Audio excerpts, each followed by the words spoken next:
everyone, and welcome to episode 120 of Constructed Crazy. I'm your host, just like every week, and I'm joined by my co-host, Manny. How's it going? Dude, I heard that they're coming out with a unicorn allergic medication. Are you excited for that? That's not true. No, it is. It's not. No, it's being developed by Stark Industries. That's not a real company. Dude, you gotta read The Onion. What? I do read The Onion. I just reposted a thing about bullies on it. It's really funny. That was actually really funny.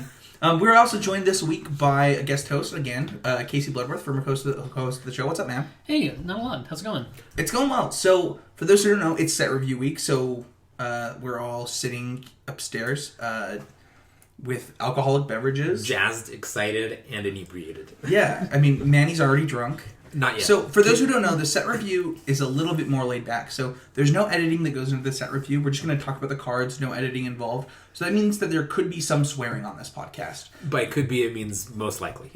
So, hopefully not. But if somebody, drops the F-bomb once or twice, that's totally okay. We're not going to be editing it out like we normally would. Normally, we just don't say them. But sometimes somebody could get excited and drop one here. And that won't be edited out. It's going to be free-flowing. Just our thoughts on the cards, and with basically zero editing on my part. The show is going to be a little bit longer, and then what we're going to do is we have a list of cards that Manny and I have deemed constructed playable, and then what we're going to do is we're going to rate those cards on a scale of 0 to 5, with about 2.5 being your average Magic card. And then in addition to that, we're also going to give the cards a stamp. So they're going to be a role player, a staple, a format changer, a sideboard card, or a combo card, and then we're gonna do both. It was something that was brought up in the Facebook group, and we're gonna implement that on this set review. I'm ready to go. There's not really anything else to say, right? Let's jump into it. Yep. Before we get started, this podcast is brought to you by Oasis Games. You can check them out at oasisgamesslc.com. You get 15% off of your first order by using the code CCMTG at checkout. You get 5% off of every order by using the code Would That Be Good. Yeah, I've got my own testimonial for that today, actually. Go for it. So after the modern ban list came out last night, I got some messages. I woke up oddly at 1 in the morning, and I took a look at the meta, and I was like, I bet you Burn is going to be just fantastic. It's going to be really good. So at 1:30, I proceeded to get on Oasis Games, place an order for an entire modern Burn deck, and I'm going to be able to pick it up today. Yeah, and obviously, they're not going to gouge you on prices because of bannings. Yeah, a lot of those cards are, under TCG sometimes. Yeah. They're the best. Great prices. Don't forget that you, too, can support the podcast by going to patreon.com/ccmtg. Casey's getting some tonic water. And, yeah, I mean, basically, you can set your amount for anything you want. It starts at $1 to anything that you feel comfortable giving us per month. We made it per month rather than per episode. We want it to be as easy as possible for you guys.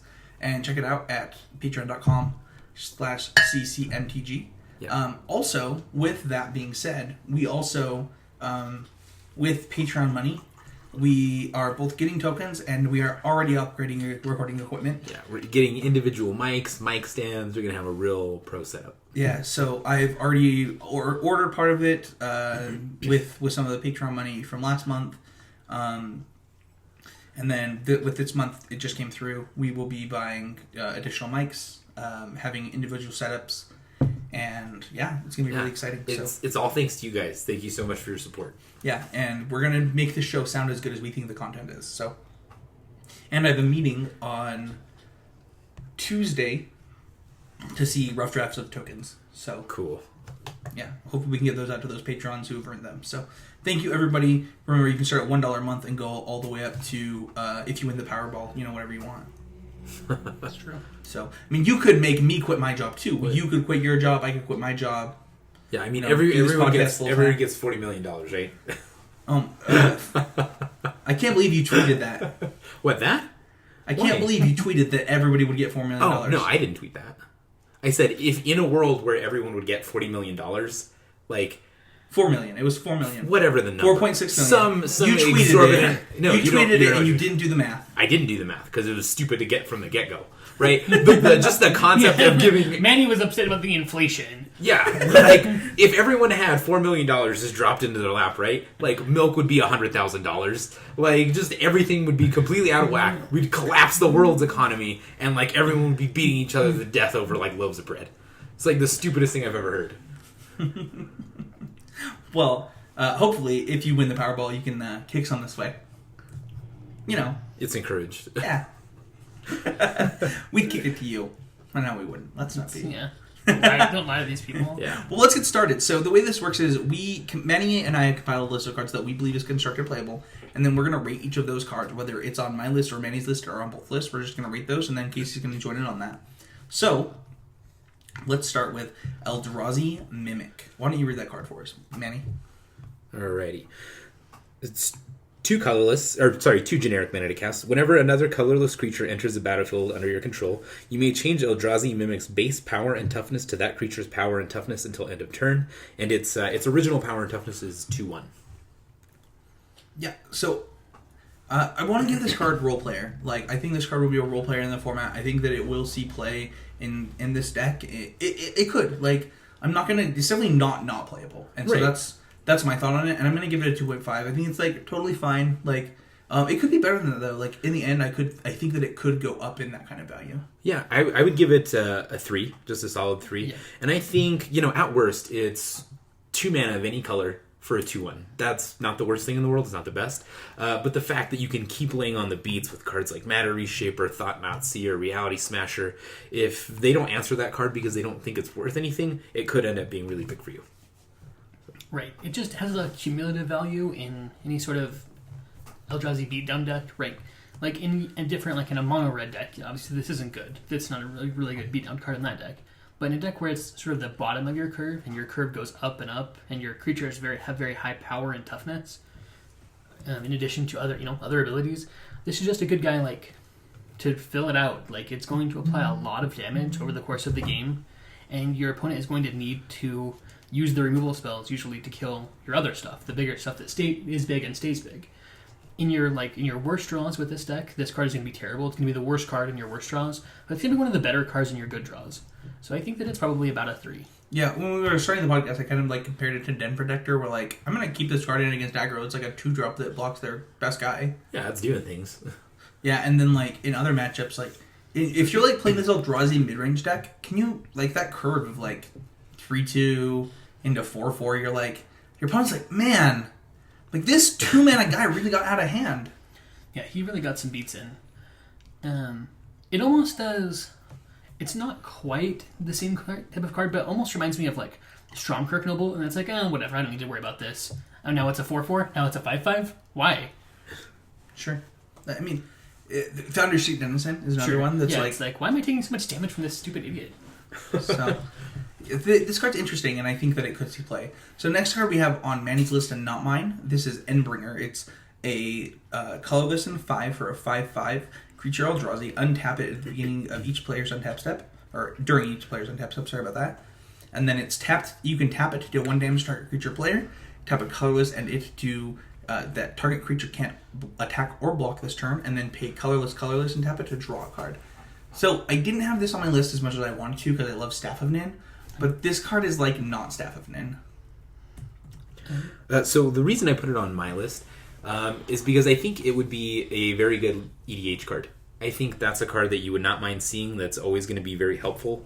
I definitely think it's going to see play somewhere. I doubt it'll see play in Standard. I don't think it's that good, but in different wider formats, I could see it being pretty good. Okay. I think it also... So I'm going to give it a 0, by the way. Oh. Yes. What do you... So you give it role player... What grade do you give it, Manny? Probably a 1. 1.5. Okay. I would also give it a 0. I don't think that this card does enough. It does impressions of Staff of Nin, and Staff of Nin was good in the right decks. Like a 2? Yeah, like a low end role player. Yeah, kind of, yeah. And it does impressions of that, but also it's a guy that that doesn't really help its cause. Because Staff of Nin was just this win condition that people didn't necessarily always have an answer for, and you could grind them out. Where if your deck Stone Cold can't kill a 5/5, whatever, it doesn't really matter what 6-drop you're playing. It's gonna beat them. Yeah, that's kind of my thoughts too. Is and also what else am I getting for 6 mana in this format? And it's a lot. There's there's a lot of things. You can play the new Chandra. We're gonna review it later. That's it's a different Magic card. That's a whole nother class. And so for that reason, I just can't get this card playable. Right. I mean, between this guy And Reality Smasher, it's like no contest. Yeah. So next up, we have Kozilek, the Great Distortion. This is on both of our lists. Why don't you go ahead and read it for us, Casey? Sure. Kozilek, the Great Distortion, costs a diamond, and 8 other mana. Colorless. What is it? He said diamond. Yeah. Yeah. Wingdings. Yeah. Okay. Anyway. From this point forward, we're saying colorless. I'm saying wingdings. No, we're not. We're saying colorless. Alright, anyway. It costs some amount of 2 of something, 8 generic mana, for a 12/12 legendary Eldrazi. And when you cast Kozilek, the Great Distortion, if you have fewer than 7 cards in your hand, you draw cards equal to the difference, not the distance. It has Menace for some reason, and you can discard a card with converted mana cost X to counter target spell with converted mana cost X. I think this card is going to be a staple. I think that it is on the power level where you want 1 or 2 of these in your big ramp Eldrazi decks. And it will change. Like, I've already tested the red-green deck. I've tested the red-blue deck. We've tested a lot of times with this card. And man, like that draw until you have 7, it's really good. That's an uncast trigger. Yeah, it's just it's happening. Like, right. And if you get 10, if you have 10 mana, you should get something out of it, right? Like, no, I think it should still lose to Mana Leak. That's just. But I love it. I think this card is good. I think I'm gonna give it a 4. Like, the thing is like, you want to give it like a lower grade because it can only fit into decks that can pay 10 mana for a spell. But the thing is the power of it is like when you cast this card, you built your deck around it. Right. Right. It's not something you just, look what I found. Look what I have in my It's not deck. like, I got to 10 mana, here I go. It's like, I got to 10 mana because I made my deck to get to 10 mana, and I warped the game around casting this card and Ulamog. So for that reason, I'm going to give it a 4, and I think it's a staple. I agree, actually, with everything you just said. I would give it a 4 as well. Yeah, I think it's on about that level, if only because, for one, you can't play in, like, your green ramp decks because you need to generate colorless mana.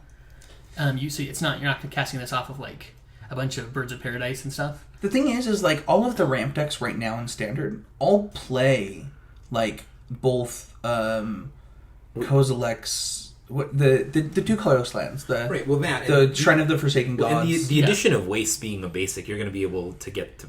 Right, I just mean, like, this card, I think its scope is more limited to...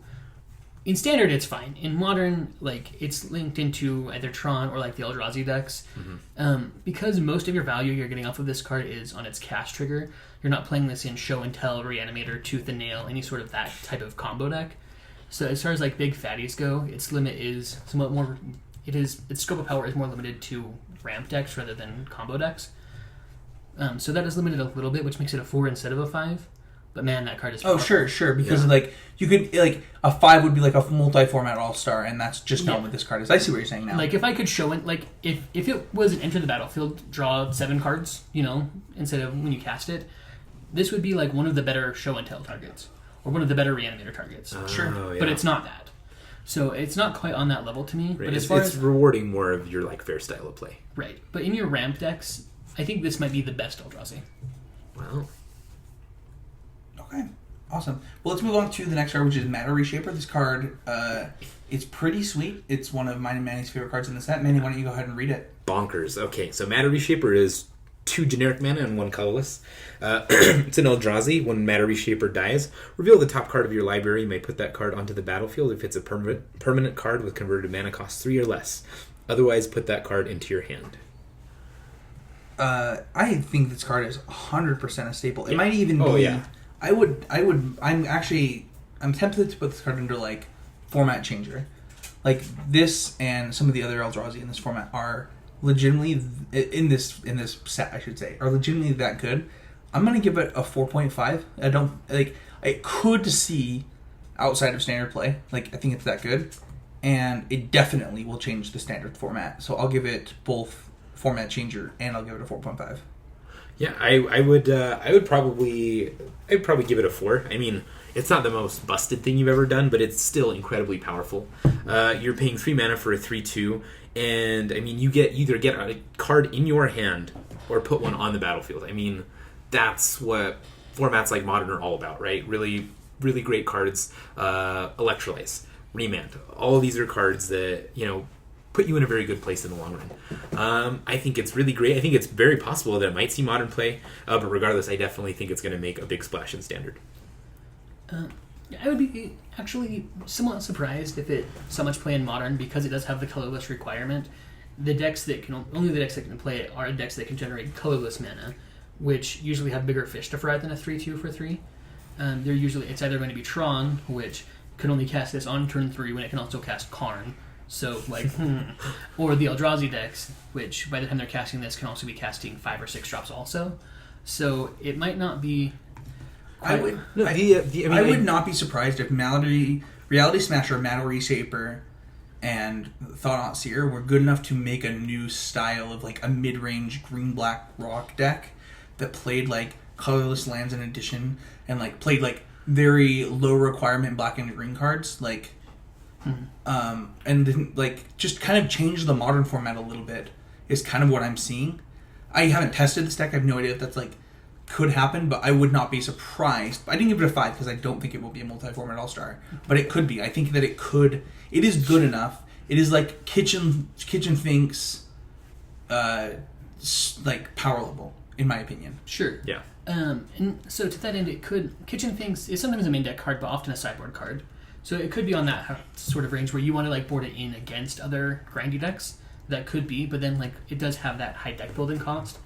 I think the small hit that it does have against it in Standard is that it has kind of it's a nombo with Hangerback Walker, which is it's kind of minor, but it has come up in just a few games played with this card. So in my like colorless mid-range deck, I definitely want Hangerback Walker because it's just one of the best creatures in Standard, much less a colorless creature. We've been playing it in a Hangerback Walker deck with 2 Hangerback Walkers.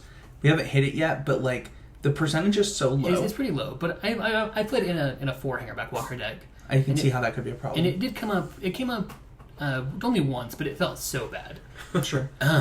Manny, I don't. Did either of you guys give it a grade? I would give it a 3.5. I give it a 4. Okay. Cool. What's the next card, Manny? Reality Smasher. So it's 4 generic mana and 1 colorless. It's an Eldrazi. It has Trample and Haste. Whenever it's a 5/5, whenever Reality Smasher becomes the target of a spell an opponent controls, counter that spell unless its controller discards a card. Yeah. So I've seen people say this card is Modern playable, Standard playable. I've seen people say this card is Legacy playable. I think that it is a format changer. I think that 5/5 Haste for 5 tend to be. That's something that can change a format. I'll give it a 4.5. I think that it could see play in other formats. I'm a lot lower on this card than other people are. Interesting. People say this card is like playing like the best card in the set. I've heard people say, and it's good. I think this card is a 4.5. Could see play in other formats. Is a format changer in Standard. For me, any deck I'm playing that has Reality Smasher is almost the only card I ever want to see. At a certain point in the game, I want to smash that. I want to play it. It's so hard to answer when you're casting that at 5 mana. It's phenomenal. It's changed the tide of the game. It's won me games. I love it. I think it's an incredible card. Yeah, I give it a 5. I give it a solid 5. Yeah, it's extremely good. I have played it in Modern a little bit in testing with Austin, and it was the best card in that deck. But the deck was kind of a hodgepodge. It was, like a more aggressive Eldrazi deck. But it has the deck had a lot of game against the fair decks, and this was a big reason why. Just being like, this card, they can't beat it if they have removal for it because they have to discard 2 cards, and they certainly can't beat it if they don't. So it just puts them in this terrible situation. And also being able to cast it on turn 3 in that deck, is just such a savage beating. I think this card is very good in Modern and Standard. It's not quite a 5, because I don't think that it's like this like going to warp the formats around it. It's a very good card though. I think it's a high end, like a 4.5. So 4.5. We all think it's a format changing card in Standard. Yeah. Okay. Next up we have Spatial Contortion. Why don't you go ahead and read that for us, Casey? Sure. It's a colorless and a generic. For an instant, target creature gets +3/-3 until end of turn. Yeah, so I think this card is really good. I think it's like a role player in Standard that's really important. I think that it could see Modern play in decks that like can produce colorless mana that want something like a Nameless Inversion. So for that reason, I'm going to give it like a 3.5 because I still think it's just a role player in any of the decks that want to play it, but it's a really good one. Yeah, I was going to give it a 3.5 as well. I don't see it being played in any other format than Standard. I mean, it's very good, and it is versatile in that you can pump your creatures or you can kill, smaller, more aggressive creatures. I think it's perfect for Standard. I think it's wonderful. I've enjoyed playing with the card. I think it will. I think it's very much a role player, like you mentioned. It kills a lot of things. It kills a lot of things, absolutely. Jaces, no problem. Like, it's... Mantis Riders. Yeah. Warden of the First Tree, like... Yeah. I mean, and it's going to kill, matter reshapers and just a lot of things that you don't want to be seeing. I mean, it's a very, very good card. I think any deck fielding colorless can benefit from playing with it, including decks that play Painlands. I don't think it'll bust out of Standard, though. So, interestingly, I think that this card will see play in Standard in the Eldrazi decks. I don't think it will see play in Modern, because the decks that generate colorless mana in Modern just aren't going to care about a creature with 3 toughness in general. Sure. I can see that. It's just not on their radar. You're way more worried about several 3 toughness creatures. Right. So those decks are still looking for, like, Tron will still play, Pyroclasm is its only real removal spell. Or even the new one. I've heard people right. talk about the new one. Kozilek's Return. Like, that card is pretty powerful. Interestingly, I would not be surprised to see this card see play. And the only other format other than Standard that I think this card will see play is Vintage. Because Shops has a hard time with resolved creatures. And this is just like an efficient removal spell. Sure. The only real other option was Dismember, which does have a price to it of 4 life. And this has no price in Shops. Right. You certainly have no shortage of mana in that deck, and certainly no shortage of access to colorless mana. So that would be the only other deck, only other format other than Standard where I would It's true this isn't a common, because I think that it could say play in Pauper too. Yeah, I mean, Agony Warp sees tons of play in Pauper, which is like it's a little bit more powerful, but has a much higher cost. Right. In terms of 2 different colors. So, yeah, it's a good card. I think it's probably... At the end of the day, though, it is just a removal spell, so it's probably close to a 2.5 or a 3 for me. Okay, sure. So the next card we have is Thought-Knot Seer. This card is... Just read it. Somebody read this card. Thought-Knot Seer. 3 generic, 1 colorless. It's an Eldrazi. When Thought-Knot Seer enters the battlefield, target opponent reveals his or her hand. You choose a non-land card from it and exile that card. When Thought-Knot Seer leaves the battlefield, target opponent draws a card. And to go with that incredible ability, a giant 4/4 body. I give this card a 5, and I think that it is a format changer in both Modern and Standard, and I think that this card is good enough to see Legacy play. I don't understand... Like, this is, in my opinion, the best card in the set. Like, at first I was like, oh, it's fine. Like, and in Standard, I don't even think it's the best card in the Eldrazi deck in Standard, but it's good enough in other formats. You can play it on turn 2 in multiple decks. You can do, like in multiple decks in both Modern and, well, maybe not multiple decks in Modern. You can play turn 2 in one deck in Modern. You have the filter lands. You have a lot of things going on. You can definitely cast it if your goal is to cast that card. Like... And it's a 4/4. It's insane. It doesn't die to Lightning Bolt, and that's a huge deal. I give this card a 5, and I give it a multiple format changer. Yeah. Like, I think it could change Modern. I think so. I think Reality Smasher is the best card in this set for Standard, but the best card in this set definitely has to go to Thought. Well, if not Thought-Knot Seer, then the Kozilek's the Crazy Sweeper, right? But Thought-Knot Seer I think is much better.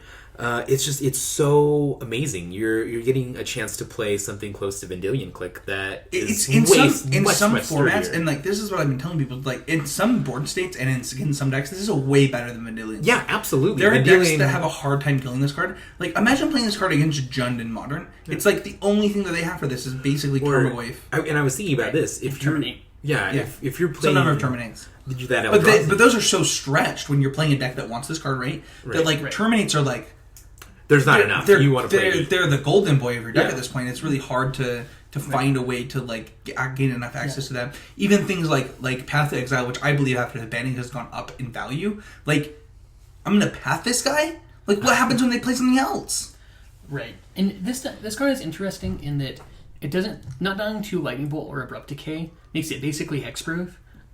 Like yeah, it's like insane. So good, which is powerful. It does.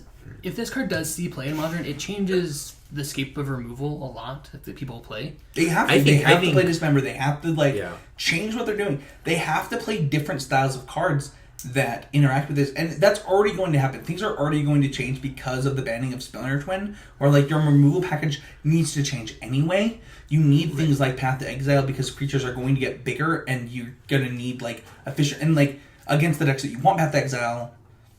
We're going down a rabbit hole. No, yeah. Side note, I want to go a little bit. So I don't hate Splinter Twin. I actually really like the deck a lot, but I'm so glad that it's gone.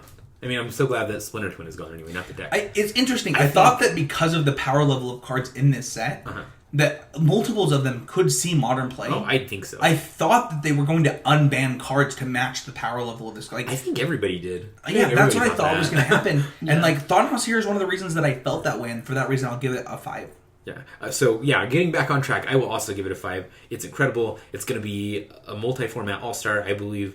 Amazing. It's an amazing card. Before you give it a rating, Casey, does anyone here not think that it could see Legacy play? Like, does anyone think this card has a 0% chance of seeing Legacy play?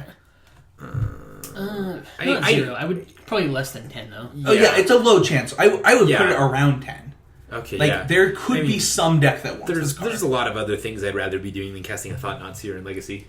And the thing is like you wonder, like, what if they print more of these style of Eldrazi's in the future? Then like that deck becomes a real thing in some format. I think it already is, man. Yeah, I mean, I think that I think people are a little too high on it in Modern because it's new pretty. And there's not a lot of things that we're currently playing that do with the card. Right. But like this would be like even better if it were the only card of this set where like if you were really rewarded for playing a deck that could play this. Because of the other cards that go into the same deck, I'll encourage you to play the same types of removal, more Terminates, more Path to Exiles, more Murderous Doom Blades, Cuts. Murderous Cuts, whatever. Like, destroy target creature. Get it gone. Get rid of it. Rather than more inexpensive, and I expect that Modern. I think that it's what goes without saying that we all think this will see Modern play, and it will change the format to the point where this card gets closer to Vendilion Click level. I think to start the format, it's better than Vendilion Click. Like, you're not gonna. First of all, it's not legendary. I think that people are they're comparing it to Vendilion. It's like a Vendilion Click. It's also not legendary. Like, yeah, and it also doesn't die when you sneeze on it.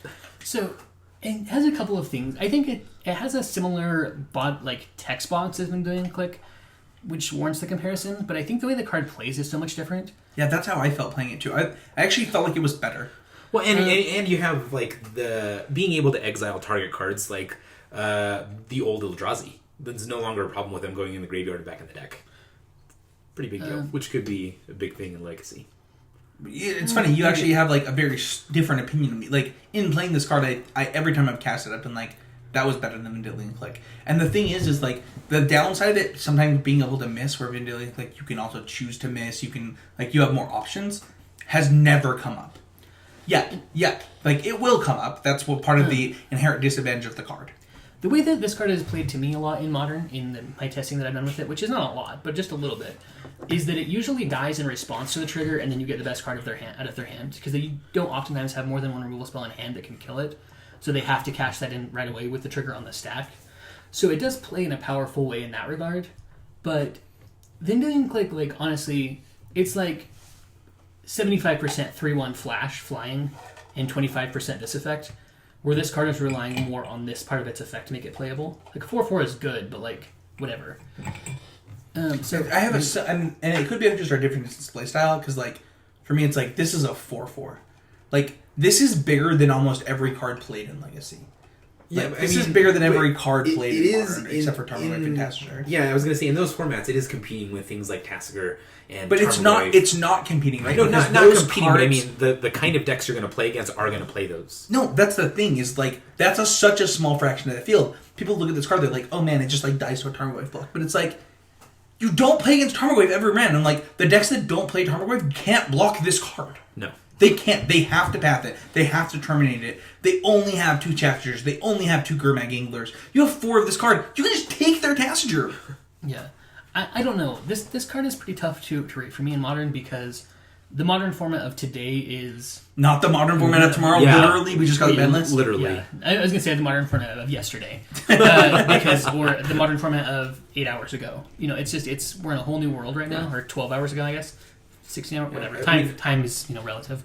For the listeners, it's however long. But, Whenever they're listening to the podcast. Right. I don't know. I'd say it's good. It's probably a 4. 5. I give it a 5. I think it's What? And I'll give it Hold a on, new no, title, you believe this All-Star. card... Hold on. You believe this card will see Modern play and you're not going to give it a 4.5 or a 5?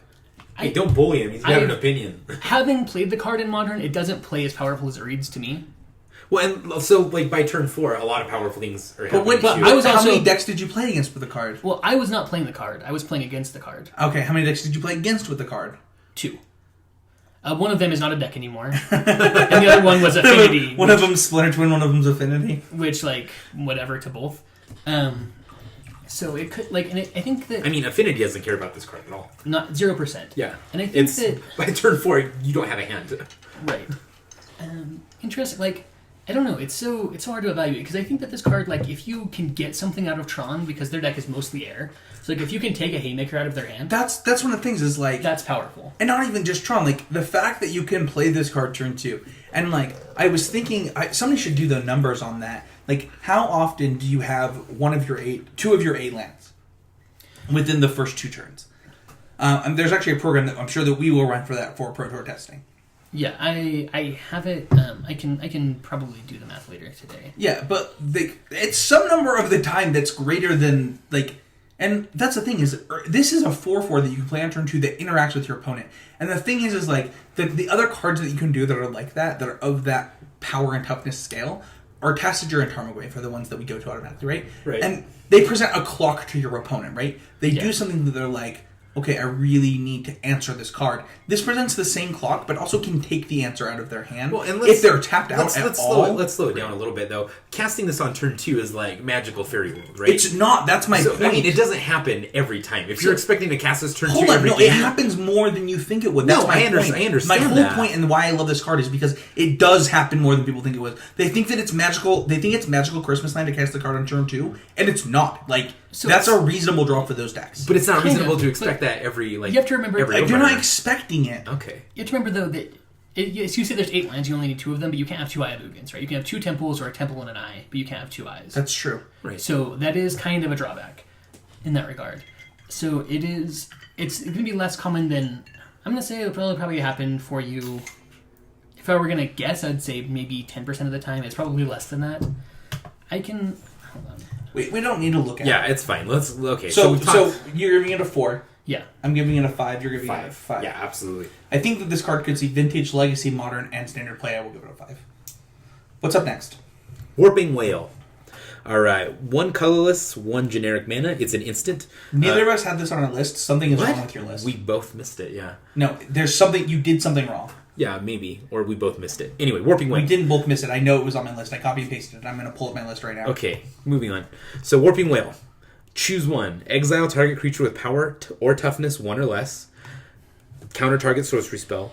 Or put a 1/1 colorless Eldrazi Scion creature token onto the battlefield. It has sacrifice this creature, add 1 colorless mana to your mana pool.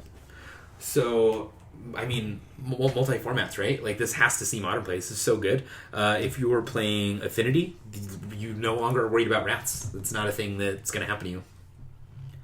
I mean, Affinity could already play... Affinity is...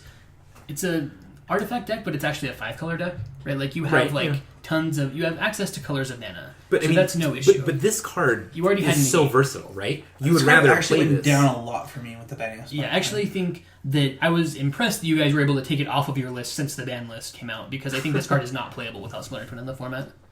Yeah, this card changed a lot for me. I still think that it has enough words on it that I'm willing to give it playable. I'm going to give it... It's on that, like, where it's so format specific, the format has to be specific to it, that I don't really want to give it a grade.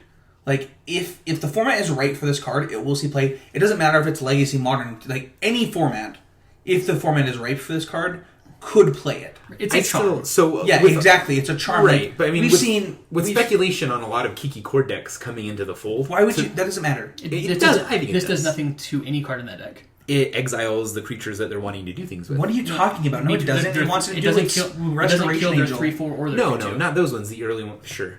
I There's- mean, they have a lot of early cards that try to answer things, right? None of them have 1 toughness or 1 power. This will kill a Birds of Paradise, and that's all. It'll kill a Verissa Seer in those decks. This card doesn't matter in that deck. People, like, this card actually does nothing in Modern anymore. Like, Yeah. that's not true. It still could see play in Infinity. But it doesn't do enough right now. That doesn't mean that it can't do enough one day, and I still believe this card is playable in some facet, in some world. Yeah, I think... I mean, we were just willing to give this card a 4, probably.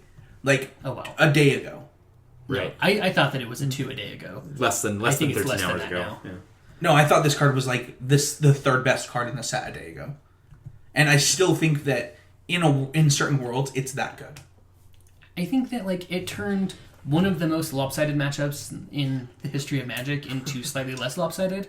But like you're playing against a deck that has like all spell pierces and dispels anyway, so like having just this isn't quite enough to beat Splinter Twin. I'd also like to note that this was on my list. Well, Yeah, this was on my list too. I'm just saying. Oh. I don't know. I think that I'm not willing to give this card a rating at all. I think that it's playable in some facet. I'm almost willing to just say, like, this is a format-dependent card. And that might be something we need to add to our list of, like, this card will see play in some world. But the thing is it's so easy to say that about every Magic card that that's hard. right. Yeah, so don't generalize. I would say that this card has a better than average chance of never seeing play. I will bet. I would bet that in the next 3 years, this card will see play in some deck in a top 16, in an SEG or a GP, and I would bet you a lot of money for that. I still think it's going to do fine in Standard. I mean, again, being I able also to have counter, played it in Standard, and it's been pretty good. Yeah, being able to counter a Wrath spell playing an aggressive deck is very good. It allows you to go It does. all in. It does a lot in a lot of different. Like it does. It has too many words to not see play, Casey. Yeah. And I mean, in not great instances, I've been able... I'm going to give it a 3, actually. I will give it, like, a role player, and I will give it a 3 in just Standard. Yeah, I would... No. I'll give it a 2.5. It's like an average Magic card in Standard. I think it's like an average. It's a sideboard card, and I think probably worse than an average sideboard card. We played 4 of them in 3 Spectral... Like, in testing, that it was better than the Spatial Contortion. Like, Interesting. I'm all in on this. I'm going to give it a 2.5 and give it role player, at least in Standard. And I think it could see play in other formats, but they have to be so specific. Like, Splinter Twin was so specific. It literally does kill every card in Infinity, though, so that's interesting. Yeah. I'll give it a 2 because I think that's the floor for a charm. Sure. I'll give it a 3. I think it has a lot of room to grow. I think it has enough words on it to be able to do enough things to see a lot of play in Standard and possibly some play in Modern. Next up, we have Reality Smasher. Or that's that's on Manny's list, so he has his cards out of order. Yeah. The alphabet, you know. Yeah, I did not alphabetize. We have Eldrazi Displacer next. All right, go ahead and read that for us. Sure. It is a white and 2 generic for a Eldrazi creature, 3/3, that is devoid. So despite its white mana cost, it is actually colorless. And so it does not die to ultimate price along with every other card in Standard. And has an ability of a colorless and 2 generic to exile another target creature, then return it to the battlefield tapped under its owner's control. It's insane how unplayable Ultimate Price is right now, isn't it? It's just So- it's the worst card I've ever drawn in my entire life. Yeah. the last Yeah, we had couple it in like a couple test decks, and we're so like, this bad. is just not playable. Yeah, this hits nothing. like it's just like we just need to have more fetchlands in our deck for our murderous cuts. Like this is every single not time play anymore. Every time I've drawn it and testing it, like I read like "Go screw yourself." Like that's what it says every time. So I am space. I am actually not nearly as high on this card as anyone else in the entire world. I'm Second one in a row. like I don't even like it. Huh. Why don't you guys talk about what you think of it and try and convince me? So I think it's great. I mean, so at turn 3, I mean, Noob. So turn 3, how many powerful things are you doing on turn 3 in the Standard? I mean, Reality Reshaper. Yeah, Reshaper's good. Reshaper's very Reshaper good. seems really good. Savage Knuckleblade, Mantis Strider. Okay, so you're doing like A face down a Den fair amount. Protector. Yeah, lots of things. Yeah. Okay. Fine. Basically every Raptor. morph card. Sure. Raptor. Yeah. Anafenza seems really powerful. So those are all really really good things, right? But I mean, completely irrelevant to my point. yeah, completely irrelevant. Doesn't matter. Shut up. So a lot of powerful. Just asked us this question. Yeah, I just really Name wanted to. 15 I just cards. wanted to hear myself talk, but I didn't think you guys would talk back. So anyway, the best thing I can think of you're doing on turn 4 is the Siege Rhino, right? You're smashing. You the asked Siege us Rhino. turn 3. What? Yeah, I know. So this sets up your turn 4 Siege Rhino, and then No, turn it 5 doesn't. Siege Rhino for the rest No, of it the game. doesn't. Why? Because now it doesn't. Why? 'Cause you're... Go ahead. Yeah, so you turn 3 Displacer, turn 4 Are Rhino. you where I am on this card? And then end of turn, if they can't answer either, you attack. You attack, bounce it back in, and then you just keep continually gaining life and them losing it. I think that this card is adorable, is what I think about it. That's how I feel about it. It's like there's so many enter the battlefield effects. It's one of those cards that Okay. I'm going to lose to a lot of times and be like, that was really cool, dude. I'm glad you got away with that, but here's the really thing, is one, just a Siege Rhino probably isn't going to be by itself. Assuming I'm doing anything, Have you been playing Standard for the last year? It's never the first Rhino that beats you. It's always the 7. So you say, okay, I'm going to exile my Rhino at your end step, and I'll say in response, I'll kill your Rhino. And then it does nothing. And then you've done nothing. That's fine. You spend an entire It's not turn fine. doing You nothing. just spent 3 mana to do nothing. You're still attacking with that Rhino. It's not just sitting there with its thumb up its butt. It's doing things. It's not just hanging out waiting to get bounced. But you've played a 3/3. Yeah. For 3, which is yeah, sure. And then if this card was even if it was 1 less mana to activate this card, I would be so much higher on it. Yeah. And then I time walked you on turn 5. You just asked us what we can do with 3 mana, and I could play a Savage Knuckleblade. Yeah, I could play a Mantis Rider. I could play an Abzan Charm for 3 mana. Okay, and the thing is but this has an inherent Mantis risk Rider to it. and Savage Knuckleblade have not been doing that hot. Mantis Rider made fine. this standard format what it is today. Yeah, so it is shaped by that card, but it's not a successful card anymore. But that's because the format was shaped by it. Right. So it's done. Move on to the next thing. But that's the thing. This is not the next thing. And the thing is people see these kind of cards and they love them. They want to. They're so best case scenario mentality with these cards. And to me, it's what happens when I spend that 3 mana? And that being said, this card will see play. It's good. It's 3 mana for a 3/3 devoid. It's got a good ability. There are decks that will play this card.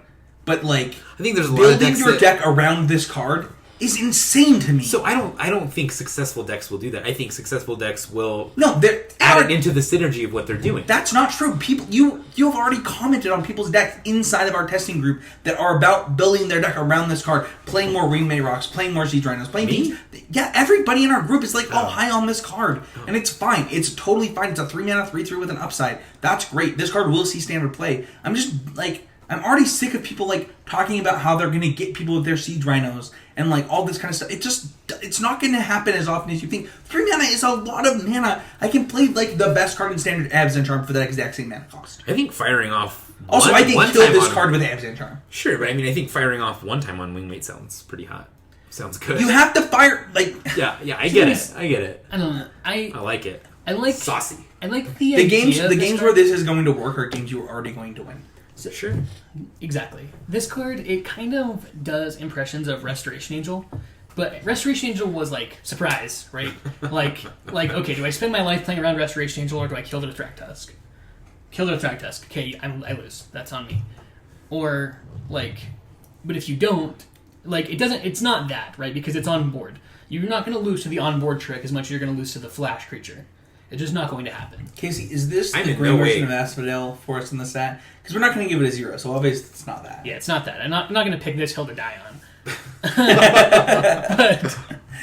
But we've talked enough about this card. Okay, so we're all giving it a rating. Go ahead, Manny. I will give it a 3. I think it's better than... That's what you're going to give it after all of the fight you just put up for this I was card? going to give it a 3. Oh. I was also going to give it a 3. Well, then we're all on the same page. Good story, guys. Yeah, I give it a 3. I think it's better than the average card. I thought you were going to give it a 5. I thought you were going to give it format changer 4. Jeez. All right, what do you? I'm giving it role player. Yeah, that's where I would put I think it. you'll probably play... What are you? I'm not saying it's a staple. I'm not saying you play it every deck you Actually, can. I was going to give it a 3, but now that I'm thinking about it, I don't think I'm ever going to play 4 of this, so it's probably a 2 of, so it's probably a 2.5. It's probably an average Magic card. I'm so tilted.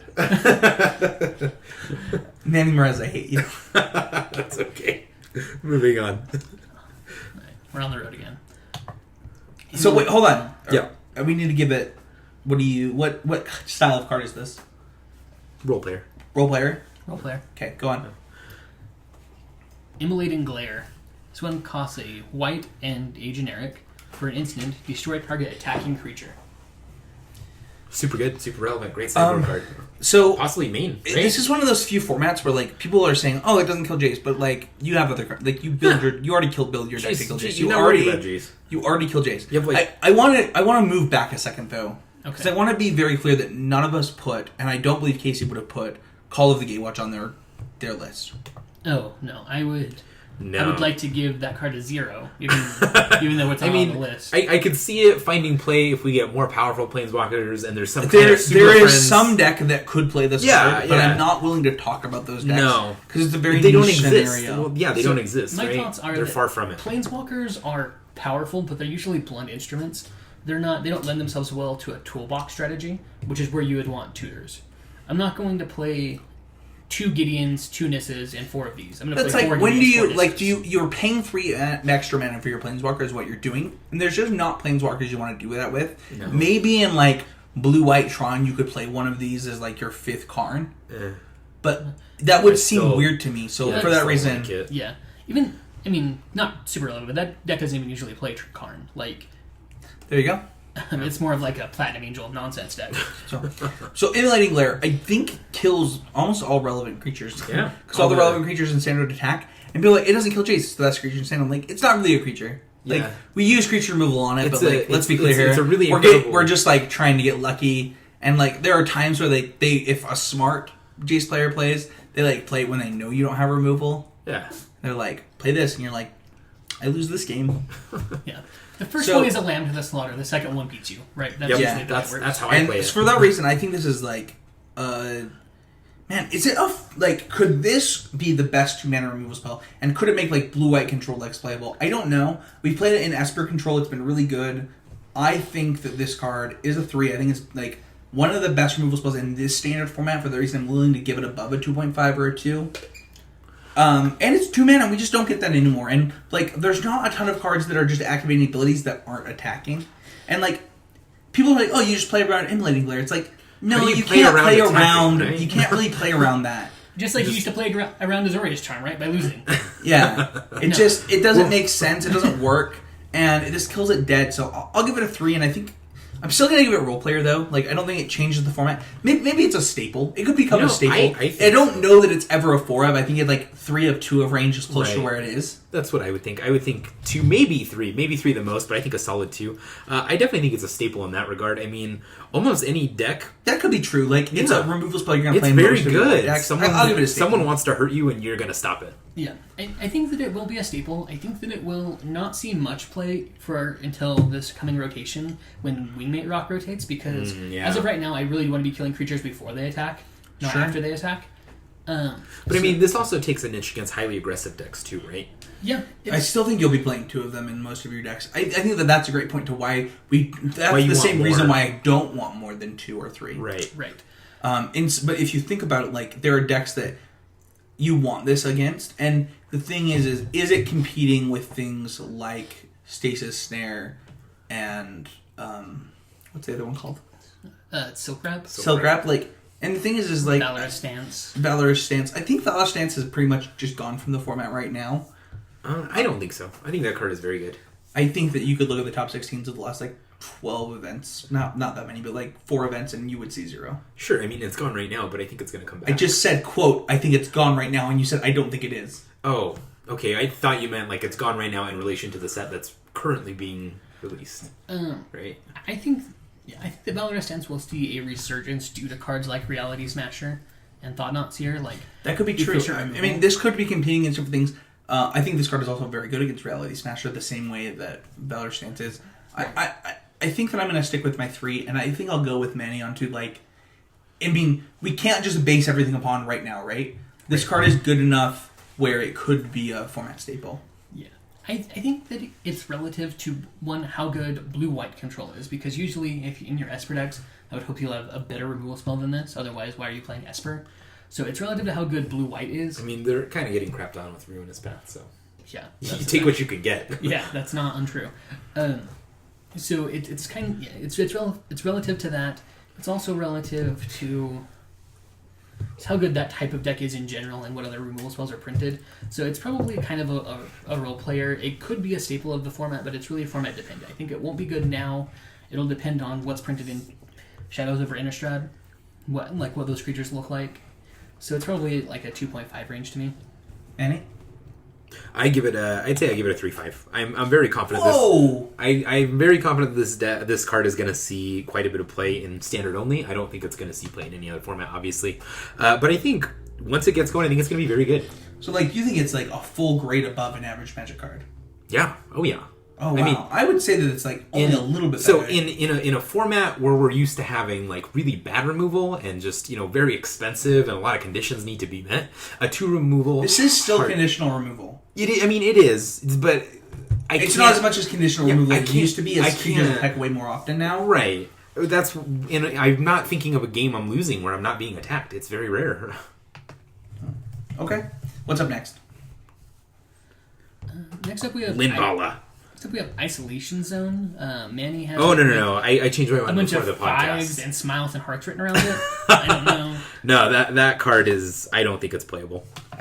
That is such a Manny thing to do. I talked about it with you guys before we started. I said that I can't see play. It's just a 4-mana... Manny, it's a 4-mana sorcery speed exile target creature. Like, you need to calm down. I hate you guys. And it loses to Dramoka's command. Like, this card is just bad, Manny. Yeah. Thanks. I mean, I already didn't like the XX white one. Yeah, this is just I didn't worse like than that one. that. Right? And this is way worse than that. So I don't know what you're doing, Manny. What's up next? After that, we have Linvala. Now we're back on topic. So stupid. 4 and 2 white. Legendary creature Angel, Linvala the Preserver. Flying. When Linvala the Preserver enters the battlefield, if an opponent has more life than you, gain 5 life. When Linvala enters the battlefield, if an opponent controls more creatures than you, put a 3/3 white angel creature token with flying onto the battlefield. And it has a 5/5 body. Hey, Manny. Yeah. Obi is lonely. Do you want to hold him for a minute? No. Oh, you don't? No. Not today. I'm surprised. I know. I mean, I typically want to put his head in my mouth. Change. Yeah. So anyway, back to the card, right? How good is this card? I think this card is a format changer. I think that it could make Abzan Control playable. I love everything about the card. I played it in Blue-White, Esper, Abzan Control. Like, I played this in a lot of different decks. It's been insane every time I cast it. I think that its interaction with Painful Truth is great. I'd give this card a 4. Wow, that's not a lot. 4.5. Won't see other play out of other formats. I'll give it a 4, and I'll say that it's a staple of this format. I think that it's a 2 over a 3 of in most control decks. And it changes it warps the game around the fact, like, drawing and playing this card. Mm-hmm. And those kind of cards, like, those are Elspeth type of cards in Standard, where, like, they give that 4 style, right? Like, yeah. This is a format staple, in my opinion, and I'll give it the same grade that I would give Elspeth, which is a 4. I don't know. This card, to me, it rings a little bit worse. This card rings a little bit worse to me than Dragon Lord Ojutai. So I'm a little bit hesitant to want to play it right now. If I'm going to play this type of deck, I mean, if it is good in like an Abzan control deck, that is possible. But you're usually playing creatures in that deck, so like you may not get full value out of this. If you get you still have less creatures than your opponent a lot of the time in Abzan control. Yeah, much of the time. And what's nice about a card like this... this... even if it was just the gain 5 life, you're still getting such a huge amount of value. I mean... That's not untrue. And what's nice about and it's a 5/5 flyer. Yeah, right. I mean, so typically... Let's finish. So what is nice about this type of card, though, is even if it does nothing when it comes into the battlefield, that usually means you're winning, and this is going to close the game quickly, which is nice. That's one thing that I've noticed about it as well, is it's like, I could play this card and put them like on a 2-turn clock, and I am already ahead. Right. So it is nice. It is a powerful control finisher. I think that it's... I think Sphinx is way better. In the control mirror, Sphinx is better. In other matches... What Sphinx are we talking about? The Sphinx of the Final Word, the hexproof. I don't actually think that card will see play. I put it on my... Anyway, go ahead. Whoa. So I think it's only... Yeah, we'll talk about that when we get to it. I think this card is good. I don't think it's quite as good as you do. I think that it could be a format staple of the right format, but it is dependent on how the format develops. As of right now, I would not expect this to be... Do you remember when the other Angel that exiled 3 creatures was printed?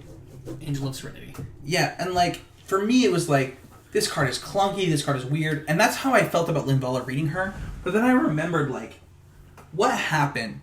Like, why was Angel of Serenity so good? And the reason is it hit that number of words, right? Yeah. This card does so many things and has so many different interactions, and like this card is good with what I believe is the best card in Standard, which is Painful Truths. And for that reason alone, I'm really high on it. So before we go to Manny, what is your rating and what is your impression of the card? I think that it's a 3.5. I think that it's a potential format staple of the right format. Not of this one. Who knows about the next one? All right, Manny, go ahead. My take. Right off the bat, I'm going to give it a 3.5. I think it is a good card. I think it can find the right home. But I mean, just the fact that those things can be so conditional limit where it's going to see play a lot, right? So the fact that you have to have a lower amount of life and a smaller amount of creatures means it's almost completely relegated to something like Control, right? Like no other deck is going to really get away with playing this. Well, that doesn't change whether the card is a format staple to me. Sure, no, I understand. But I mean, and when I think of Control, what finishers the Control decks have now, right? Typically, they're all really bad. That's why I love this card so much. I think Ojitai. Well, that deck's not the same thing, right? Like conventional Control decks. Yeah. What are their finishers? Like nothing. They're all bad. Yeah, they're questionable for sure. Like I was when I was testing for Predator Origins, like I was really high on blue-black Majoring Network. Yeah, I was telling everybody if you're going to play this Control deck, you need to play this deck. It's great. Like you need to play this deck. You need to play this deck. Nobody on our team ended up playing a Control deck, but I mean, in this standard form, we've all seen the power of Majoring Network, right? So wouldn't you rather play Majoring Network and slam an Ugin over this Linvala? Why not play both? This is a 6-mana card. You can play Ugin and keep this card around. I mean, easily you can kill their Siege Rhinos and their other things. That's one of the things I love about this card is it fits into both conventional Control and these mid-range Control style decks, right?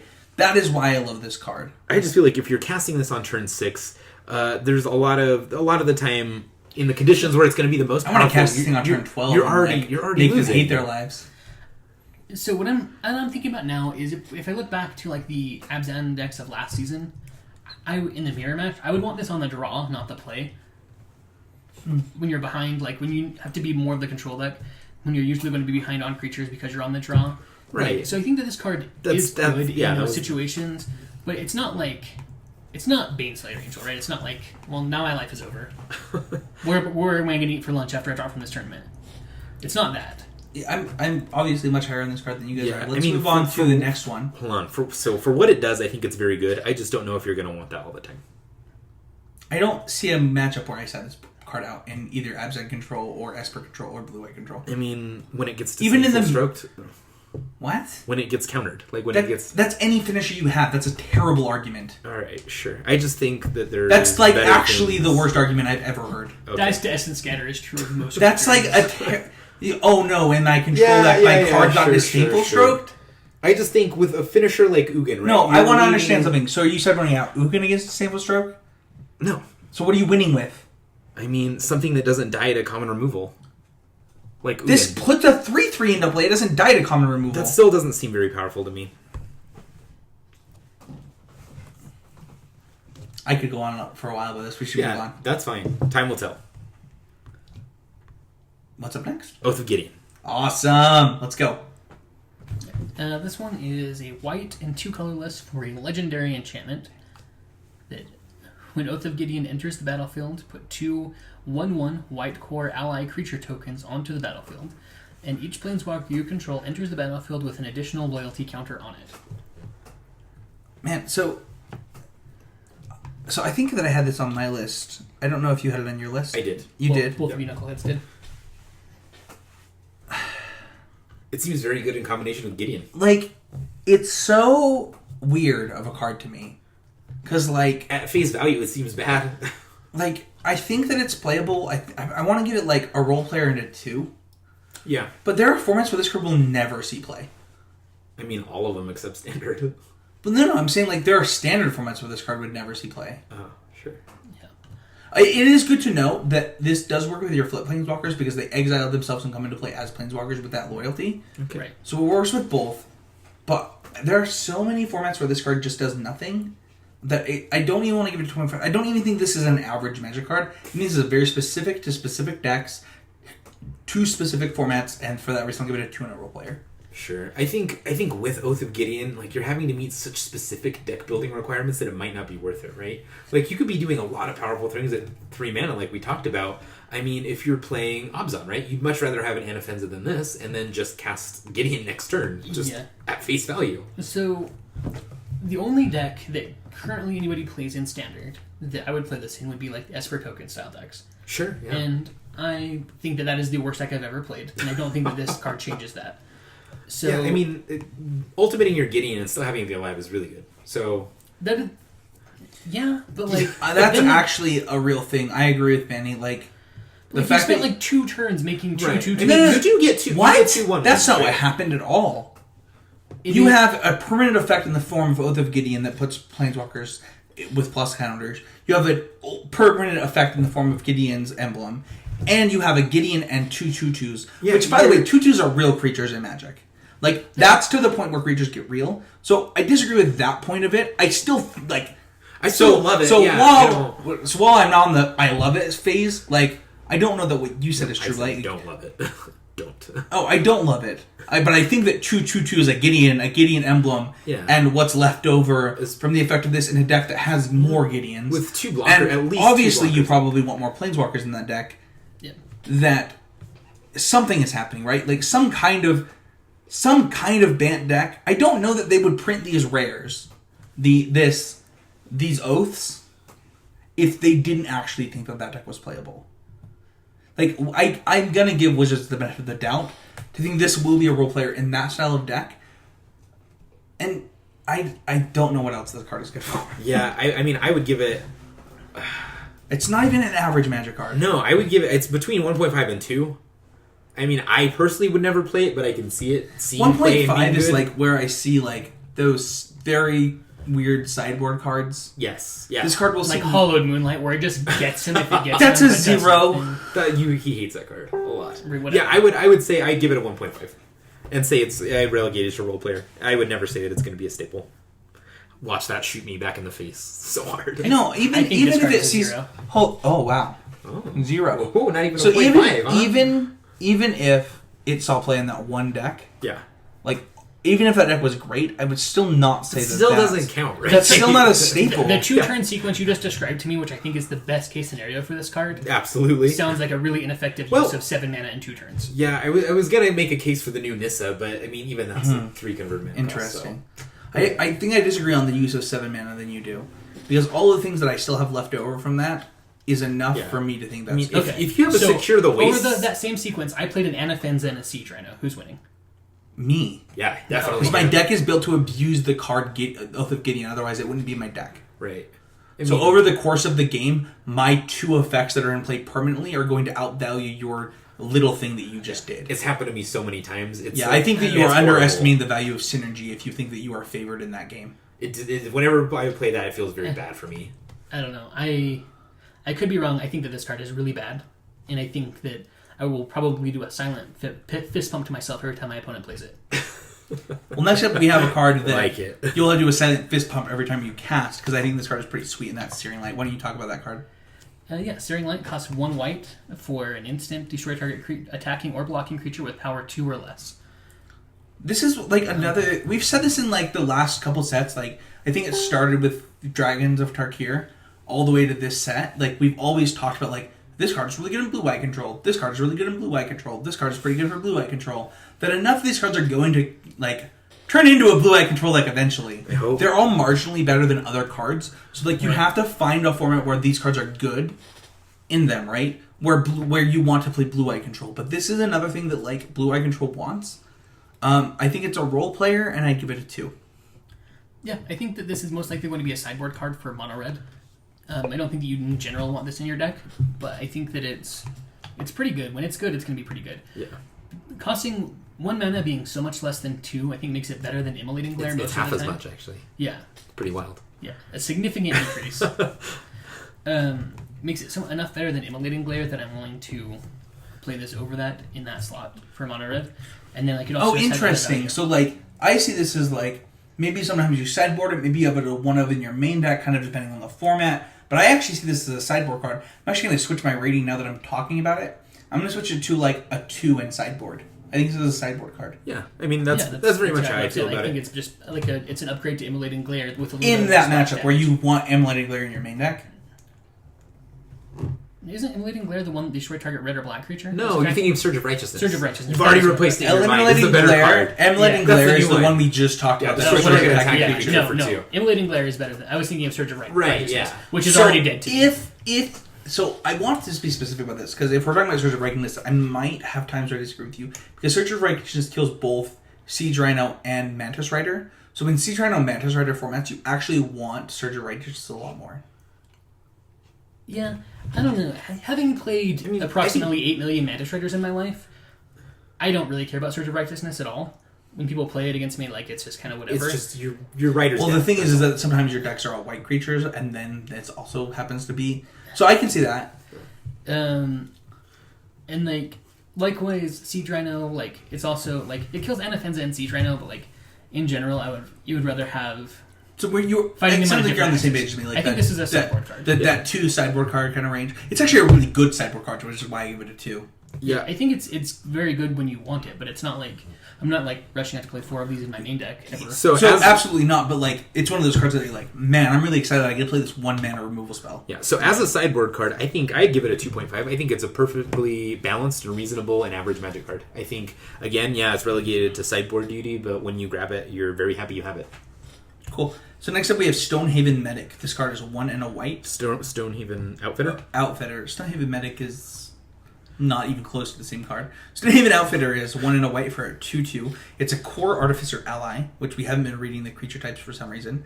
It's an equipped creature. Equipped creatures you control get +1/+1. Whenever a equipped creature you control dies, you draw a card. I don't know. There's like a lot of... So first of all, I like the equipment in this set. Mm-hmm. Specifically like Captain's Claws. We'll get to that card later.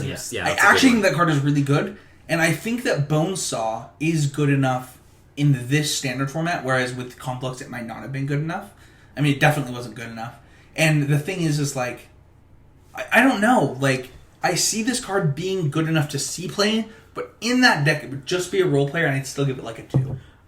I actually think with this card, if you couple it with something like the multicolor card, the white and red one, you could possibly see some kind of a budget deck out of it. That would be pretty decent. But that's the same thing. It's like, in that deck, like, both of those cards are still role players to make that deck go. Oh, yeah. They're not absolutely. staples, Not right? at all. You're not playing Stonehaven Medic in, like, multiple decks, right? It's just that one deck. No, never. Yeah, I think it's the only... It's narrow, but in the decks that it's good in, it's probably... It's pretty good. You want to see it. So the only downside is like the fact that equip costs happen, right? So for those who don't understand the way equipment works is typically if you're not using attaching it, so attaching it, like for example we use cranial plating. You can play black, attach something and you can attach it. So what happens with that as an ability? It's an ability. Right. So you activate that ability, you move the card there, it attaches to that card, and that's an instant speed effect. Whereas equipment is a sorcery speed ability of equipment. Right. Where you can pay X amount of mana, wherever the equip cost is, to move that card to that creature. And then it attaches at that time. Right. And so, with that, you would think, oh, this is really cool, all my equipped creatures draw my card. But most of the time when you're equipping something, that's when they're using the removal to make your mana worthless. So, that ability isn't as great as it sounds. But the ability that, like, all of the creatures that you're equipping get +1/+1, that makes your equipment even a little bit better, which is actually why I think this deck fits in the Bonesaw deck, right? When Bonesaw is +2/+1? Yeah, when it turns into a Darkstill Axe, like, for one that costs 0 mana and only 1 to equip, like, that's a real Magic card. That's a lot of value. Exactly. So, for that reason, I'll give it a 2 and a role player grade. But I don't actually think this deck will happen. I think that it's like a pretty low percentage chance that this deck does exist, but I'm going to lose to it. I doubt it. I think there will be a budget version of this deck because I mean, as someone who not too long ago wasn't spending thousands of dollars on Magic cards, you're trying to build things. You spend thousands of dollars on Magic cards? Yes, according to my Oasis account. I don't want to talk about it. Look, I don't want to talk about it. But anyway, back when I was first getting into Standard, I really wanted to play, things that, synergize, that made me feel like, a player that I was better than I actually was, comboing off and doing fun things like that for inexpensive. And I think this is going to have a major pull to those kinds of players. So what are your guys' ratings? I give it probably a 2. I'd say it's worse than your average standard playable Magic card. I think it's probably a 1.5. Role players for both of you? Oh yeah, absolutely. Yeah, it's the best card in a deck that probably doesn't exist. Yeah, Sure. Right. That's my thoughts as well. Yeah. That's kind of like I mean, where I'm at with the card. If this card were a staple and every deck were playing it, I would not play Magic. So. That'd be weird. Next up, we have a card that's on my list, not on Manny's list. So we're gonna actually let Casey talk first on this one, which is Wall of Resurgence. It's 2 and a white for an 06 defender. When it enters the battlefield, you may put 3+1/+1 counters on target land you control. That if you do, that creature becomes a 0/0 elemental creature with haste. And still a land. And is still in. What's your thoughts? So this is basically a card with Awaken, which was a powerful mechanic in Limited. Most of the Awaken cards never really got going in Standard. And I would expect this to be probably similar, honestly. This might be a sideboard card in your white slow decks, because you're putting like 9 toughness worth of guy out there for 3 mana, which is a lot of toughness. So if you really need blockers, this is, basically creates 2 of them at a pretty good rate. But it also, the land can help you win the game, but also getting Stone Rained is pretty terrible in your control deck. So it's just tough. So there's a few things that I want to talk about. First of all, 3 Thieves are pretty good in Standard right now. We don't actually have Lightning Strike. Right. That's a huge deal, and if they're spending 1 mana to kill your land in your control deck, a lot of times you're playing about 27, you're already pretty far ahead on lands. And specifically, it's mid-range decks, you actually don't need that maximum land count like you do in the Control Mirror, where you actually just sideboard this card out. Like this card. I think you just would sideboard this card in. I don't think you. No, I'm actually of the other opinion. I think this is like Wall of Omens, in Standard. Interesting. That sounds insane. And the reason for that is 3/3s are really good right now. There's not a lot of cards that kill them. Yeah. 06s block Siege Rhinos. Yeah. They do a ton of this card would be very hard to kill in the Standard format, and for some reason the land would be very hard to kill. The number of times where I've Awaken cards in Standard, and the Awaken card actually gets there is actually more than I'd expect. You don't want to play a ton of Awaken cards, but this card doesn't have an additional cost to Awaken that land, right? You're just getting 12 power and toughness worth of stats for 3 mana, and that is enough power. It's 3/9. 3/9. Yeah, that would be 12 power and toughness worth of stats. Oh, total between. Yeah, sure. That's a weird way to say that. Yeah, and that is enough for 12 power and toughness for 3 mana is enough for me. So the reason I deemed it unplayable. So before you do, what is your grade, Casey? I think it's probably a 2. I think it's a sideboard card. I don't like a fine one, but not a great one. No, I'm actually going to give it a 2 also. I don't think that it's a staple, but I think that it's a role player in some deck. If it sees play, I believe that.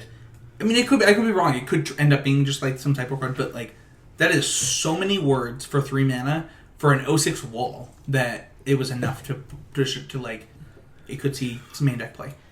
Manny, what are your thoughts on the card? Because you gave it a 0. All right, the reason I gave it a 0. So it's 3 mana for a 0/6, which you can possibly awaken a land, right?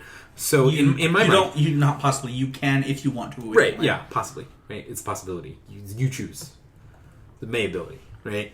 So I don't love it, and the reason why is the only deck I would play this in is some kind of a control deck, right? Whether blue-white's going to be a thing or our current Esper builds, that's what you're going to have.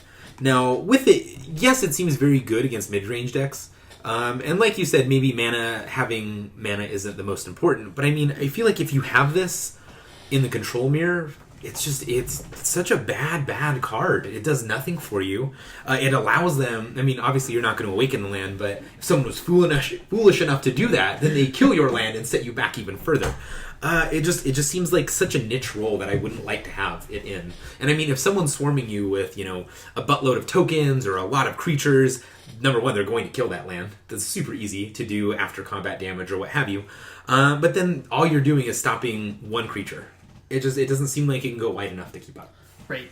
So, in general, that's kind of my opinion on... It's just, when people it's were not good. playing- It's not when good people were enough. playing Nick's Fleece Ram or Yeah, Docs. you brought that in like as a sideboard card, and when it died, you're like, yeah, I knew that was gonna happen. Right. Searing Blood, okay. But, like, you got value out of it. I don't think that, like... This doesn't have that same kind of value. Yeah, because it doesn't gain you life directly. It blocks things, which is nice. I mean, that's like a way of gaining life. Right, but I mean, even I feel like you as a control player trading your land for one of their real cards is like not a good trade for you. I feel like that's something you don't ever want to do. Right. Because I mean, eventually you're going to want to cast more than one spell a turn. Right, and if they kill your land on turn 4, that means you're not wrathing on turn 5, which can be even worse. It's bad, yeah. So, like, I just don't know how often awakening the land is actually going to be beneficial to you on turn 3. And I don't know how often an 06 is actually good at all. I think in this standard format, and that's why I gave this card where I put it, is that 06s present a problem for both aggro and control decks in this format. And the format is slow enough that the cost of 3 mana doesn't bug me. Sure, but they can always go around you, right? Like the Teamer Battle Rage or like a whole host of things. That's the thing is, like, the Teamer Battle Rage decks, they often are dealing you enough damage, just enough damage, even with the combo. Mm-hmm. And 6 toughness is like a lot of toughness for them to get around, and that's actually one of the reasons I like the card. It's actually for that matchup. But I mean, part of the draw to those decks is that they get to play around things like that, right? Like they're used to winning playing around things. But like you're Siege putting Rhino. 2 creatures into play. Sure, yeah, I understand, but they don't need that many. They just need the 3rd one, right, or the 4th one. Not really, because like, if they're not attacking into your 3/3 and your 06, then they're not dealing you damage in subsequent turns to turn on that Teamer Battle Rage effect. Sure. I think the deck can go a bit wider. And also, at the same time of gaining this card, they also gained the just 2 mana destroy target attacking creature, which I think made this card a little bit better. Yeah, I think that's very true. I would agree with that. I'm not thinking in that regard, but I mean, of all the 3 mana 06s I've seen, very little of them have been standard playable. I think this is like a similar parallel to like Wall of Denial, where like there are times where this card will be good. Right. I take back my 0. I'll give it a 1. So 1.5. What did I give it? 2. I'll join Casey at a 1.5, and then you can be a 1. Yeah. I could be wrong. It should be like a sideboard card. But what's up next? Blue cards, the best ones. Yay. Casey, why don't you read Dimensional Infiltrator? You got it. It's a blue and a colorless for an Eldrazi creature. It's a 2/1 with flash and flying, which I'm already in love, obviously, and has an activated ability of a colorless and a generic. Target opponent exiles the top card of his or her library. If it's a land card, you may return Dimensional Infiltrator to its owner's hand. So I'm a little confused. Why don't you love this card, Manny? I don't like it. I don't see an instance in where I'd want to be spending that much mana to bounce a crappy 2/1. Or, I mean, maybe even I can see flashing it in to get some surprise blocks in there, but I still don't think it's very good. Casey? I mean, obviously, flash and flying, like, whatever. Like, I'm probably going to play this card at some point. But it's a 2/1 for 2, which is not nothing. That has flying, so it's... Right. Yeah, I mean... It's not so much surprise blocks as surprise attacks. Sure, like, it's very, very value oriented. I can think of a lot of ways. Like, tempo style decks... Yeah. That, like, if for some reason they printed, like, Spell Pierce in this format, like, this card would be great. Right. Where you can leave up this card and Spell Pierce at the same time. Mm-hmm. Like, that's a... Paper Snag would be hot. Exactly. Those style things are where, like, this card lies. So, playable, and then playable in this format, it might be 2 different things. I don't know this card is playable in this format, but there are formats where I would have played this card. Right. I give it, like, a 2... I think a 2 in a role player, because I don't think that it's, like, a format staple, and I don't even think it's, like, an average Magic card. Yeah. Casey, you probably have a higher grade than I do. Probably not, but it's like a card that, like, I love it. This is, everything that I ever wanted to do. Like, it can blink your opponent's removal by bouncing it back to your hand. Possibly, right? Like, maybe. Like a 1 in 3 chance. Yeah, but you can activate it more than once. Right, but I mean, do you really want to spend that much mana to save a 2/1? It's drawing a card. It's drawing a card. You're killing their removal spell. Yeah, I understand. Okay, it's just... You have to remember that you're not bouncing this just for something to do. You're bouncing it for card advantage. Sure.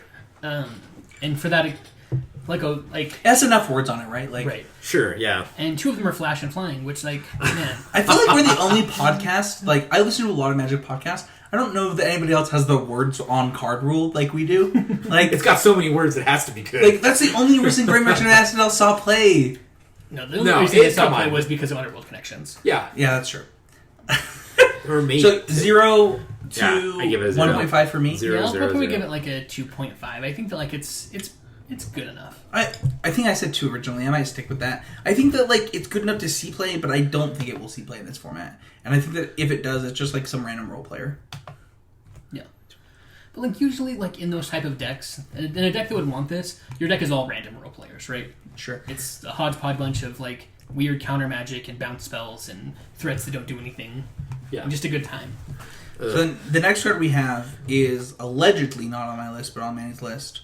Yeah, it's not on my list. It's on Manny's list. And that's Prophet of Distortion. This is 1 blue for a 1/2 Eldrazi drone that has Devoid, and you can pay for it to draw a card. There's no chance this card ever sees play in any format ever. I will give it a 0. Casey?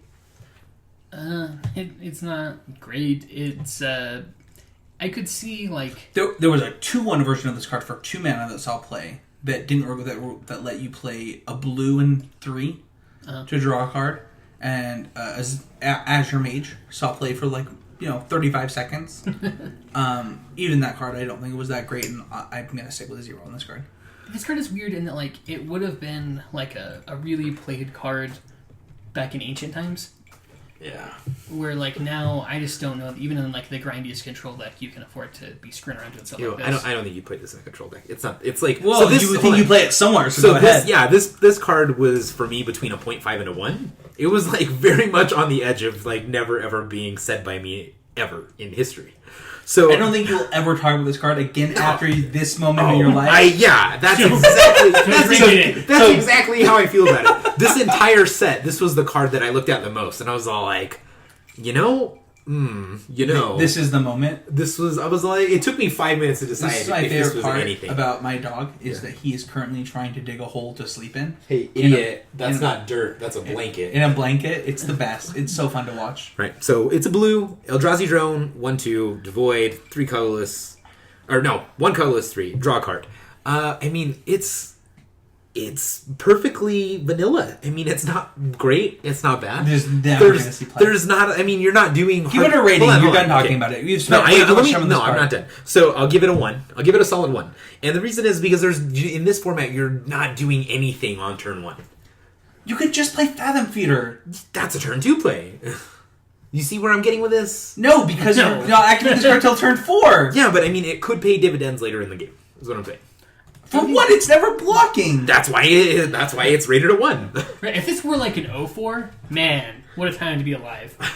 But it's not. Okay, moving on. The So the next card we have is Slip Through Space. It's 1 blue for a sorcery, devoid. Target creature can't be blocked this turn. Draw a card. So first of all, it's a common, so it will see Pauper play. I actually think this might be better than the flashback one in those Pauper decks. Maybe. Flashback's pretty big. It's a big deal. So I think that this card, the drawing a card is better than flashback, in my opinion. In that deck. Flashing back is like drawing a card, right? Yeah, You're drawing a it card, is. but it's It's this the It's same the card card. that you So want. if you want the same card, but I Which think you usually this, want to do in any constructed No, setting. I don't think so. I think that drawing a card is better in that deck than flashback. I could be wrong. That's the only Pauper deck I play is that the Nivik Cyclops deck. I'm actually going to be buying more Pauper decks. Nice. I'm going to be. That's the next thing that I'm going to do on my Moto account is like having enough Pauper decks that people can just like join a bunch of leagues and play a bunch of dailies on that. I think this could lead into a Jeskai Prowess shell. I think a lot of cards. That's in what I this was going to say. Is I actually think Yeah. it might be standard playable as Yeah. far as like Jeskai You have- Prowess. Yeah, you've got the blue one, the red one, the white one. You've got a lot going on. There's actually a ton of prowess creatures that Yeah. really would benefit from this. Yeah. There's both this card and the red card. Like some people are saying that like I'm not like that just doesn't sound like something I want to do, but What? it's not something Oh. they want to do. Yeah. But it's something somebody wants to do. Yeah. And it is something you have to worry about.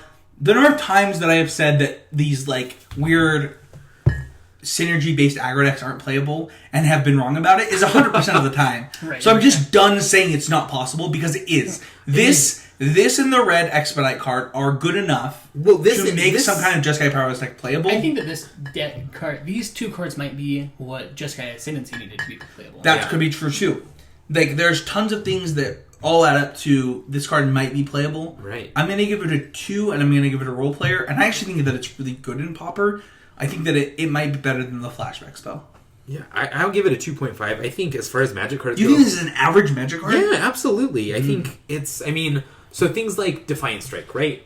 Perfectly average. But that's the thing, is normal like, that's why the red Jeskai deck makes so much sense to me. Is like, this Defiant Strike, the red one. Right, like, right. And not even... I'm just not spending... I'm spending no cards at all the whole game. I mean, for me, not even... Treasure Cruise. Not even taking it... Yeah. Not even...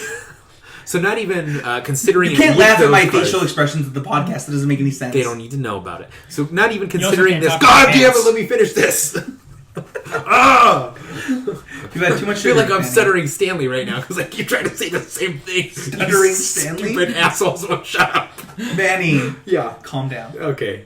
A-holes. Anyway, so looking at those cards in a vacuum and not along with this card, Defiant Strike is perfectly playable. A lot of these cards are very good. They've seen play in a lot of different shells where they do very well. And they're So good. you're going to give it 2.5 in a role player? Yeah. Casey, go ahead. I think it's about there. I think that it has potential. So timeout. Timeout. You're going to give it 2.5 in a role player too? Yeah. Suck it. I think that, like... I'm offended. It draws a card, which, man... It's really good. What a time to be alive. Yeah. It fuels your treasure cruise, which, man, we're cooking with gas now. It makes your guy that you've spent, all this time prowessing up unblockable. So it equals some amount of just damage. And, like, the downside of this card is basically that it's a card in your deck. Yeah, I mean, Speed too. like, unless you're gonna play 64 like a madman, like, this does limit your ability to play. I mean, it's air though, right? So that's an important thing to note. Is like, does air really count as a card in your deck?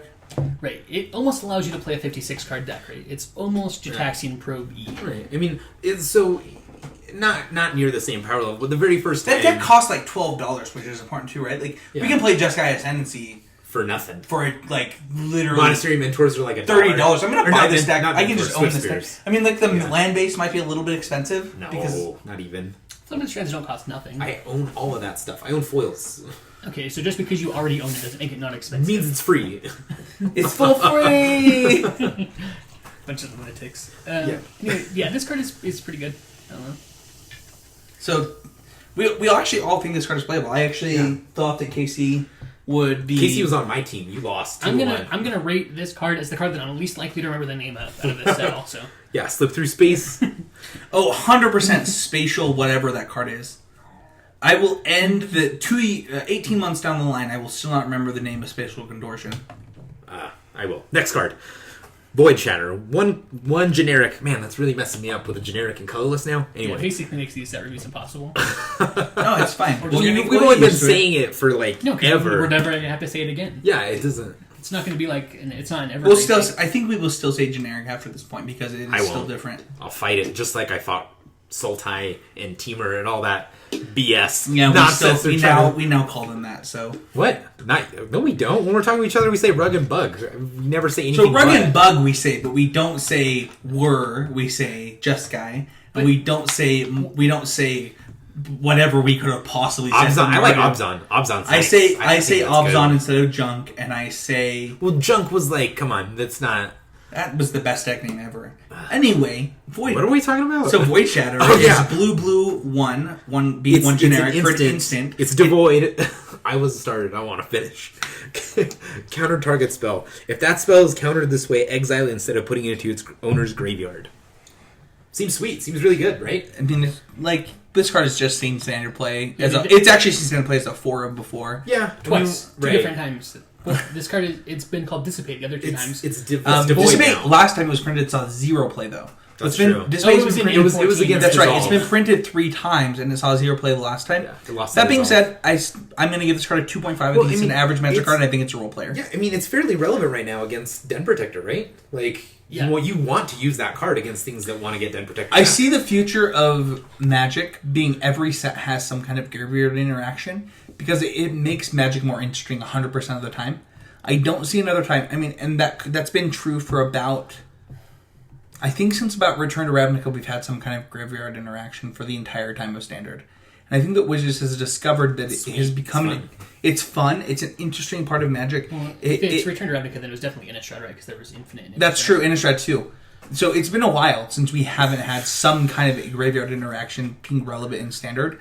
And for that reason, I think that this card is about a 2.5. It's just an average Magic card. I think this is about the point where you will play a Cancel. This is the level that Cancel needs to be to play it. I think that cards like the one that you need Metalcraft for were a little bit worse, and they still saw play. That's like a one of. And for that reason, I'll give this card a 2.5 and a role player. Yeah, I mean, it's basically Cancel most of the time, except for when it's way better than that, which is once in a while, but not a ton. Sometimes you can really get them. I don't know for sure. Like, if you're playing that type of deck, I don't know what your split between Scatter to the Winds and this card is. I never want to awaken ever, personally, but that's my the style. thing, That's is, my like, style of play. That's for me. Scatter to the Winds is still better than this card. I've heard Patrick Chapin talk about like Scatter to the Winds is basically Cancel that makes you feel good, and I disagree. I have activated a lot of Scatter to the Winds in this format. Yeah, I mean, like a lot. Yeah, I finished a tournament with a winning record. Playing that is basically my only win condition. Yeah, I think that people underestimate the power of Scatter to the Winds. When we did the set review, when Quentin and I did that, I talked about like Scatter to the Winds is like the best Cancel predicted in a long time, and I still believe that. I prefer Dissolve. I actually still think it's better than Dissolve. Like, I'd rather have my counterspells be win conditions than my counterspells be get you to your marginal effects. So, like, if we were playing like this and Theros together, I'd probably play like 3 Dissolve, 2 Scatter, because like I think on average Dissolve is better, but Scatter, you're gonna want that eventually. When Scatter is good, it's way Dissolve was enough better that you never played Dissipate, which I still think was wrong. I pushed on the podcast that you should have played a 3-1 split with 1 Dissipate. And I still believe that, and I still think that Void Shatter will see play. I'm going to call an audible. I'm adding a card to my list. Containment Membrane. Okay. I think... So, hear me out. Let's finish this We're card. finishing Void Shatter. I thought we were done. I thought everything was You set. haven't even rated the card yet. I mean, it's a counterspell, 2.5. It does the same thing all the other counterspells do. Man, Casey, stop it. Yeah, I mean, it's about that, right? Like, it's Cancel, but with a little bit of upside. Cancel's like a 2. All the other Cancels are 2.5. So before Drunk Manny goes on to his next card, we have a card before that. It's called Comparative Analysis. Oh, yeah, that was on mine, too. We've kind of gone back and forth across the alphabet here in blue. We have? We haven't skipped a single card. No, it's because those are the devoid. They're devoid. We're going from fake blue to real blue. So the devoid cards are actually card numbered before the other cards. Yeah, that's weird. Oh, are they? Yeah. They are, yeah. How weird. Yeah. Casey's over here like, what are we doing? I thought you guys were just idiots. No, These guys can't spell. we're going... So for those who are listening along, and I will actually say this post-podcast when I do my little intro... If you are listening along, please use just the card image gallery from wizards.com. I'll even put the link in the show notes as long as somebody reminds me to use that instead of, Mythic Spoiler or MTG Salvation. Yeah, that won't make any sense to you. Yeah. So next up we have Comparative Analysis. It's 3 and a blue for an instant Surge, which this is our first Surge card. Yeah. So for this one, Surge means that you may play this card for its Surge cost if you cast another spell this turn. So this card has a Surge cost of 3, and then you can target player draws 2 cards. So it's instant speed divination if you played another spell this turn. So I just don't know why instant speed divination isn't on a card. I have never figured it out. But comparative analysis by itself, I do believe is playable in some facet. Because I would pay an extra mana for an instant speed divination in some deck as a one-of. So wasn't this card just in Standard or currently in Standard? No. So a slightly worse version of this card was in Standard. Without Surge. Without Surge a little while ago. It saw play, I think, one weekend in SCG, and I think that's the only time it saw play. I think you're right. I think it might still be in Standard. Really? That doesn't speak well for it. I don't think so. So there's one that's draw 3, discard 1, I think, right now. But I think that the search cost in some formats might be good enough. It's a common. I'm going to give this card like a 1.5, and it could be some kind of role player in some deck. Yeah, I feel the same way. I mean, I think there's a chance it may see play in control decks now. It will never be more of a one of in any deck. I will say that right now. Yeah, I agree. Because I mean, so there is this kind of missing area right now where we don't have anything like divination. We don't have Jace's Ingenuity, which has been in standard for a long time. We're not able to draw cards with instant speed other than, dig through time and things like that, where this could be very, very beneficial. The hard part with the surge cost is because you look at it and you go, oh, 2 color or 2 generic and 1 blue, that's great, draw 2 cards. But the thing you have to consider is that as a control deck, you're very mana intensive and you're doing a lot of things that are very expensive, albeit at instant speed, but when are you going to have the time to be able to utter end and surge cost that? I mean, pretty late in the game. So it's not as much of an early player as you think it is. Casey, you're still searching? Yeah. And to wrap that up, I give it a 1.5 as well. Apparently. Did I give it a 1? Did you? I give it a 1.5. Maybe one of, maybe. It's a one of sometimes like this. Right.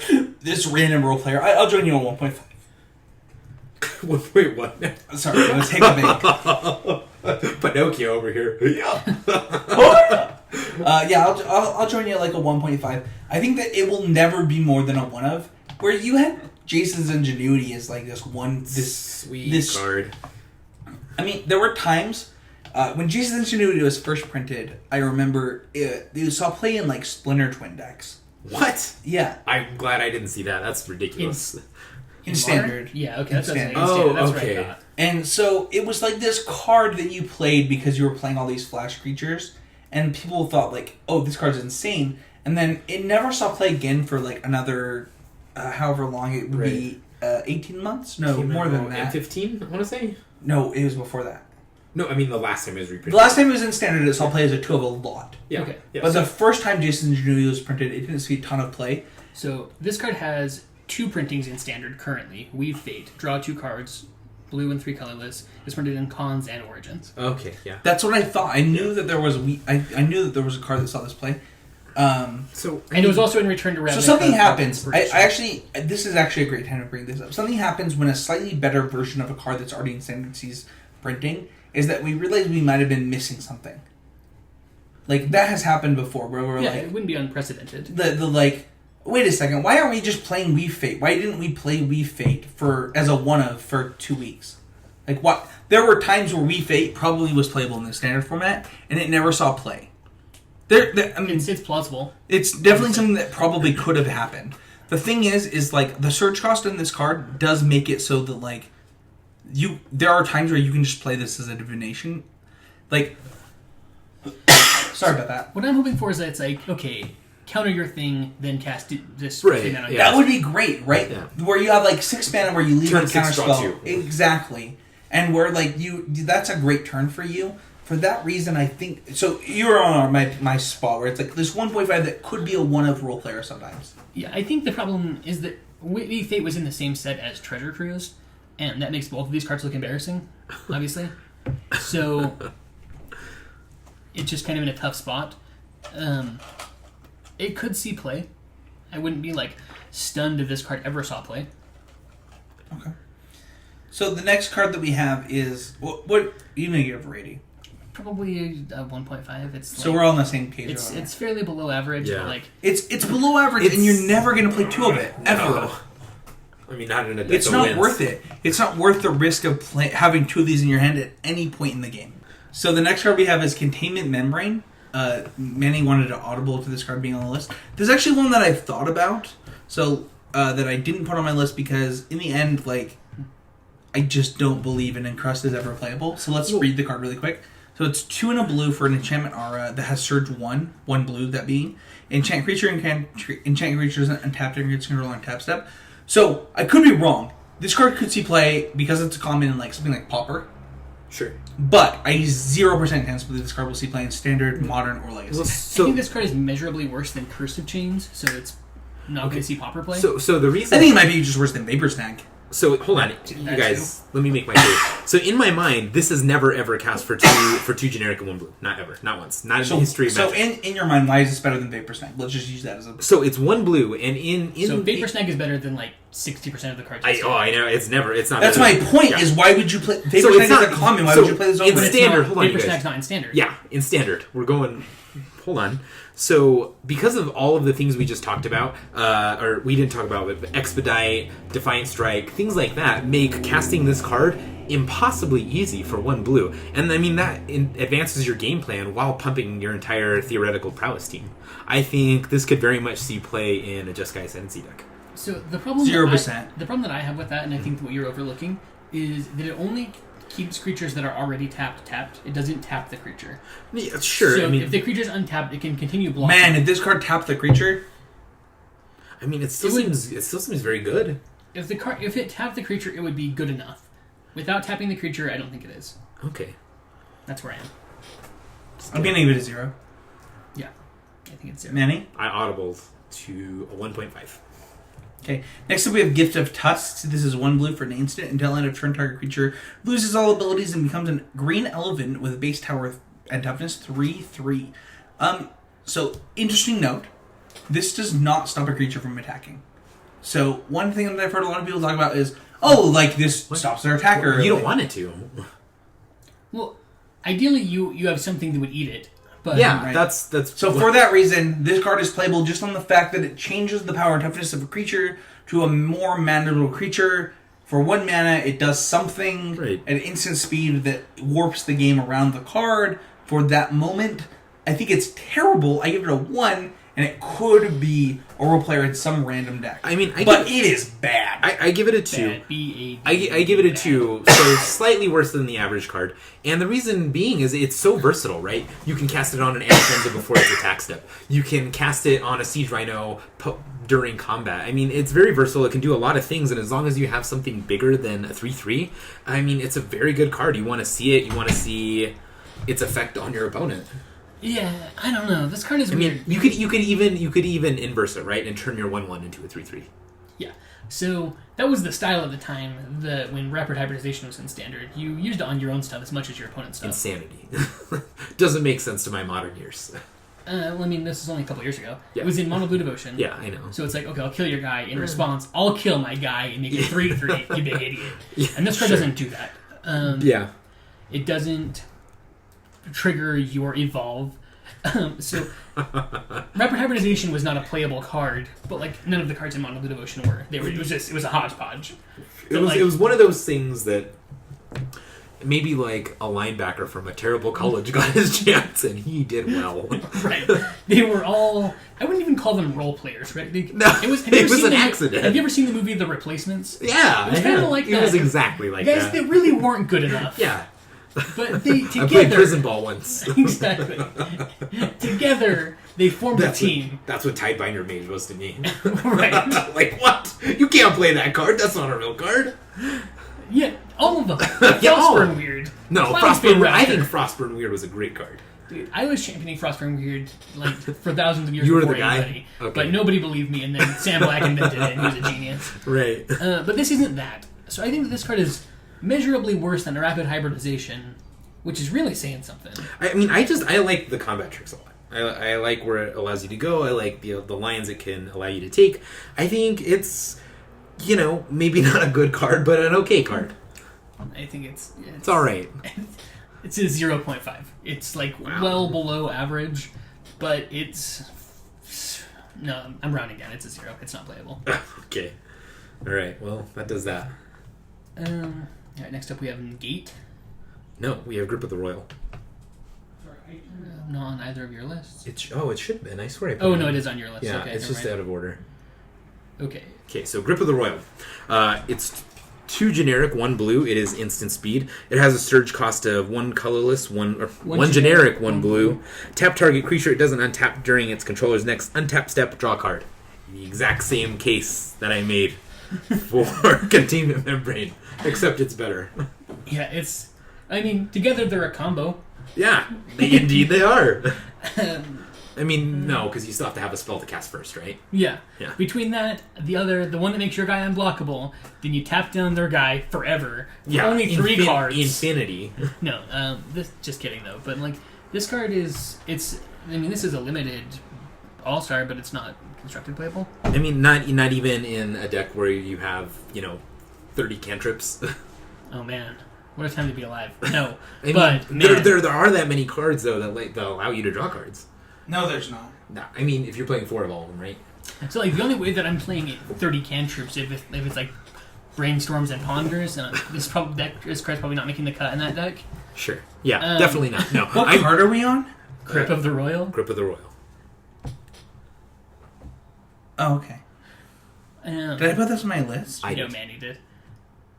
Okay, so Great limited card, not playable and constructed 0. yeah, I don't think that there's a chance that I play this card in constructed. I think that if it was a 1 blue, that this would be constructed playable. Well, then you're just asking for the world, right? No, not really. You're not asking for anything. It's an uncommon even, like it wouldn't even break limited, it would just be good. This card is already very good in limited. It's good, but like for 1 mana it's busted. In limited. Yeah, I agree with this card at 0. What do you like about this? I like the amount of the draw card. You just saw draw a card and you draw a card and prowess features. Did you just play in a pre-release last night? No. Oh, okay. I didn't. But anyway, did you not go? No, I didn't go. I didn't think you would. Yeah, I was gonna. I didn't want to. But anyway, no, I like the fact that it could possibly have a lot of synergy with, things like Abbot of Carol Keep, right? If you have 4 mana open, seems sweet, seems good. Let's go to a real magic card. Let's go to Negate. This is 1 blue and 1 for an instant counter target non-creature spell. This card has seen main deck play recently. Yeah, I mean it's very good. This is a reprint, if I'm not mistaken. I give it a 2 still. I think it's a 2 and it's a role player. That's all I'll give it. This deck has seen main deck play in standard and modern. It's probably it's a a 2.5. I'm not there yet. I will say 2.5. It is a staple. Negate's not going anywhere. Negate the spell. You think it's a staple? A staple. It's a staple of Magic. Yeah, if you're playing blue and you don't have any negates in your sideboard, you're out of your mind. You're probably playing Legacy or Vintage. Yeah, well, yeah, that's true. I think more like better spells. Sure, but I mean, in things like Standard and Modern, this is very good. This is almost as good as it gets. I mean, non-creature is like a pretty big slice of the pie, right? That's like most things, right? You Planeswalkers. should just play Spell Pierce. Yeah, you can, but I mean, Spell late Pierce game isn't always it's good enough. horrible. Late game, it's terrible. No, it's not. Okay. I mean, on turn 6, when your opponent's casting Liliana and nothing else, Spell Pierce feels pretty stupid. Yeah, but you've already won that game for Spell Piercing that first Liliana. Maybe. But like, you can't always you can maybe Spell Pierce. You're talking about the worst case scenario for the card. So you're talking about No, worst case. that's happened to me a lot. Well, then you played the game wrong. You can't. Why is Spell Pierce in your deck? You can't Spell Pierce a late, you draw it late game, and that's just when you draw it. Well, where's your Destiny Lighthouse? Okay. No, I'm not joking. I actually believe this. That I believe that people who don't like Spell Pierce in Modern just play Spell Pierce wrong. They play it in the wrong decks. They play it at the wrong times. They do the wrong things with the card. And that may well be possible. I'm gonna pull up my just alone my Modern deck. I do have 1 negate. I have 1 negate in my side. Mazel tov. So the reason for that, and now that other cards are gone, I could see changing this. But Giga Drown, not the counter non-creature spell that deals them 3 damage.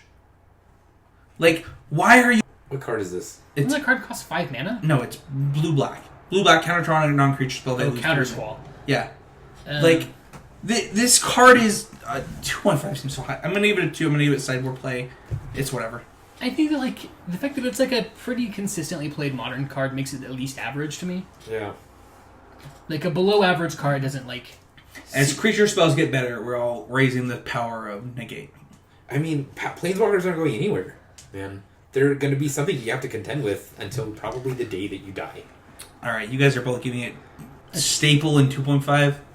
Yeah, why not? Yeah. All right, I'll give it 2 in the sideboard. I can't believe that I'm doing this. Can't believe this is a conversation. Oath of Jace is 2 and a blue for a legendary enchantment. When it enters the battlefield, you draw 3 cards, discard 2. At the beginning of your upkeep, you can scry X, where X is the number of creatures, planeswalkers you control. Sorry about that. So scry never. Okay, so you get to talk last, and you might not get to talk at all. Okay. Casey, what are your thoughts on this card? My thoughts on this card are that I wish that it kept in the spirit of these draw 3, discard 2 spells, and it said in draw 3, discard 2, or 1 planeswalker, or something like that, where it's okay. make it worth playing. You aren't allowed to talk yet. Give it some spice. This scry thing, I don't like. I think that when you have planeswalkers in play, you're already winning.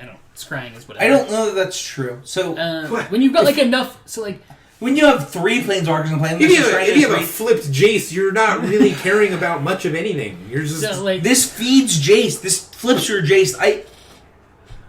My thoughts on this card is that it's a role player and it's like a 1.5, but the fact that anyone would give this card a 0, there are people that talk about playing this card over Thassa in like Legacy and the decks that want Thassa. There are people that talk about like playing this card in super wrong. I don't know. I don't know what's right with this card, but it does enough. It has enough words on it. It like the number of times that I have never been able to kill a Jace, because why would I be able to kill a Jace? Like they played that at the right time because they were a good Magic player and they weren't stupid and just like threw that out there. Like, it's good. It's good with Jace Architect of Thought. It's good with Gideon. We all it's good with Jace Architect of Thought? That too. Jace Viren's Prodigy is what I was talking about. But, like, Planeswalkers are things that are legitimately hard to kill right now. Like, we don't have Hero's Downfall. Ruinous Path is, like, a one-of in some decks. Yeah. I give this card at 1.5. 1.5 is probably fair. It's far enough below average, but it's not... It sure isn't, like, good. But it's whatever. 1.5 is fine. For me, I mean, I'm often wrong about blue cards. It just seems very bad to me. It doesn't seem good. I wouldn't play it. I don't like it. I mean, on turn 3... Give it a grade. 0. Okay. There we go. That's totally fine. Like, you can just say you don't believe it's playable. You don't have to, like, defend your position, I think. I mean, that's why we're on a podcast, so we can talk about it. So kind of, but, like, if you actually just don't know a situation where you want to play this card, you don't have to... No, I'm going to say why I wouldn't want to. So, at 3 mana, typically, let's say... I mean, you're not always playing Jace in a control deck, right? Most of the time, that's not correct. But in this standard format, when you are, there's 1,000 things you'd rather have 3 mana up for. Like, here's my thoughts. It's like, I don't see this as like a turn 3 play, which is what people talk about it with. But like, let's pretend that you like play this card late game. You filter, like, you've already played some Day Through Times, you've already played some divination effects. You've like sculpted your hand to a pretty good hand, but then this sculpts your hand to like what you want it to be. And you already have like Jace or Gideon or like some Bant style deck Planeswalkers in play with like the other oaths. I could see this card seeing some reasonable amount of play, and I think that it's a role player, but I think it's like the worst of the oaths, and it's the one you'll play the least of, where it might be like a one of in that deck. Yeah, I mean, I think it draws 3, discards 2, like, that's not nothing. Sometimes, like... I mean, Faithless Looting saw play in Standard, right? And that gained you 0 card advantage for 1 mana. Right, that one, well, Faithless Looting loses you a card, this nets you 0. Right. It cantrips. Right. It's a cantrip for 3 mana that has an effect if your deck is built around the card. Right. Which is like... I don't know. If it were, like... Compulsive Research is good enough as an instant, right? Or Thirst for Knowledge type effects. Those are good enough. As a sorcery, it's worse. Compulsive Research is a sorcery, which, like... but you can also... That can also be card advantage if you discard a land, where this can never really be card advantage. Scrying is powerful, but, like, when you've got enough Planeswalkers to make the Scry powerful, you're already, like, winning? I don't know. I think it's narrow, but I think it's playable. It's probably... I'm actually... The more we talk about it, I think I'm a little bit softer on it. I'm going to give it a 1 instead of a 1.5. Okay. Manny stuck on a 0. Let's go to Overwhelming Denial. This is 2 blue... Oh, did you change your mind? No. I just have a like, new guy question. So with the Sphinx being uncounterable... And this being uncounterable, what happens when you try to counter that? Nothing. Just so the like which one takes priority? I don't. So neither of them. So Overwhelming Denial targets Sphinx of the Final Word, right? So Overwhelming Denial resolves and does nothing because Sphinx of the Final Word is not counterable. So it's not countered. It resolves. Okay, it doesn't do anything. So it's just like targeting an indestructible creature with a destroy spell. Yeah, like if you Doomblade their Predator Ooze, then nothing happens. You've cast a Doomblade and nothing happened. Nice fucking Predator Ooze somewhere. Get that green devotion up. Yeah, it was the first indestructible card I could think of. That's an odd one, but I'll take it. So Overwhelming Denial is 2 blue for an instant. Surge for blue. Overwhelming Denial can't be countered and counter target spell. So Last Word has already seen Standard play before. I don't expect this card to be any different. I think it's a role player. I'd give it like a 2. People talk about it in like weird formats. They actually think it's legacy playable. I don't know how you ever play this over Counterspell. Yeah, it's just play Counterspell. Like, for that reason, I give this card like a 2, and I think that it will see play. I think that like there are decks that, I think that's fine as a 1 of in some deck. And it reminds me of Rewind, which was usually a 1 of. Yeah, and it was good enough. Yeah. I don't see this card like breaking any format ever, which is people think this card is like insane. I don't know why. But I think we're all on like that. Like Counterflux isn't that good, and it's better than this. Yeah, I think that we're all on like this. This is fine. Yeah, like, it's fine. We still see standard play. We'll all give a role player about a 2, I'd assume. Yeah, I would say it's it's role like a little bit worse than 2, but it's not quite a 1.5, so I'll give it a 2. Right. Sure. Sphinx of the Final Word is blue 5 for a 5/5 creature Sphinx. It can't be countered. It has flying hexproof. Instant sorcery cards you control can't be countered. Wow. By spells or abilities. Yeah. So this is a 5/5 for 7. I don't actually think this card will see play. I think I have it on my list because I think it's playable, but I don't think it will see play. I'm going to give it a role player. I think it's a 1 of if it sees play, and I'm going to give it a 1. I think it's like the worst card you could possibly play if it sees play. I think it is a sideboard card for the control mirror. Absolutely. No. The fact that it's hexproof sends it over the top. If the card sees play, it's in that role. Right. It's not playable outside of that role. So if it's not playable in that role, it's a 0. Okay. All right. I'll show you guys. I'm gonna give a 1 sideboard then. Yeah, I think it's a sideboard 1. 1 of in your sideboard as a 1. Very mediocre, not broken. People are super overrating this card. Broken in the control mirror, I think. People hate blue cards, right? So they're gonna just say you're afraid. It's annoying. Blue's the boogeyman. Well, so as like somebody who almost always plays blue, this card is like my least favorite card in this set because it's like, why does that have to be hexproof and uncounterable? That seems really sweet. That's if you're so on annoying. The casting side of it, right? You have to wrath it, and that's that. Yeah, or like maybe because like right now Are in there sacrifice effects. Yeah, the only I would say like sure. the control deck du jour is Jeskai Black, which has Crackling Doom, and then the other control deck you could really play is Esper Dragons, which has Foul Tongue Evocation. Sure. So maybe it's not so hot right now, but I could see a world where this is the guy you play in the control mirror, like Prognostic Sphinx was. Where it's like, it doesn't die to Elspeth, it doesn't die to anything else. It just gets in there, does its dirt, scries you several, and eventually kills your opponent real slow, like. Just how you like. Yeah. So the next card we have is Irma Entangler. It's 1 what? Umara Entangler. It's 1 in a blue for a creature Merfolk ally rogue. It is a 2/1 with prowess. We actually talked about this card would be constructed playable. I think when prowess came out, we talked about just a 2/2 prowess, 2/1 prowess. That's just a playable magic card. Yeah. Casey, I believe we talked about that. Like, this is just playable. I give it a 2.5. I think it's just your average magic card, and it's completely playable. Yeah. Absolutely. I mean, it feels like this rounds out the rest of the team, right? Because I mean, the cards. Yeah, the gang's all here now. Yeah. The team you had against. Yo, let's go! It's actually funny when I think about like the deck. I think of the Painlands, right? You have both red, blue, and white, red, right? Yep.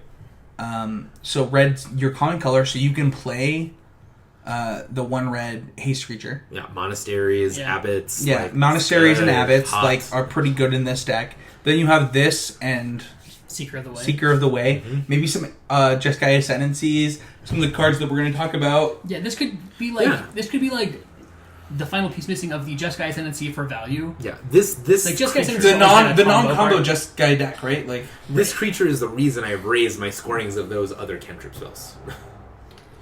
I don't think it's like I think that it's a legitimate 2.5 role player. Yeah, I completely agree. And like even in some like tempo deck a year down the line, like this could still see play. Mm-hmm.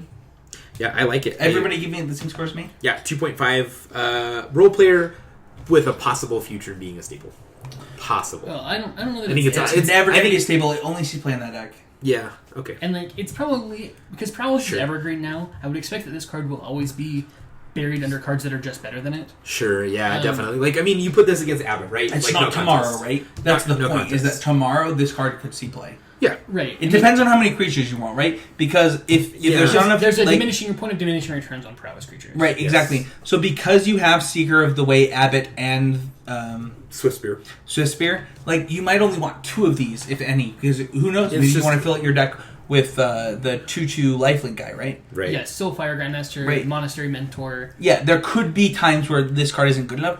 But that being said, there are formats where you're like, man, I'm really missing that last prowess creature. Right. I really want to gain that advantage in some way and like gain that attack step and like gain that momentum. And this card fills that role. Right. So Right. role player 2.5 is exactly where I put this Yeah, card. yeah. Just sometimes you may want to play 16 Agreed. creatures over 14. Exactly. This is like this is a Magic card that you sometimes will play, and it's like just.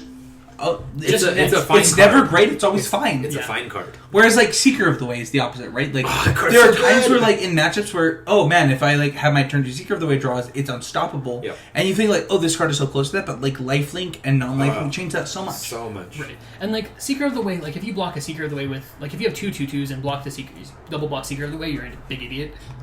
Where like this card doesn't get him the same way. So Sure. like having one less toughness is not nothing. So I don't know, it's tough. But Let's move on to black. So we have Bearer of Silence, which is 1 black and 1 for a creature Eldrazi. It's a 2/1. It's devoid. When you cast Bearer of Silence, you may pay 1 generic, 1 colors. If you do target opponent sacrifice a creature, it has flying and it can't block.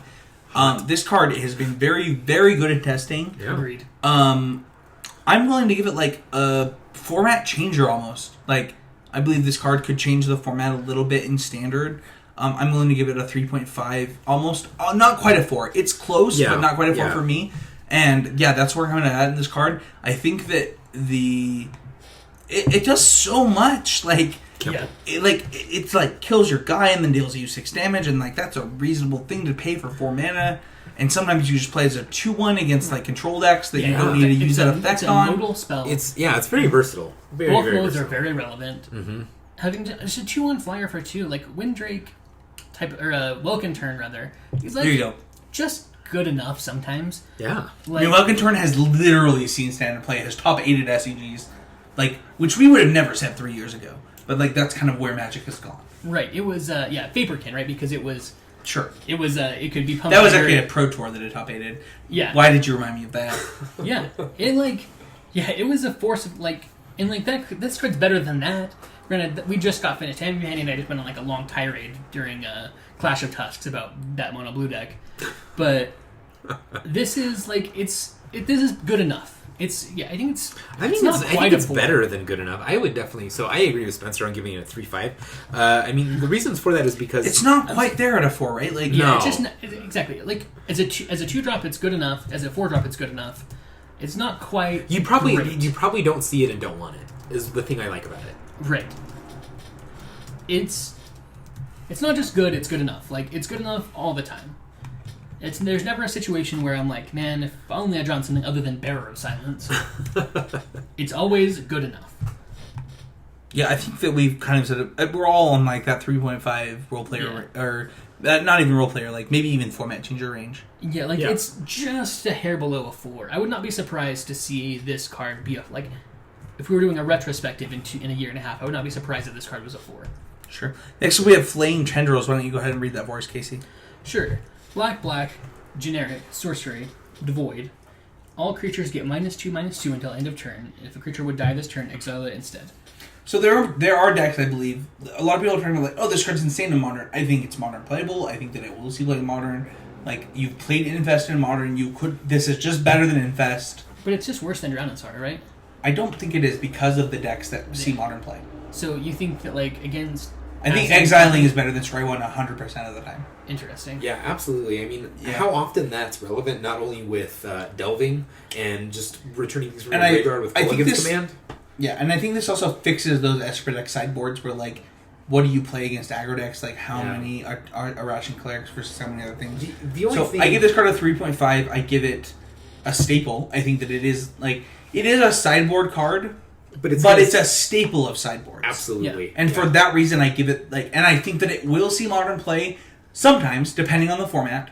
It will never see Legacy play, ever, 100% of the time. There's no way, like, No reason. way more hateful cards than this. Yeah, just because of Toxic Deluge. Yeah, so tons of things. Tons of things are just way better than this. I give it that. What did I do? Did I just say 3.5? Yes, you did. I'm gonna roll it down. I'm gonna give it a 3. Yeah, you were role like, player. a little aggressive. Yeah, roll 3. Excited. 3. It's like slightly better than your average Magic card. A lot of the time, it's a sideboard card, but it's so good of a sideboard card in so many matchups, in so many situations, like against kitchen thing stacks, against tons of things. Like this is what you want. Again, in standard, it's you just want an infest. Like that's just something you want to do. That I'll give it a 3. I'll give it a role player, and that's it. So my take on it is, in standard, it's going to be an all-star. In any control deck, you're going to want this. This is very, very good. It's going to help you with your bad matchups. It's absolutely, like Spencer said, going to be a sideboard staple. With Modern, I don't know as much, because I mean, things like Anger of the Gods you love to see, because they not only deal... But not every deck can play red. That's why, true. That's why this card fits into that Modern role. Yeah. Because I agree with you. I think that, like, if you can play Anger of the 3 Gods... is just so much more than 2, right? And I mean, that's coming from somebody who loves to play green or aggro more than anything in the world, where almost all of my creatures are 3 toughness. It's the smallest they are. So, I mean, if someone were to bring in something like Flame Trundles or Down in Sorrow, it's like a joke to me. It's not doing anything. Anger of the Gods is a beating. Yeah, it's savage. It's I can't come back from it. It's debilitating. And with that, I think it can definitely see Modern play. I don't think it will be a staple like Anger, but it's very, very good. And I think it's absolutely 100% going to see lots of playing constructed standard. Yeah, so like I would not be surprised, for example, if this card saw play in this mono black Eldrazi deck people are playing in Modern, because with the I didn't even think about like just that deck alone. With the banning of Splinter Twin, Burn gets better, and Burn is not going to be a very good matchup for that deck.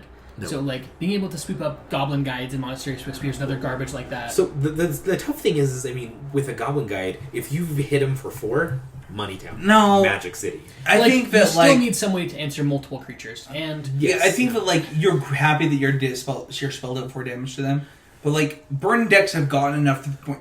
This could also change, right? Like, Modern is about to change. So everything that we're saying could be just, like... Oh, well, like, let's put this in a garbage bag and throw it out the window. That was yesterday's ideology. And, like, the thing is, like, they could just completely move away from creature decks closer. Goblin decks could suddenly be good in Modern. Who the freaking heck? I mean, like, there are Goblin cards that we did not dream of playing when Splinter Twin was in the format that we could maybe play now. Right. And, I mean, Geist of St. Traft basically got unbanned by the banning of Splinter Twin. So, like, this card's pretty good against that. It's really good. That's a really great point. So, this card goes up, down, all around. Like, I think that we're all on about, like, that 3... Could see play in Modern, might see... Like, is probably just a sideboard card in Modern, but, like... is like a staple of your standard sideboards. Absolutely. Yeah, if you find an Esper or control player not playing this card in their sideboard, you're probably going to kill them. Well, let's go into my next card, which is Innovator of Truth. Inverter of Truth. How do you innovate truth? This is 2 black for a 6/6. This card has seen play about 1,000 times in every... 2 black and 2 color... Or 2 black and 2 generic. It has seen play in every single form this card has ever been printed in. This card is 100% playable. It's devoid, it's flying. When it enters the battlefield, exile all cards from your library face down and shuffle all cards in your graveyard into your library.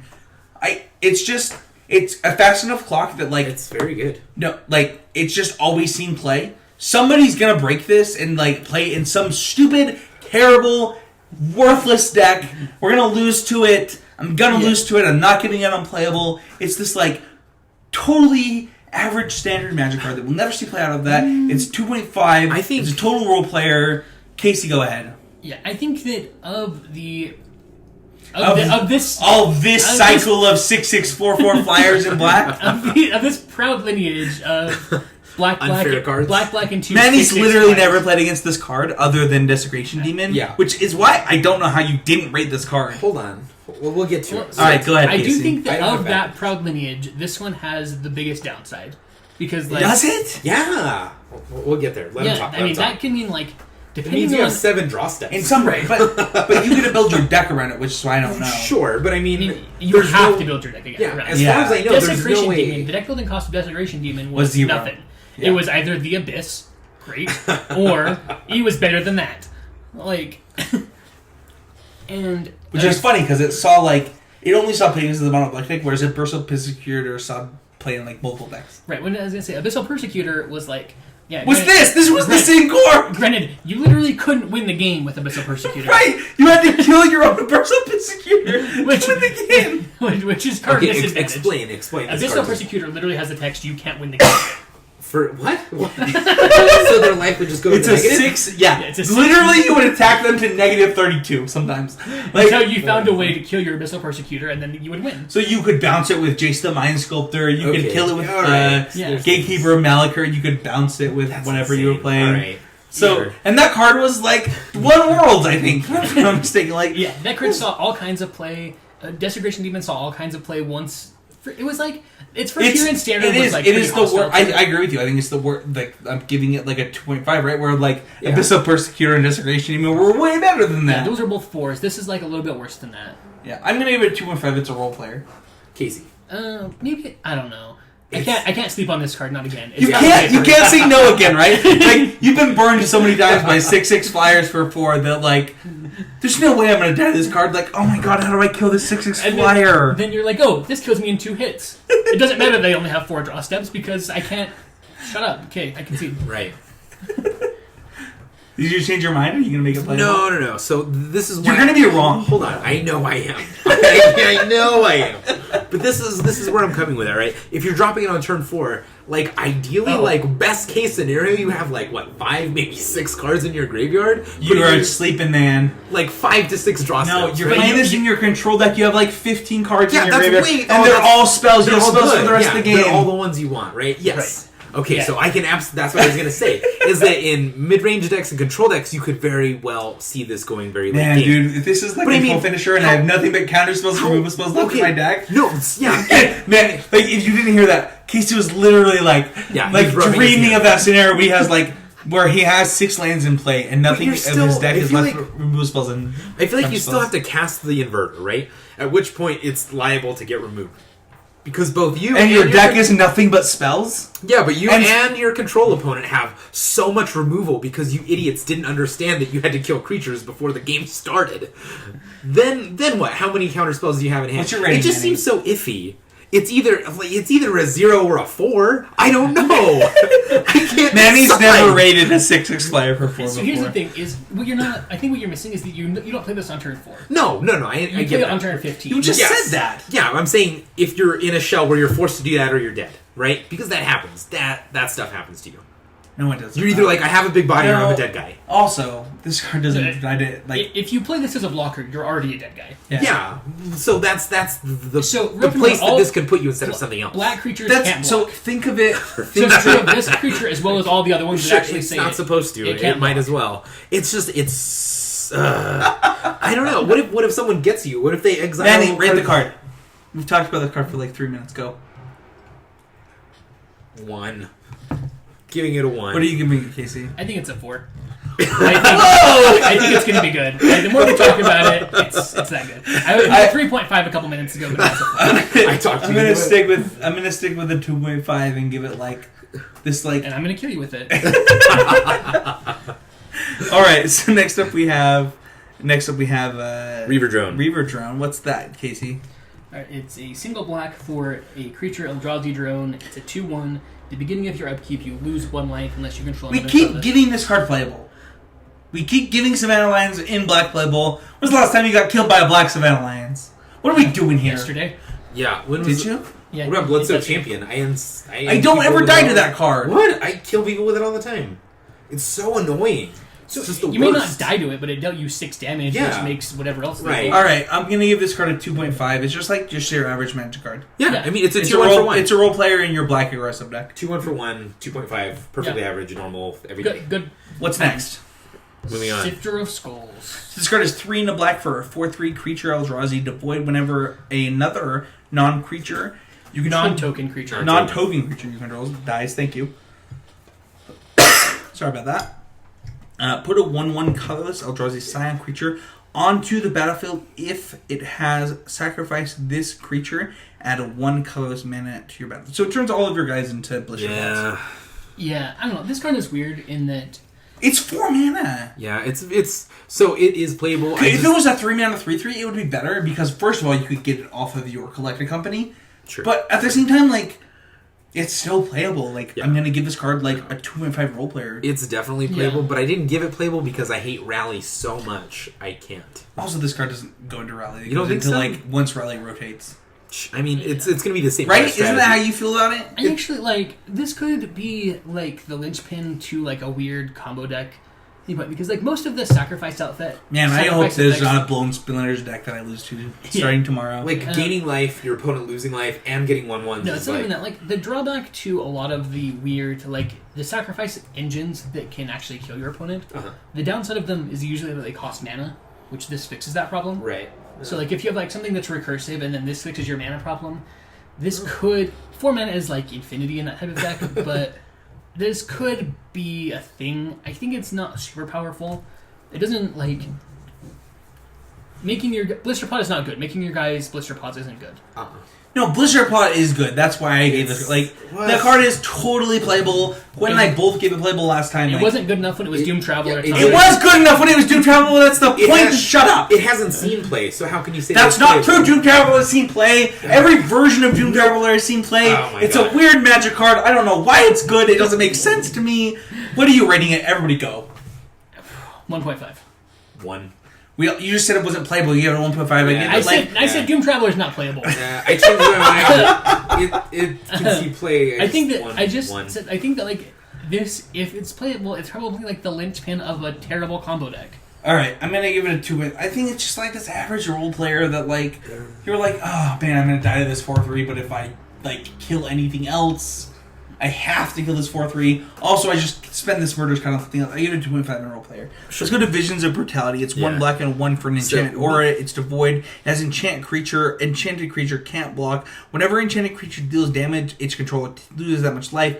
I put this card as literally a maybe. Yeah, I feel the exact same way about this as you do, where it's like, it's possible that it could be horrible there or are times pretty where, okay. like, it's like when a Thrag Doomblade, Test but not exists. quite. When Thrag Test exists, you're like, yeah. I'm gonna do this. Yeah. Or like that Thrag Test will never die, and they also can't attack me with it. Right. And like that, the fact that they can't block is like a pretty big deal. Yeah, I wish but that like that just gives it like made this. it black. Also, like target creature becomes black and can't block because those two things go together, like we just talked about. But so that's a for that fail reason, not doing I'm gonna give it a 1. And it's 100% a sideboard card if it ever sees play. Yeah.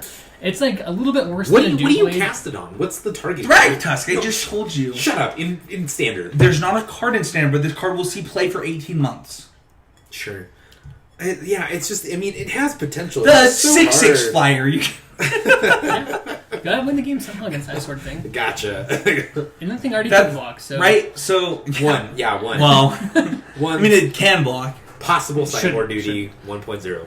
yeah, it's a 1. I give it a 1. This like weird sideboard card. Yeah, weird. Not quite a Doomblade, but not quite not a Doomblade, so I can't give it a 0. Yeah, it does some things. Next card we have is Corpse Churn. Why don't you go ahead and read this for us? Sure. Corpse Churn. 1 generic, 1 black. I'll say his name next time. Yeah, instant speed. Put the top 3 cards of your library into your graveyard. Then you may return a creature card from your graveyard to your hand. So I've given this card a 0 enough times to know that I'm wrong, so I'm going to give it a 1.5, give it like... I'm actually going to give it a combo rating. Like, this is just like I mean, a card that like sometimes we'll see play in like these weird synergy-based decks. I'm going to give it a 1.5 in that rating. I mean, think about casting it with an Angler. Seems very good. No, not even that good. Casey, go ahead. Yeah, no, it's not. Why? Why not? That's not what you want. So he's saying it's like Thought Scour, but it doesn't draw you a card, so it's not Thought Scour. Doesn't it? It No, gets you it the good does. guys back out of your graveyard. Yeah, I mean, But, like, I'm it saying doesn't, recursion like, late game, it right? only- When you've already taxed your graveyard from Tassacres, Murderous Cuts, Gurmag Anglers. No, you it seems didn't like it'll get you that- back in the fight. Anyway. So I've probably given this card a 1 enough times, or 1.5 enough times to know that it's not playable, so I'm going to give it a 0. I'm going to go the other way. Oh, wow. So Okay. I've been burned enough times on these graveyard shenanigans to know that they're all good. They're all playable. Yeah. Some I mean- stupid deck is going to play this card. I give it a 1 in a combo rating. Give it a rating. So now. yeah, my final rating, I don't think it's as good as an average card, but I do think it's good enough to see some play. I give it a 2. All right. What is your impression of the card? Like what? Sideboard.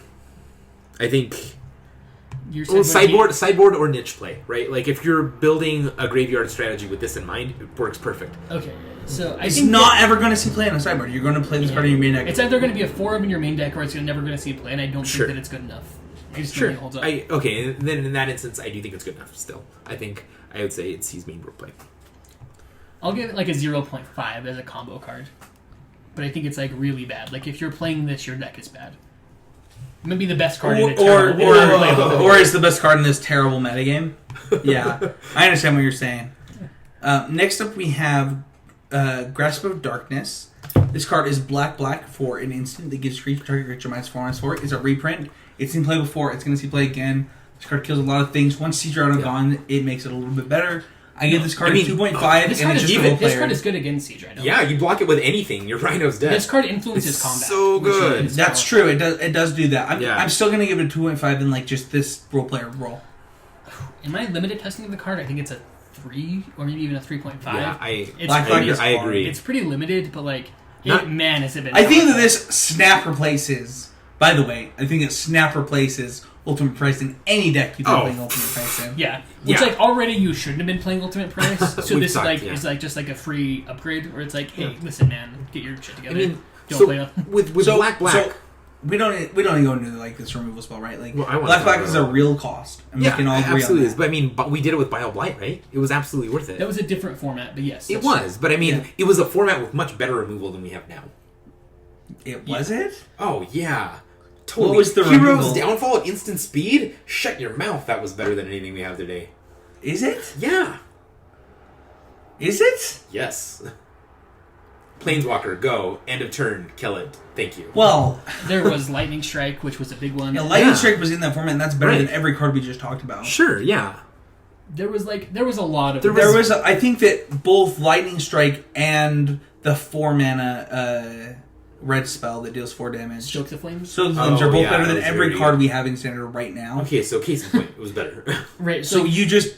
But I saw play in a format with better removal. That's what I'm trying to say. And I think that Grasp of Darkness is very good, and I think I think it's... They were all about... You think it's a 3, I think it's 2.5, you think it's a... 3.5. Absolutely. What? Yeah. I'm this card... So the way it's played has been a 3.5 or a 4. The way how good I think it actually is a 3. So like if it's as good as it's played in testing, it's like... Yeah. It's gonna be you're never going to play more than the one of two of these. I'm going to stick it at a 2.5. Sure. Oh, wow. I think, in a vacuum, by itself, I think it's a 2.5, maybe a 3. I think in this standard format with the cards that we have and the cards we have access to, solid 3.5, without a doubt. It's one of the best spells you can use to remove a creature. And then, like, who knows? Like, maybe in Innistrad, Shadows of Innistrad, we get back, like, Tragic Slip and, like, a bunch of other stuff that, like, just makes playing, like, a black heavy control deck busted, and this card is even better than that. So, like... Next we have Kaleidos, Trader of Get. It's 2 black for a 3/4 lifelink. I don't know what's happening. It's a legendary vampire warrior. If a non-creature token your opponent control dies, you put a 2/2 into play. You may 3 mana to sacrifice a vampire or zombie you control and put 2 1/1 counters on it. This card is spicy. It has once Siege Rhino is gone, like I don't know what else you want to play. It has devotion to text, which is powerful. And like I actually think this card is like a 3.5 range. I don't know what deck wants this card. You want it as like a 2 over 3 of? I think that's the problem, is finding it a good home. Because, I mean, in a vacuum, again, it's a very good card. Making it synergize with the rest of your deck seems a little hard. You don't have to synergize with your deck. Your opponent has to play creatures. Yeah, I understand that. But, I mean, they still have to die, right? So I think this card is another card that is going to play worse than it reads. I couldn't... Yeah. I would not be surprised if this card comes and goes without ever... seeing play. 0%. I believe that. I believe this card. I'm going to give this card a 3.5, and I believe that it is like a format staple. Oh, wow. I think that this card is a 2 of in like a ton of black decks later in the format. Like, I understand how forward drop is the most competitive spot in Magic 100% of the time. Right. Like you want very specific things in that spot. It's where the game is swinging in a certain direction. Maybe there's like imagine the world where you play this card where you're like. Yeah, good luck ever casting Reliance. That's sort of stupid head. Yeah. Every time they sack a guy, you get a 2/2. But then, like, maybe you're still dead. Yeah. Why are you still dead? You can just block their guy. Maybe they have an answer. Your 2/2. Guy, hold on. Maybe they have an answer to it, right? Like in your rally deck? Yeah, they play a lot. No, they don't. They have 0 answers to it. They play Murderous Cut in their sideboard. Yeah. Okay. Well, you were playing a deck that abuses this card. Plus, you have good creature cards. Obviously, you're playing this in a mid-range deck. What other deck would you play this in? This deck is great in mid-range decks. Anyway, I'm gonna give it a 3.5. I think it's a format staple. Obviously, you guys aren't as high on it. I think it's a 2.5. I think it's good. I don't know that it's good enough. I think that it honestly may come and go without seeing play. So what are you giving it? A 2.5. I think it's no, about... no. What role player, staple, format changer, sideboard, or combo? It's a role player. It's good enough in your mid-range decks, but it may always be overshadowed. Over something. Over something. Over shown. Shadowed? I would... The word you're looking for is shadowed. I'm very torn between... Vodka is delicious. We've already finished a bottle. Anyway, I'm very torn between 2.5 and 3 because I do believe that it's better than an average card, but I do also think that there's going to be some serious deck tech that goes into a deck that plays this. I like what Casey said. It's got devotion to words. I like that also. I will say 3. At some point, every time so I have to play a deck that kills my opponent's creatures while I have a 3/4 lifelink in play to make my card good. What am I asking of my deck? I'm asking to play a cool deck that I enjoy playing. 3. Give it a 3. It's a 2-up. It will never be more than a 2-up. No, a 3. And that's an important note to make, right? Yes. I think that's the point that Casey wants to make, is that you'll never play more than 2 of it. I mean, you want to make you'll never play more than 2 of it. Right. I mean, if I also enjoy the CCMTG shirts all around. Yeah, we're all wearing the same shirt because we're big dorks. Yeah, I mean, if in a game where you have a second one in hand, you feel very bad about that game. I don't know that that's true, right? So, the problem... right now, I'm 0% to play this in my deck that has Anafenza, and Anafenza is better than this card, right? So because their creatures never die. That's a great point, and that's the point that's important to make. Is in this format, how good is this card? Probably not very good right now. Right now, it is. So if it doesn't go to the graveyard, it doesn't consider. No, it didn't die. It didn't die. Oh, I didn't know that. So that's something new every day. So as of right now, this card is just buried under cards that are better than it. Sure. Inverter of Truth is better than it. So. Right, yeah, I'd much rather it may play... always be buried under cards that are better than it. But we just talked about how Inverter of Truth isn't really a turn 4 play, where this is. So it does have some upside there. The last time, it just really depends, on what it's very meta-dependent. These next two blocks look like. Yeah, we'll see. I wouldn't be embarrassed to play this card, but I wouldn't expect to. Let's go to the last block card, and that's Remorseless Punishment. I have it on my list because... I'm gonna lose to it because it has devotion to words. Right. So it's 3 black for. It's a Timmy card, through and through. It's hot. It's cool. I'm actually surprised Manny doesn't have it on his list. It's a sorcery. Target player loses. Man, gin smells so strong. At this point, the most of the liquid in my body is gin. I mean, fact. I'm probably flammable right now. So. It's 3 black for a sorcery. Target player loses 5 life unless that player discards 2 cards or sacrifices a creature or planeswalker. Repeat this process once. I don't know. It's hard. It's a tough one. So I love the flavor of it personally. It seems so much fun. Constructed playable, that's a very different story. I'm gonna give this card a rating. I'm gonna say it's a 1, and I'm gonna say it's a combo card. The deck has to be very specific. Even though it's not a combo is an infinite combo. Sure. The format has to be very specific for this card to see play. I think that Soren's Vengeance was the same way where there were times where that card might have been playable. I believe this card is the same thing. So I'm going to give it your opponent's life total becomes 10? They lose 10 life. Yeah. Oh, okay. Well, so I could see it in a very grindy type of meta, right? Where you're just both in top deck mode a lot of the time. If you draw this, you feel awesome about it. No board state, no cards in hand. It's just hey... Punk, lose 10. There you go. So, this card is interesting. I think that it's at its absolute best in some version of a mirror match. Sure. Where you and your opponent both are interacting on the same axis. Right. So, if I'm playing aggro against control, I want them to lose life, and they probably are just okay, discarding 2 cards and killing a creature. Yeah, they're fine. That's the axis that they want to interact on. It's different than the axis I want to interact on. Yes. If I'm playing control against aggro, they want to discard cards or just lose life because who cares? Right, it's not a thing to them. So, and they're certainly not going to sacrifice creatures. So, you have to both be fighting the game on the same axis for it to be good. So if there is a deck where it's a very popular deck and the mirror match is popular that wants to interact on one of these axes, which this covers just about everything. Yeah, in the Abzan mirror, this card would be pretty good. Yeah, it would be. It would be game breaking. It would really just almost end it. So I would not be surprised to see this card in the sideboard of black midrange decks. Sure. Just like Tragic Arrogance was. Right. Where it was very, very crucial. Right, like, this is just going to take over the game, because we're fighting on the same axis. The things that, whatever, it doesn't matter what you choose, it's going to be the same things that are important to me. Right. And the one instance I could see this being, like, absolutely just, you slam this down and it says I win, is in combination with Narset, the Planeswalker, where you rebound it. You can't, what do you do? Nothing, you lose. That's it. So greedy. Yeah, it's the greediest. But I mean, Narset does a lot of things for you on its own. So I'm a little bit different. When I read this card, I'm like, do you remember when I thought, like, Consuming Vapors wasn't playable? And I was very wrong. I don't remember what that card was. So it's 3 generic on a black. You're already on the new system. You're so hot with it. And it's so good. It is target player sacrifices a creature rebound.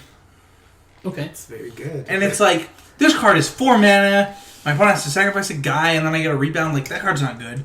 And, like, this card kind of reminds me of that. Where it's like, I'm gonna get a 2-for-1 from this. Yeah. I don't know. At least. Let's rate it. I already gave it a 1, and I gave it, like, this compa rating. Casey? I think it's a 1.5, and I think that it's a sideboard card. You kind of missed what I was talking about, my thoughts on the card.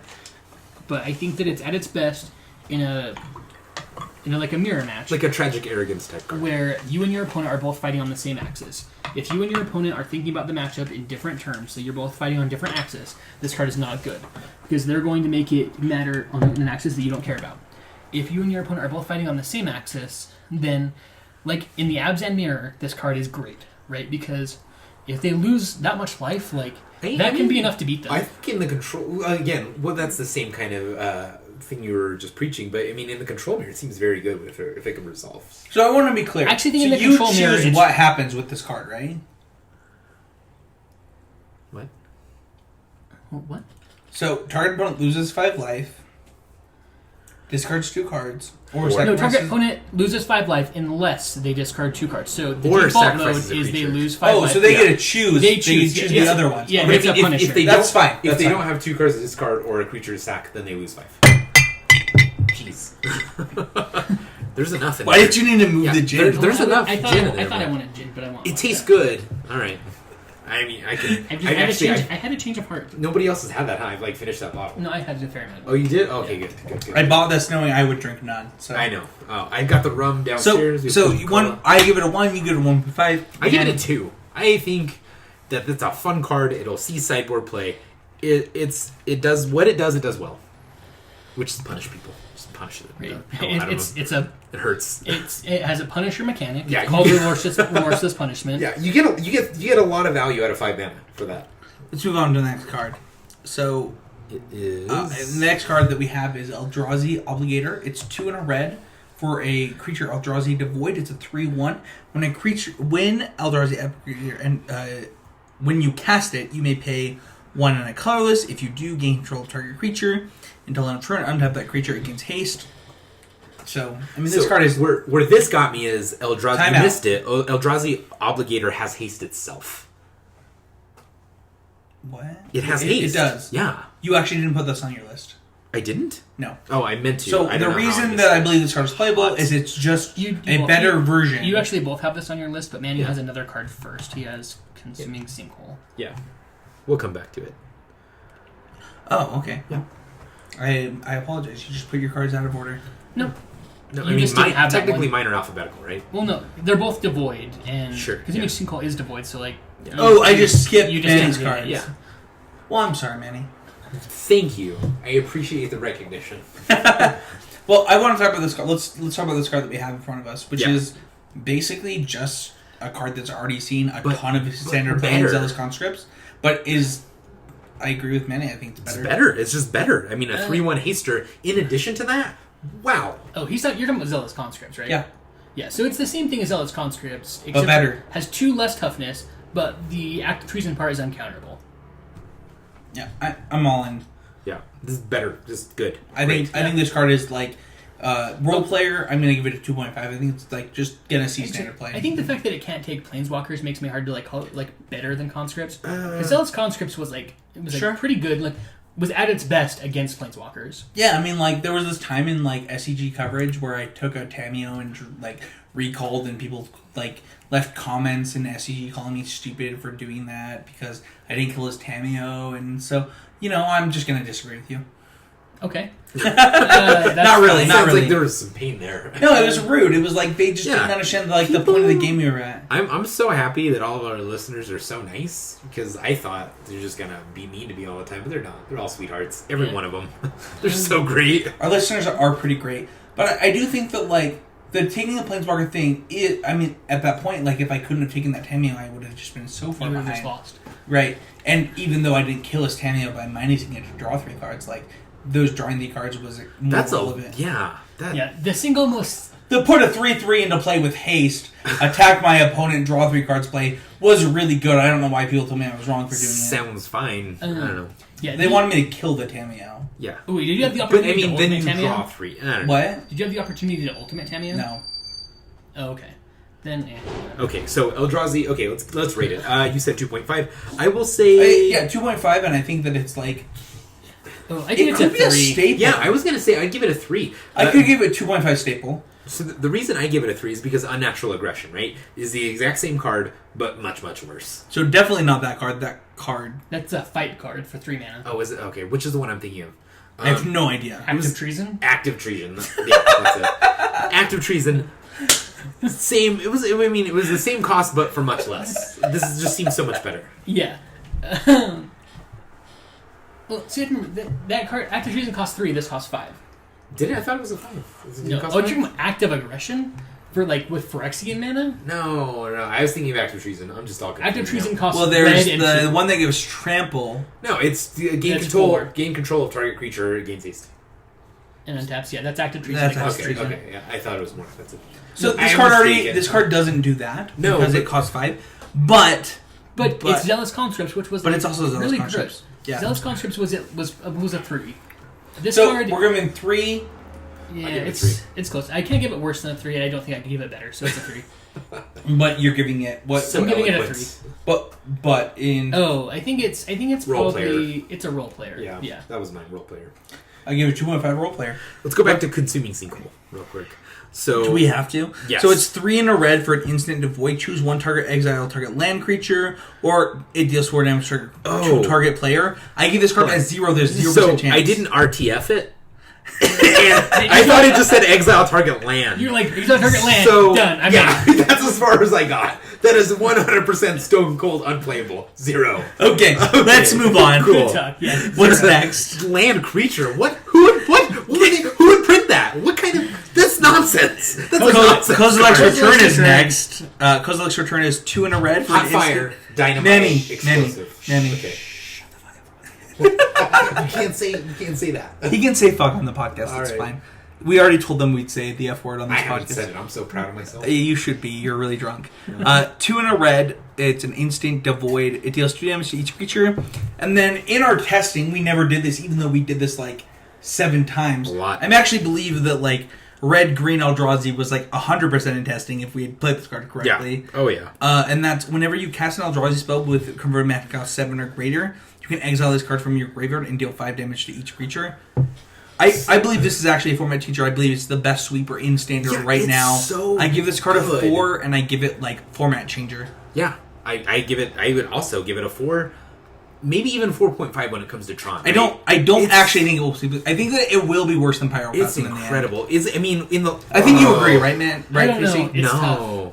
tough. Like It's so so the hard. fact that when you What does it kill? Like let's go into Tronland because I think that we all agree this is like the best sweeper in Standard today, right? It's like the most. I can't even believe they printed this card. Casey, It's so good. best sweeper in Standard Yeah, I mean, it has flashback for free. For free. for free, and it deals more damage. So we all agree it's insane in Standard. Yeah. But in Tron, like, are you losing to 4 or 5 toughness creatures enough Absolutely. that you almost need never. to do it? Green red aggro. The deck. No, I don't agree at all. Like, Are you beating Tron with that? how do you beat Tron? What do you mean? You beat Tron with Forest in your deck. Look me in the eye and tell me that happened. I haven't done it yet. Okay. Well, it's because I haven't played Tron. Well, play test it today. I would Okay, predict that you are about less than 10%. I win on my turn 4 every time. Like, it never goes later. With them casting an Ulamog? Through an or Ulamog or a Wormcoil Ugin? engine Can or a they card? do that? Yes! Jesus. On turn 3, they can cast card. They have Oblivion Stone and a Wormcoil engine in their deck. How are you beating those cards? I'm glad I'm switching to Burn. Yeah. So, I do understand that this card could see play. I think it's I'm still going to give it a 4. Very good. I'm still giving it a 4, and I'm still going to give it a format changer. I think this is... I think it's going to be a staple and a format changer. I think this definitely is I think gonna that's the same thing. Okay. I assume that if it's a format changer, it's a staple I mean, in your deck. staple in, like, multiple formats. I don't think that it will. I would not be stunned to see these, like, black Eldrazi decks splashing red. Because, for one, when I was playing this deck, I always wanted a splash color in my deck because with Oblivion Stone, where I was constantly hitting fetch lands that I couldn't fetch with. So, like, having Blood Crypts in my deck would just be, like, a strict upgrade. Sure. And, like, so having this type of effect in that deck would be good. I don't know that, it might be just better than, like, the Infests. Okay, we're going to go to final ratings. Casey. 5. Wow! Whoa! Manny. A 4. I'm going to give it a 4. I'm going to give it format changer. Casey. I think it's definitely a format changer in Standard, maybe even in Modern. Manny. Yeah, format changer in Standard, possibly in Modern. Okay. We're going to move on to Reality Hemorrhage. It's 1 and a red. It's an instant. You deal 2 damage to target creature player. It's devoid. This is the worst card on my list of playables, and I'm ashamed that it's on the list, but it is definitely playable. Mine was the one for the 1/2. Casey, yeah, obviously. Casey, why don't you talk about? Okay, so if this card is the best choice for your deck, so like if you're trying to figure out what burn spells to play in your red aggro deck, If you have to. It's just auto worse than Twin Bolt and Standard, right? Hold on, let me finish. So if you are trying to figure out like what to play in this deck, and narrowing down your final list of burn spells and everything, and getting your 75 tuned, and Reality Hemorrhage goes in your list, scrap it, start a new idea, because this card is unplayable. Was it like Magma Jet in the last block? Oh, this is so much worse than Magma Jet. No, but you know what I mean, where you were like, I have 2 slots. Oh, Magma Jet. wow, I agree. This is so much worse than Magma Jet. Magma Jet so it definitely is worse than Magma Jet, but I mean, that's what that spot took. You have to remember that Magma Jet saw Standard play before people realized that Mantis Rider was good, right? Magma Jet saw Standard play up until the printing of Wild Slash. Then Wild Slash was like, why would I ever play Magma Jet? I'm not stupid. That's ridiculous. So, which is weird, because we would have clamored for the printing of Magma Jet before, and it's we didn't ever realize that it was just worse than a shock, because we thought That's right, too. That's amazing. Yeah, exactly. We thought that. And the number of people that are it kills Score Firewalker, I'm so in your mono red deck. What does that matter? No, that's not a thing. It's not a thing, but it's also not a thing, It's right? not a thing. No, that actually How might often is that relevant? Come on. I mean, so Are you telling me you're going to make room for this You're going to put this in your sideboard to kill a Core Firewalker? That's the most I mean, ridiculous thing the card that you can never beat. Why wouldn't you just play Ghostfire from 2 months ago? Because you have to... Because it does 1 damage, not 2? It does 3 damage. It's 3 for 3. I don't think that's true. Why would you play this? Why would you play this now when you could have played Ghostfire before just to be Core Firewalker? I don't know. Hold on. Wait, before you look it up, let's bet.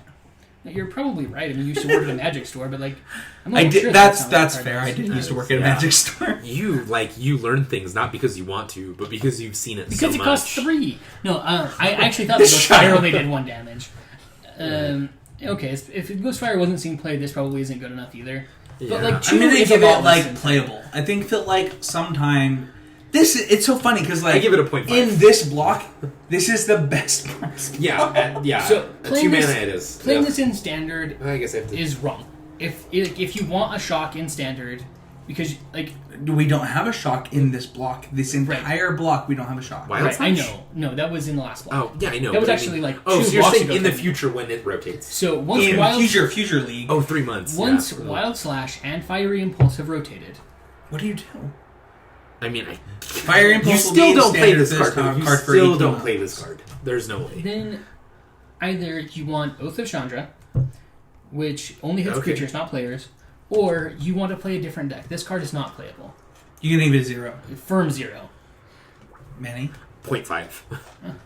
I'm gonna join you right at a 0.5. Yeah, Like, this is the there are lowest I can some believe words card where can be like there are playable. some worlds where this card is playable, and I hate them. I think it's like just a role player, if not a sideboard card. 0 all the time. Other than that, it's just a 0.5. What's the next card we have on our list? Let's see. It's got Embodiment Chandra. of Fury. What? You guys both have Embodiment of Fury next. Oh no, you have Chandra. He doesn't have Chandra? So he's a stupid head.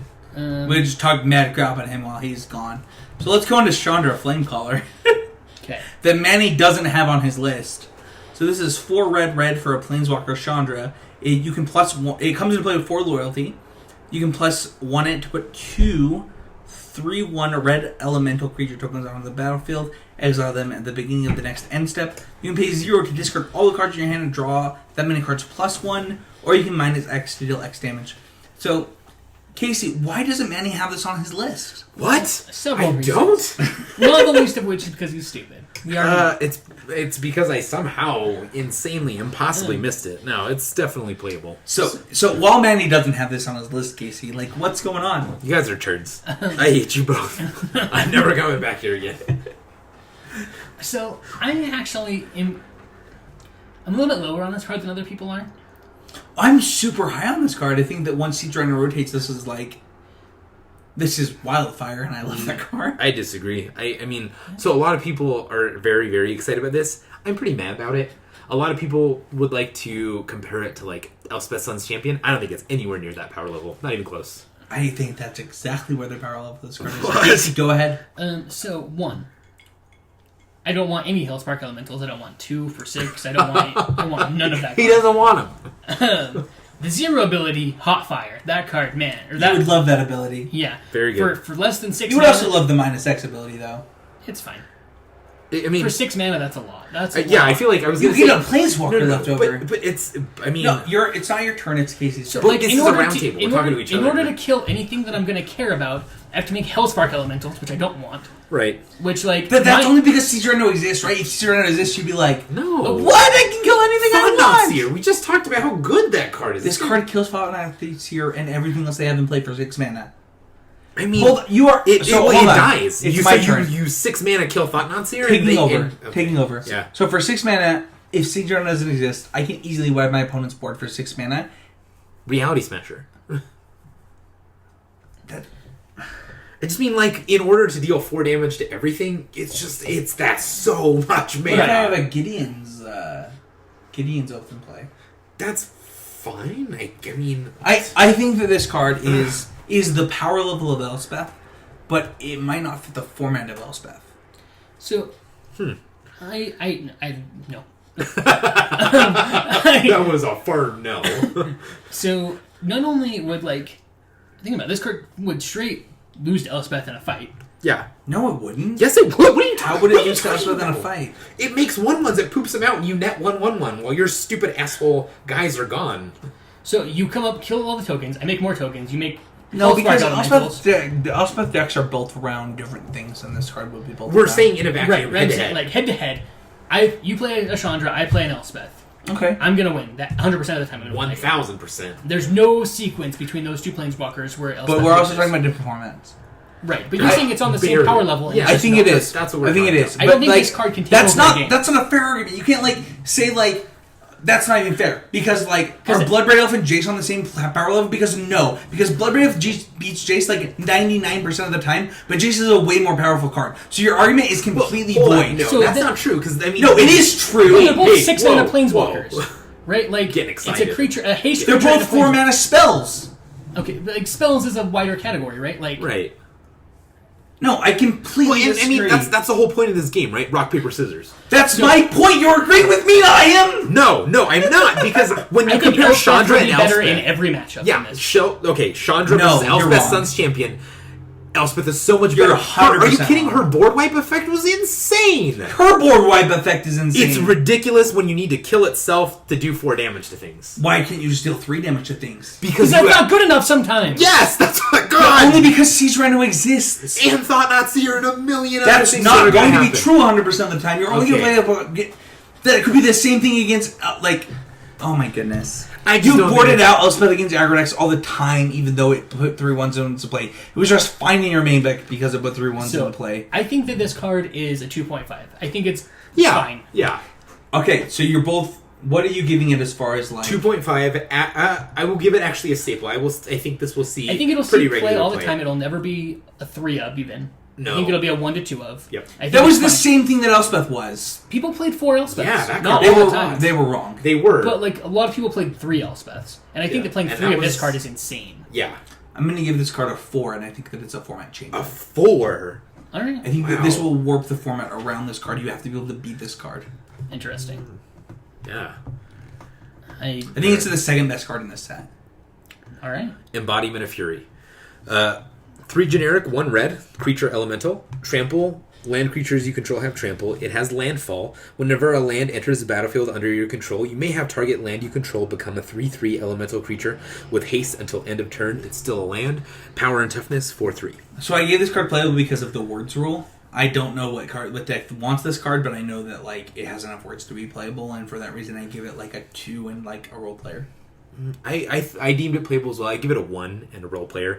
I think it has a very large deck building cost to it in order to make it good. I don't know that it has a deck building cost as much as like. I think it's just not that good. Yeah, I mean, there are formats where this card will never see play, but there are also formats where this card could see play, and so for that reason, I had to give it a playable grade. Yeah, Manny could be right; it could be like a 1. It's like I think sometimes it'll see play, but like it's just so bad. Yeah, I think it's a 1 because I think it will see play. Just it's never going to be the card you want to see. I actually don't believe this card will see play, but I think that there are formats where it could see play, and for that reason, I had to give it playable. Yeah, I think that it's like similar to like a Fnatic Amogus power level, where like yeah. in the right deck it's pretty good, but the deck probably isn't very good. Like it's a good card in a bad deck, sort of thing. Right. Where, like, I'm gonna join you at a 1, by the way. Now. Okay, I think that's about where I am. Maybe a 1.5 because I think that like in the deck where it's good, it's probably your best You said card. worse things about it than we did. Yeah, but I think like that's a what I'm saying, right? Because we can have different like like. Because we're talking about the best case scenario. Right, like I gave Eldrazi Displacer 3. Right, exactly. I think that like the average power level of the card is pretty low. Yeah. But it's probably about a 1.5. I wouldn't disagree because with that. Yeah. like when it's good, it's going to be probably your best card. But like it's just not that good. I actually want to move on to Expedite. my favorite card in the set. So good. So it's actually a functional reprint. Crimson Wisps. Yeah. So this card has seen Modern play before. It's going to see it again. Vinny Gorman. And like So it saw Modern play in Jeskai Ascendancy combo. I want to talk about this a little bit. Okay. And this is what I said to Vinny when Vinny talked about the card. He said, this card has already seen Modern play. It's not as good right now, but now that you have like a card that you didn't have before, which is stupid, but in the form of the one, what is the card called? The Unearth card. What? 1 blue Unearth. Oh, yeah. Isn't it 1 black, 1 colorless Unearth? No, it's one. No. It's 1 blue Unearth. Is it? It's a single blue. It's like a 1/1 or a 1/2. That was it can tap or untap a target. That was Legacy play, right? It also saw Modern play. Was it? Okay. It costs 4 mana. I'm just gonna look at it. Unearths for 1. I know this. It's on the tip of my tongue. Well, anyway, I'll read the card out while you guys read the card out. So its casting cost is 1 red. It is an instant. Target creature gains haste until end of turn. Draw a card. So the main reason I think Jeskai Prowess is viable right now is this card. Oh, I think that this card is like good enough to see Modern play. I mean, first of all, it already has seen Modern play. Right. I think that it was Modern playable for 38 seconds, which was like pretty exciting. Yeah. We say that, but also that's not nothing. No, it's not nothing, but it's also not something. So I mean, no, to break into the No, Modern I format don't is not agree an with easy that. feat. I don't know. It's tough. I would not.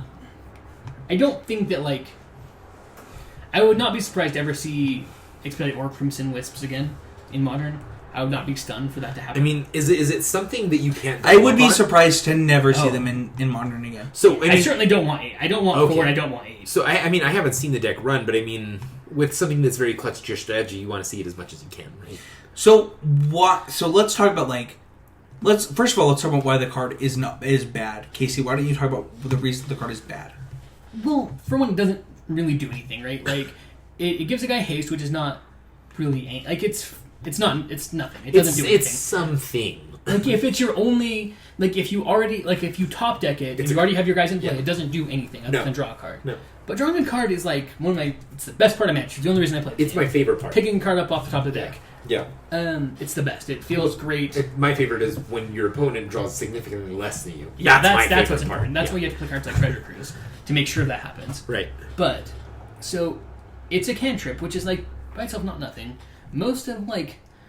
For example, in this set, you have Goblin Dark Dwellers. Being able to play that, flash this back, give it haste, draw a card. Like, that's not nothing, but, like, it's not... Ugh. You're not counting on anything like that. Like, it's just, it's something where... Or you can flip it off of your Abbot of Carol Keep. I and think then play this a card, land. like, that, like, 1.5 combo range where, like, yeah, I could see play. Like... So, literally, it can see play because it has seen play. Like, if something happens where, like, Jeskai Ascendancy is good in Modern, you'll probably play this deck, or this card, because Cerulean Wisps is, like, kind of hard to find because it was from Lorwyn when there just weren't that many packs printed. And it's, like, the same card. Yeah, and it's literally the same card. Has the exact same text. Love it. It doesn't turn a creature red. Oh, right, which... Or it might be an elemental. I actually don't know whether it turns it red, that is true. Which, I mean, on Magic It Online... means nothing! On Magic Online, it's fun, because you get to see cards with different frames. Than you're used to. So on Magic Online, Crimson Wisps is strictly better because Expedite. But also you could be Pyroblasted. Okay, rank and class. That's true. What do you got? Or no, Hydroblasted. I apologize. Yeah, it's probably like a 1.5 combo card. The card we were talking about, by the way, was Fate Stitcher. Fate Stitcher. Fate Stitcher. Yep. And it's a 1/2. It is a 1/2 that costs 4. You can tap or untap target permanent, right? You can tap or untap another target permanent and unearth for 1 blue. Yep. And so before this card, Wisps, what was it called? Crimson Wisps? Crimson Wisps. So we're all on like, this is only good in basically Pauper and... 1.5 combo. Yeah. I didn't finish. It's pretty medium. Like, flipping off of your Abbot of Carol Keep would feel exciting, but not good. It is still my favorite card in the set. I want to be clear. So I actually love this card. Expedite? I do. I love it. It's your favorite? Not Thought-Knots here? Or Reality You would Smasher? think that like these colors cards are my favorite, but like... so good. I love cards that like... do some sort of little thing. Like, I love these, like, Wii Dragonaut decks. I think they're really cool. I enjoy them. I think that they're interesting. Like, the number of times that I was helping Manny with his Bant... That was Bug. No, the Bant deck that you played at the PP. Heroic? Heroic, thank you. Oh, yeah. Oh, that was sweet. That was so much fun. I enjoy those kind of decks. I think that they're interesting. I don't play them a lot, but I love talking about them and, like, figuring out how they work and, like, figuring out how to beat them. And so, like, figuring out, like, these type of, like, synergy-based aggro decks is interesting to me, and I love these kind of cards. So I'm going to give it a 1.5 and a combo rating as well, and I think we're all on that same page. Yep. Yeah. Agreed. That's sweet. Next we have Goblin Dark Dwellers. Why don't you go ahead and read that, Casey? Alright, it costs red, 3 generic for a Goblin, which is like... has to be tied for the most expensive goblin ever, right? It's a Siege Gang Commander in this is like a giant goblin. It's a monster Muy steroid taker of goblins. Gigante Goblanos. But there's like 3 of them. You can tell it's not just one goblin. You're getting like 3 goblins for this price. But I mean, creature type is just goblin. Right. I don't know. I mean, it would be weird if it were goblins. Sure. But they're a 4/4, and they have menace, and because there's 3 Which is important. Yeah. Yeah. And when it enters the battlefield, when they enter the battlefield, you may cast target instant or sorcery with converted mana cost 3 or less from your graveyard without paying its mana cost. If that card would be put into a graveyard this turn, exile it instead. I mean, this is pretty important to Casey, as he actually thought it was just like a 5-mana Stampcaster mage. And I was like, why do people care about why are people on this card? And it's actually different. It's actually like a relevant card, right? It's actually just Snapcaster Mage in Standard for red. Free. For 3 mana cards, right? And for 2 mana cards and 1 mana cards is a little bit more expensive, but you get a 4/4 out of it instead of a 2/1. It's actually really important. I think that makes the card like good enough to be playable. Yeah. I still am on like that red 3. Red cards don't like to go this big, right? I still am on that like. Well, it's not Thundermile. Okay.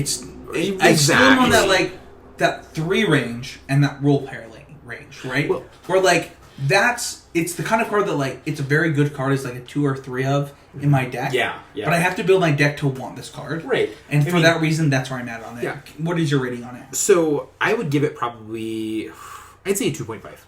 2.5. It's a very average card, and I like it. I think it's above average. I would say average. And the reason being is, yes, it costs 5 for a 4/4 with Menace, which is altogether not that great. But the fact that you can flash back Exquisite Firecraft for free is enormous. If you factor that into the value of itself, if you're building your deck around that, you're really casting a 4/4 with Menace for 2 and a free burn spell. I mean, well, not free. I mean, you're casting a burn spell that can't be countered. Right. That's very, very good. That's a very powerful thing. You're getting a lot of value out of it. I think that a 4/4 Menace for 5 is like a good enough body that I'm willing to give it. Oh, yeah, Menace. Yeah. We're going to talk about it. So, my thoughts on this card are that I don't think I can rate it because Snapcaster Mage is my favorite Magic card of all time. This is, no, and it's just not get that out of, yeah. I don't know that I've never mind. actually played this It's not card, even close. and I just don't want to talk about Look at it at face value. You have to give it a rating. Yeah. Forget about that card. That card doesn't exist. I think it's probably average. It's probably a 2.5. I don't, like, it's not... Yeah, and like a role player? It's not format warping. Like, no, role player, I think that none of us are on the format warping. Yeah. No. I mean, yeah, a lot of people in this world are. And I got it. So like the way I found out about this card was by getting a direct message on Twitter saying, "Have you seen the new Snapcaster Mage?" And I almost shit my pants. You almost not talk to that person ever again. Yeah, right? I didn't never talk to that person ever again. I blocked him immediately. I'm sorry, guy, whoever you are. No, not really. I didn't block them, but yeah, they're probably listening to this podcast. Yeah, they probably know how much of a dick you are to them. No, it wasn't. I don't. They may be a podcast listener, but I knew them from somewhere else. They're a nice enough guy. But also, it's not that. Don't lie to me. Don't get my hopes up. That's not what it's not even close. Not the even, red Snapcaster. It's not even 1/100th the card Snapcaster is. And let's just end it there. Yeah, but it's fine. Give it a rating. It's a 2.5 maybe. And a. It's a role player. Okay. Actually, I'm gonna give it a 2 instead of a 2.5. Sure. Next up we have Kazol's Kazol's Toll Collector. It's 2 and a red for a 3/2. It's an Ogre Warrior. You can pay 0 to attach equipment you control to Kazol's Toll Collector. Do you have something to say, Manny? No, I was telling Casey to have a shot. I don't want. I didn't want to broadcast that over the politely interwebs. decline. Thank you. Activate this ability anytime you can cast a sorcery. So this card is a 3 mana 3/2 with an upside. If you are in that equipment deck we talked about earlier, Yeah. I'm going to give it a 1.5. It could be a role player. It's constructed playable, but I don't believe it will see play. Casey, go ahead. If it didn't have that activate this as a sorcery, then I would be willing to talk about it. As of right now, I think it's a 0. Manny, you have it on your list as well. So. Yeah, I felt the exact same way about it. You did. In a very niche type of deck, it could be, take a role player roll on with, a very nice curve into that, the 2 mana, artificer type guy into this guy, and you could get something going. I don't think it's the most powerful thing you've ever done. I think it's fine. I think it's good, actually. I think it's good for a budget deck.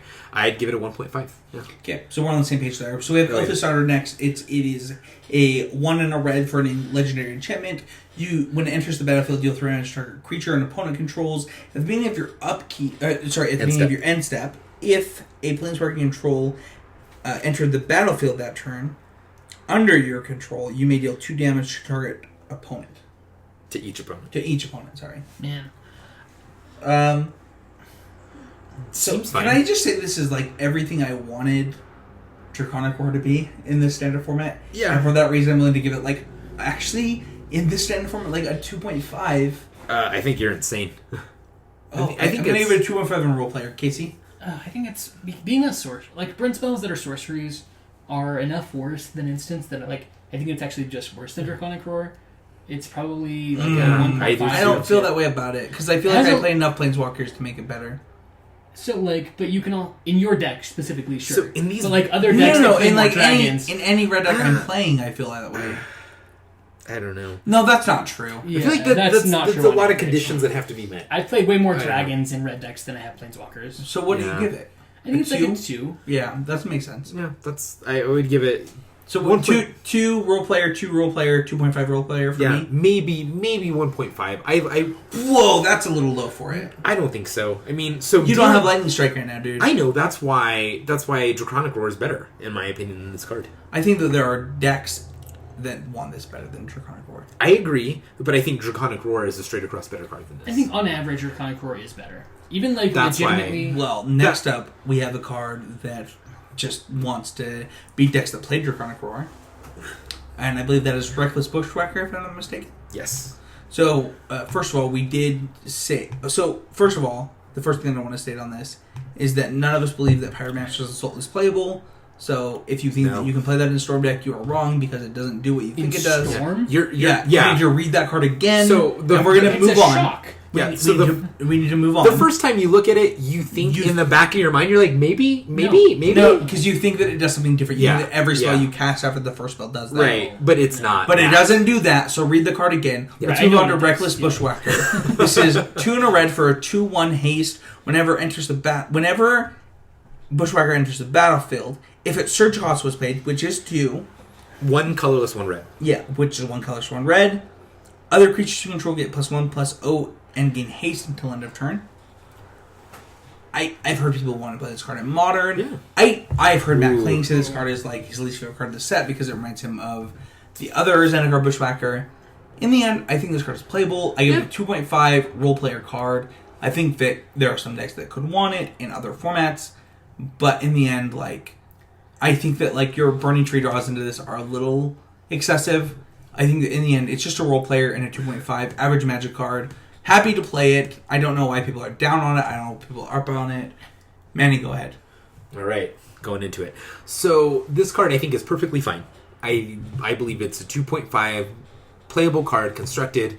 Definitely standard, possibly modern. I'm not ruling it out. I'm not the kind of guy who's just going to be like, no way. Having said that, I would not play it in modern. With that, casting it could be very beneficial for you. You could do a lot. You could get a lot of damage in. I just think the constraints that make you play that card make me not want to play it. I mean, all the time in hyper-aggressive decks, you have 3 mana, you're casting a creature, and you're able to pay the surge cost. I don't like it. I mean, there's just sometimes late game I need a larger creature, I need a Vexing Devil, I need a Tarmogoyf, I need something more than a conditional, team pump. I need you to give it a constructed rating as well as a... So I'd give it a 2.5, and I would relegate it to... what is the one? Role player? Yes, role player. So same rating as me. Casey? I actually have a question about this card. Not about this card specifically, but what exactly is a Bushwhacker? I don't know. My whole life, I'd only ever heard Bushwhacker used as a racial slur. Oh, so the first time I ever that, number one. So the first time I ever saw a Goblin Bushwhacker, I thought it was aggressive. No, someone who's considered like a Bushwhacker in the sense of like... I don't know what a Bushwhacker is. I don't want to learn what it is. Will you just give this card a constructed rating? It's someone who goes I don't want to know. It's someone who goes through the wilderness. Okay. Why would you... Fine. Anyway. I don't want to learn racial terms. It's not a racial term, guy. It's a real word. No, my grandfather uses everything as a racial term. There's not a word that's ever come out of his mouth that's not a racial slur. Oh, okay. Gosh. And I assume that, like, based on the fact that it's on 2 different Magic cards, it's probably not a racial slur to most people. No! But it is to your grandpa. And that's the only way I've ever heard it prior to these 2 goblins. So, as far as these goblins are concerned, where do you rate this one? Bad. I don't know, 0. 0? Maybe a 1. You're very wrong. Probably a 1.5. I think it's bad. But you're 100% wrong. I was going to say this you're card an idiot. will see standard play, and if you think it won't, you are no, wrong. I'm just... It's probably a 1.5, but it's pretty bad. Okay. Yeah, I'm going to give it 2.5 role player. Yep. You're on the same page. Casey, what do you give it? I'll give it a 1.5 role player. I think it's bad, though. Next up, we have another bad card that will see constructed play, because why wouldn't it? And that's Spark Mage's Gambit. It's 1 and a red for a sorcery. It deals 1 damage to up to 2 target creatures. Those creatures can't block. It's a sideboard card. I give it a 1.5. There's not really a lot to talk about. What do you rate it? So I missed it somehow, but I do think you it's actually playable. gave this on your playable. Did I? You did. Oh, well, there's a reason for that. I think it's playable. So I would definitely relegate it to sideboard duty. I mean, let's say turn 4 rolls around, right? Your opponent casts a Siege Rhino. There's not a ton to talk about this card. But yeah. It makes creatures not block. It does its job. If you're playing so aggro... what do you rate it? 2. I give it a 1.5. Casey? I think it's a 2. It's a double falter. Sure. 2. Very good. Okay. It's not a double falter. Falter makes all creatures not block. Isn't it? I thought it was target creature. Well, then I'm wrong. Maybe the next? You're right. What's the next card? Ruin in their wake. So first green card we have is Falter is creatures without flying. There you go. Ruining Their Wake is 1 green and 1 for a sorcery devoid. Search your library for a basic land card. Reveal it. You may put that card onto the battlefield if tapped. If you control a card named Wastes. Otherwise, put that card into your hand. 2.5 total role player. It's like a bad rampant growth, but in this format, I have played it. It's totally fine. There are decks that want it. There are decks that don't. It's just a 2.5 role player. Rampant growth is a totally fine card. Manny, rate the card. Give it a Okay, so one, I'm going to ask you to slow down. All right, let's get in there. Let's get detailed. All right. Okay, I'm going to give it a 3. We're like 4 hours into this podcast. Oh, I know, and it's going to keep going. All right, so I'm going to give it a 3. I'm going to give it a 3 because this is the best, I think, ramp spell we've seen in Standard for a long time. I think it's very good. For like a year. Yeah, I think it's very good. I think it's very powerful, and the decks that want it are going to love it. I think it's a staple. Okay. I think that in order for it to be a ramp spell, you have to be playing Wastes, which isn't like a huge cost to the Eldrazi decks. So, especially because you have those cards in mono green that like make it so playing mono green isn't a downside with when you play Wastes. With like the removal spells that you get now, and as well as the counter spell plus ramp spell plus but like removal spell of like random things like Jace. Like I'm still wanting like in my Eldrazi ramp deck, I still want like mostly forest. I don't want like 10 wastes. So that has not been true in testing. Interesting. Okay. Yeah, wastes are good. Wastes are good. Okay. But what do you rate That's it? the case. I'd say it's probably a 2. It's like I think it's if it like straight rampant growth is like an average Magic card, and this is worse than that. Role player, you say? Yeah. You said 2.5 format staple. I said, or no, you said 3 format staple. Yep. I said 2.5 role player. You, I assume, say role player as well. Yeah, 2 role player. What's the next card? Scion Summoner, which is a green and 2 colorless for an Eldrazi drone. 2/2 makes a Scion. Does what it says. The whole card is in the name. Perfectly fine, perfectly normal, perfectly average. This is on my list, not on Manny's list. I give this a 2.5 role player. You actually do want this deck against aggro decks if you want to play like a mid-range style ramp deck.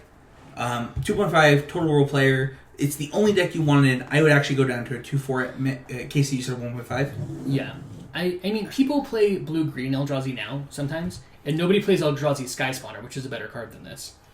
So I don't think that this card will see play. Manny? Yep, 0. But I think it's like a. I think the it's green not and the mana cost, but it's not good. I think that the green and the mana cost will make it better. Maybe. I think that's right. I think that's true. And what's up next? Stalking Drone? Well, I gave this card a 0. As you should. Let's move on. I think it's a perfectly fine bear that's a beater. Why don't you read it? Stalking Drone. 1 generic, 1 green. The creature is devoid. It's an Eldrazi drone. Pay 1 colorless. Stalking Drone gets +1/+2 until end of turn. Activate this ability only once each turn. I don't believe this card will ever see play. I'll give it a 0. I think that Root Wallas in general usually don't see a play, and this one will join that proud lineage. I think it's fine. I mean, in Hyper-Aggressive Shell, where you just want bodies, I give it a 0.5 to 1. I'd rather just play like a 2-mana 3/3 in that slot. Yeah, I mean, that's good if you have them. You will. Or better cards than this. What's up next? Vile Redeemer. So I don't actually know if this is on my list. I debated it. It is? Yeah, it's got flash. I don't know if this card is good, but I'll read it for you guys really quick. So It's cool. 2 generic and a colorless. For a 3/3 Eldrazi, it's got Devoid, it's got Flash, and when you cast it, you may pay 1 colorless and put a 1/1 Eldrazi Scion into play for each creature that died this turn. Those Scions have, obviously, Zagat to make a each non-token creature. Non-creature. That is important. Is it Even better. So I don't know. I don't. It seems sweet. It seems sweet, but it also doesn't seem good. Like No. It doesn't seem. I don't like, as much as I would love to play this card, I don't see a world where I play it. I think that this card is not playable. I'm gonna give this card a 1, and I'm gonna give it like combo. Like there has to be a deck that wants this card. 1 combo. Give it a 0, Casey. Somebody has to Give it a 0. I'm comfortable. 0.5, 0. I'm comfortable being the flag bearer for this. Next up, we have World Breaker. It's 1 green and 6 for a 5/7 Eldrazi. It's got Devoid. When it enters the battlefield, when you cast it, you exile an enchantment, a land, or an artifact. It has reach for a 5/7 for 7, and then you can pay a colorless and 2 to sacrifice a land to return it from your graveyard to your hand. So, very initially, when I saw this card, I was like, this card's will see 0 play. Yeah. After play testing with the card, with Casey, I disagree with myself. Cool. I give this card a role player. I give it a 2.5. It is because of the way the standard breaks down, which I don't want to talk about. But you can probably figure it out on your own. I do believe this card is considered playable. It's a total role player. I don't know that you want more than 3 of them. I know that Brett Nelson talks about 4, but it's definitely Man's a playable. maniac. So it's acidic slime, which was once upon a time one of the top 5 cards in Standard. Format warping is acidic slime. The fact that you can't like blink it when reanimate it to get this trigger, makes it less abusable. But it's acidic slime for 2 more mana with a much heftier body. And 5 power is basically Death Touch, so it's kind of the same. Manny, you have something to say right now. What were you forget? So, I think we should probably turn the set review into a 2-parter. Why? It's fucking long, and we're not even close to done. We're very close to done. We're almost done. We're on the last color. I mean, then we have artifacts after this. Sure. It's long. I wouldn't listen to this, how long it is. And I listened to the show for a long time. Manny, what's your thoughts on World Breaker? Okay, so World Breaker. On its face, it seems like a very good card. I just think there's a lot more powerful things you're doing at that stage, right? Like, at the stage you're casting a World Breaker, you're probably resolving an Oolong. Like, or an Ugin. Like, it seems like there's a lot better things. Way better things. So, 1, it's a 7-mana guy. So Yeah. it triggers your Sanctum. No, I understand. So that's powerful. Yeah. It blows up a land. I think it's good in a lot of situations. Yeah, I think that it's only fine. good that. I'm going to give it a 2.5 in role player. I need ratings here. I'm about that same spot. 2.5 role player. Yeah. It's a I fine think card. that Casey hit on the nail on the head. Like, because it triggers Sanctum, it makes the card better. That does make it better. But that's what makes it a 2.5 and not more. So next up we have Natural State. Natural State. Man, green got crapped on. I actually want to go back, though. I believe that Bonds of Mortality is 1 green and 1 for an enchantment. When that's the battlefield, you draw a card, you pay 1 to give a creature not hexproof. I don't know how that happens. What?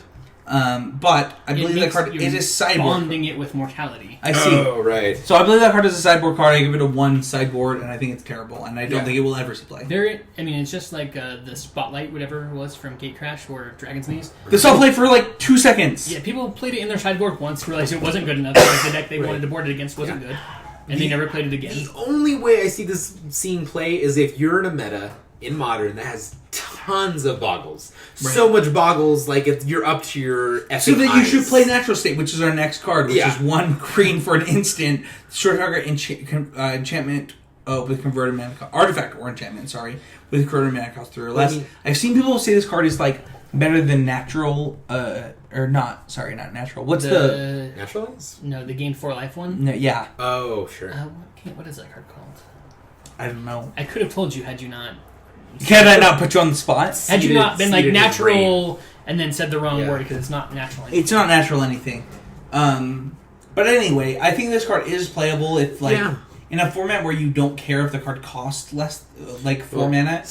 But because of ley lines, I give this card a downgrade. I'm gonna give it a 2.5 sideboard card that could see play in other formats if the format doesn't have ley lines in it. Manny.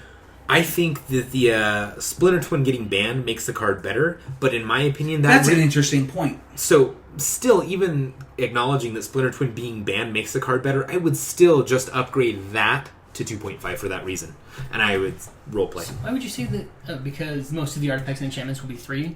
I mean, it still gets you past things like Ensnaring Bridge, and like it's probably like an all-star against what is it? The Lantern Control deck, but I still don't love it. I think that it's not good enough on average. I think that you're never going to play it in Modern. I don't think it's better than that. I think that people... Ancient Grudge is a lot hotter. Yeah. Well, for artifacts, yeah. Destructive Revelry, blah, blah, blah. It's never going to be better than Nature's Claim. You're never going to play over that in Modern, despite what some people may be thinking. I think on average, like, the downside is just high enough that, like, the fact that your opponent could potentially have a very damaging... Maybe if you're in a deck that straight would never care about any ley lines, you could consider this. What deck would that be? Yeah, that's what I'm saying. Like, Thoughtseize decks care about Ley Line of Sanctity against combo decks. I don't know either. Like the part of me says, like, when is this better than Beast Within? When is this better than so many things? But at the same time, like the amount of power that things like Abrupt Decay have gathered for us, it's like. But Abrupt Decay, like, is this and Smother had a baby, and also kills Liliana the Veil for some reason. Sure. Because it's a prodigy. But it's not... I don't know. I'm really mad that we can't remember the name of that card. I'm like going through Gatherer now. It's Nature's Claim. Nature's Claim. Thank you so I said it a much. second ago. And you were probably too focused on finding it to ignore me saying No, I found it. Right. Next up on the list. Did we? Yeah. Did you give your? I think it's like a 2. It'll say play in standard. It's a pretty good naturalize for standard. I think that it could see playing other formats. I'll still give it a 2 sideboard card. All right. Next up, Nissa, Voice of Zendikar. 1 generic, 2 green, Planeswalker. Her +1 abilities: put a 0/1 green plant creature token onto the battlefield. -2, put a +1/+1 counter on each creature you control. -7, you gain X life and draw X cards, where X is the number of lands you control. Her starting loyalty is 3. She seems very meh to me. So she is an interesting Planeswalker because 3 power Planeswalkers are really powerful. Typically, she protects herself. She, at the end of the day, like, does pump your team. Like, it's pretty easy to just, like, plus her, minus her. Yeah. And then her ultimate, like... I mean, what if you're behind, though? Right? No, her ultimate wins the game. Like, you win the game. No, not her ultimate. Her plus, right? Let's say So you want to play What do you her mean in your you're aggressive behind? decks. Yeah. So you're not playing her in your mid-range decks where you have like one I creature. give her, like, a 3. I don't believe she's, like, a format changer. I believe she actually is a role player for a Planeswalker. Yeah, that's the argument I was trying to I make. actually played this card a little bit this morning, and... Was it insane? It was broken. What? I was playing... In which... I mean, it's a 3-mana Planeswalker. It could be broken. In which ways? How did she put you ahead? It just took over the game with this. The -2 ability is incredibly powerful. The +1 was not super powerful, but like it gave me a free blocker so that I could attack with something else, so that I could -2 her again next turn. It's one of those weird Planeswalkers where like you just want to like, get your value out of it and then kill it and then play another one. Throw her away. It's a 4-mana. It's like a 4 of Planeswalker. In my opinion, I see. Okay. It's something where like you just want to like.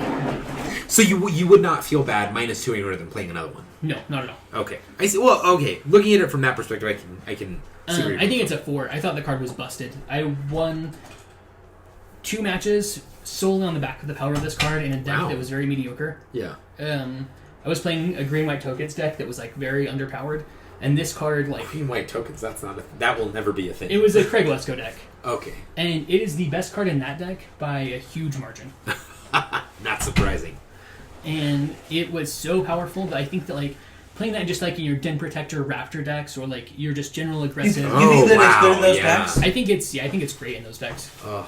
I think in your any green aggressive. I'll go up to a 3, but I still think it's a role player. A 4/3 Den Protector just makes me happy, like to want to play Magic. Yeah, that sounds. I'm gonna go up to a 3, but I'm still gonna give a role player. Well, so that was the original score. I was gonna give it a 3, and I think I'll stay there, possibly a 3.5 with tournament results to let us know kind of what we're talking about. But yeah, I'll definitely give it a 3, a solid 3, leaning towards a 3.5 with a role player. Yeah. So we're going to go to Oath of Nifta next. This is a legendary enchantment that is 1 green. When it enters the battlefield, look at the top 3 cards of your library. Put a creature, planeswalker, or land into your hand among those cards. Put the rest on the bottom of your library. And also, it has a stationary effect that you can tap lands you control to cast planeswalkers for any color of mana. So basically, your lands tap for any color of mana while you're playing a planeswalker. So... I'm going to give it a 4. I actually have playing with this card. It was like the best card we played with so far in the set. I think that might be because we haven't played with this style of card for a long time. Right. I do believe that it will see modern play. Not in a ton, though. I don't believe it will see a ton of modern play. In modern, you're trying to do very specific things. What decks do you want to play it in modern? Right. I have seen people... I have actually lost this... Boggle's playing this card already in Cockatrice. Really? Yeah, that makes perfect sense. And it was annoying as heck because they got their Boggle, they played their Boggle, then they equipped the stupid enchantment plus Ethereal Armor, like it. Yeah, and it was annoying. It doesn't grab enchantments, which was like why I didn't think it was playable as it was happening to me. They had enough Boggles in their deck that it was annoying. Yeah, I mean, Boggle's worst hand is where you don't have a creature. But I actually think the card in Standard is actually really, really good. Oh, very good. And for that reason, I'm going to give it staple and a 4.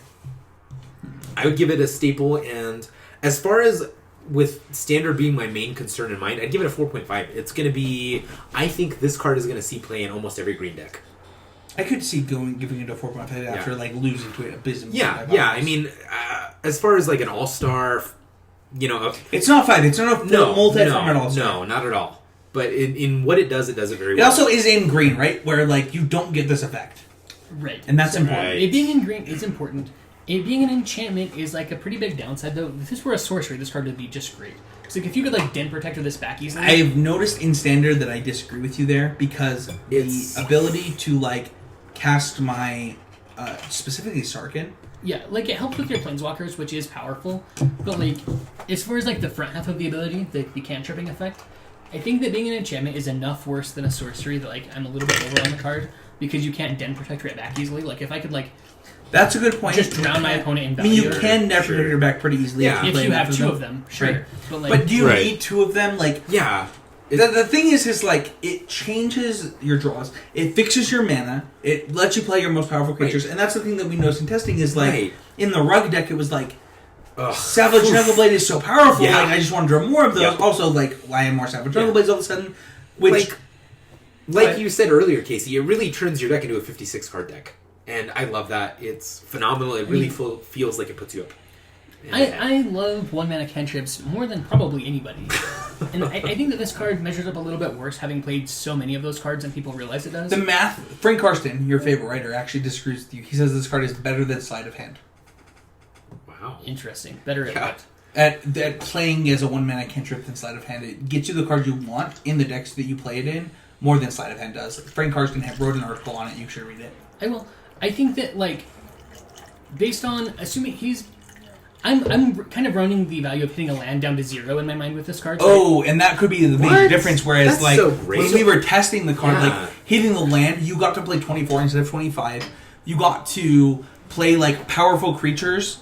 Like, so you have... The thing about this card is, there's important things to know, and I think that what you're saying might actually be the exact same point. Yeah.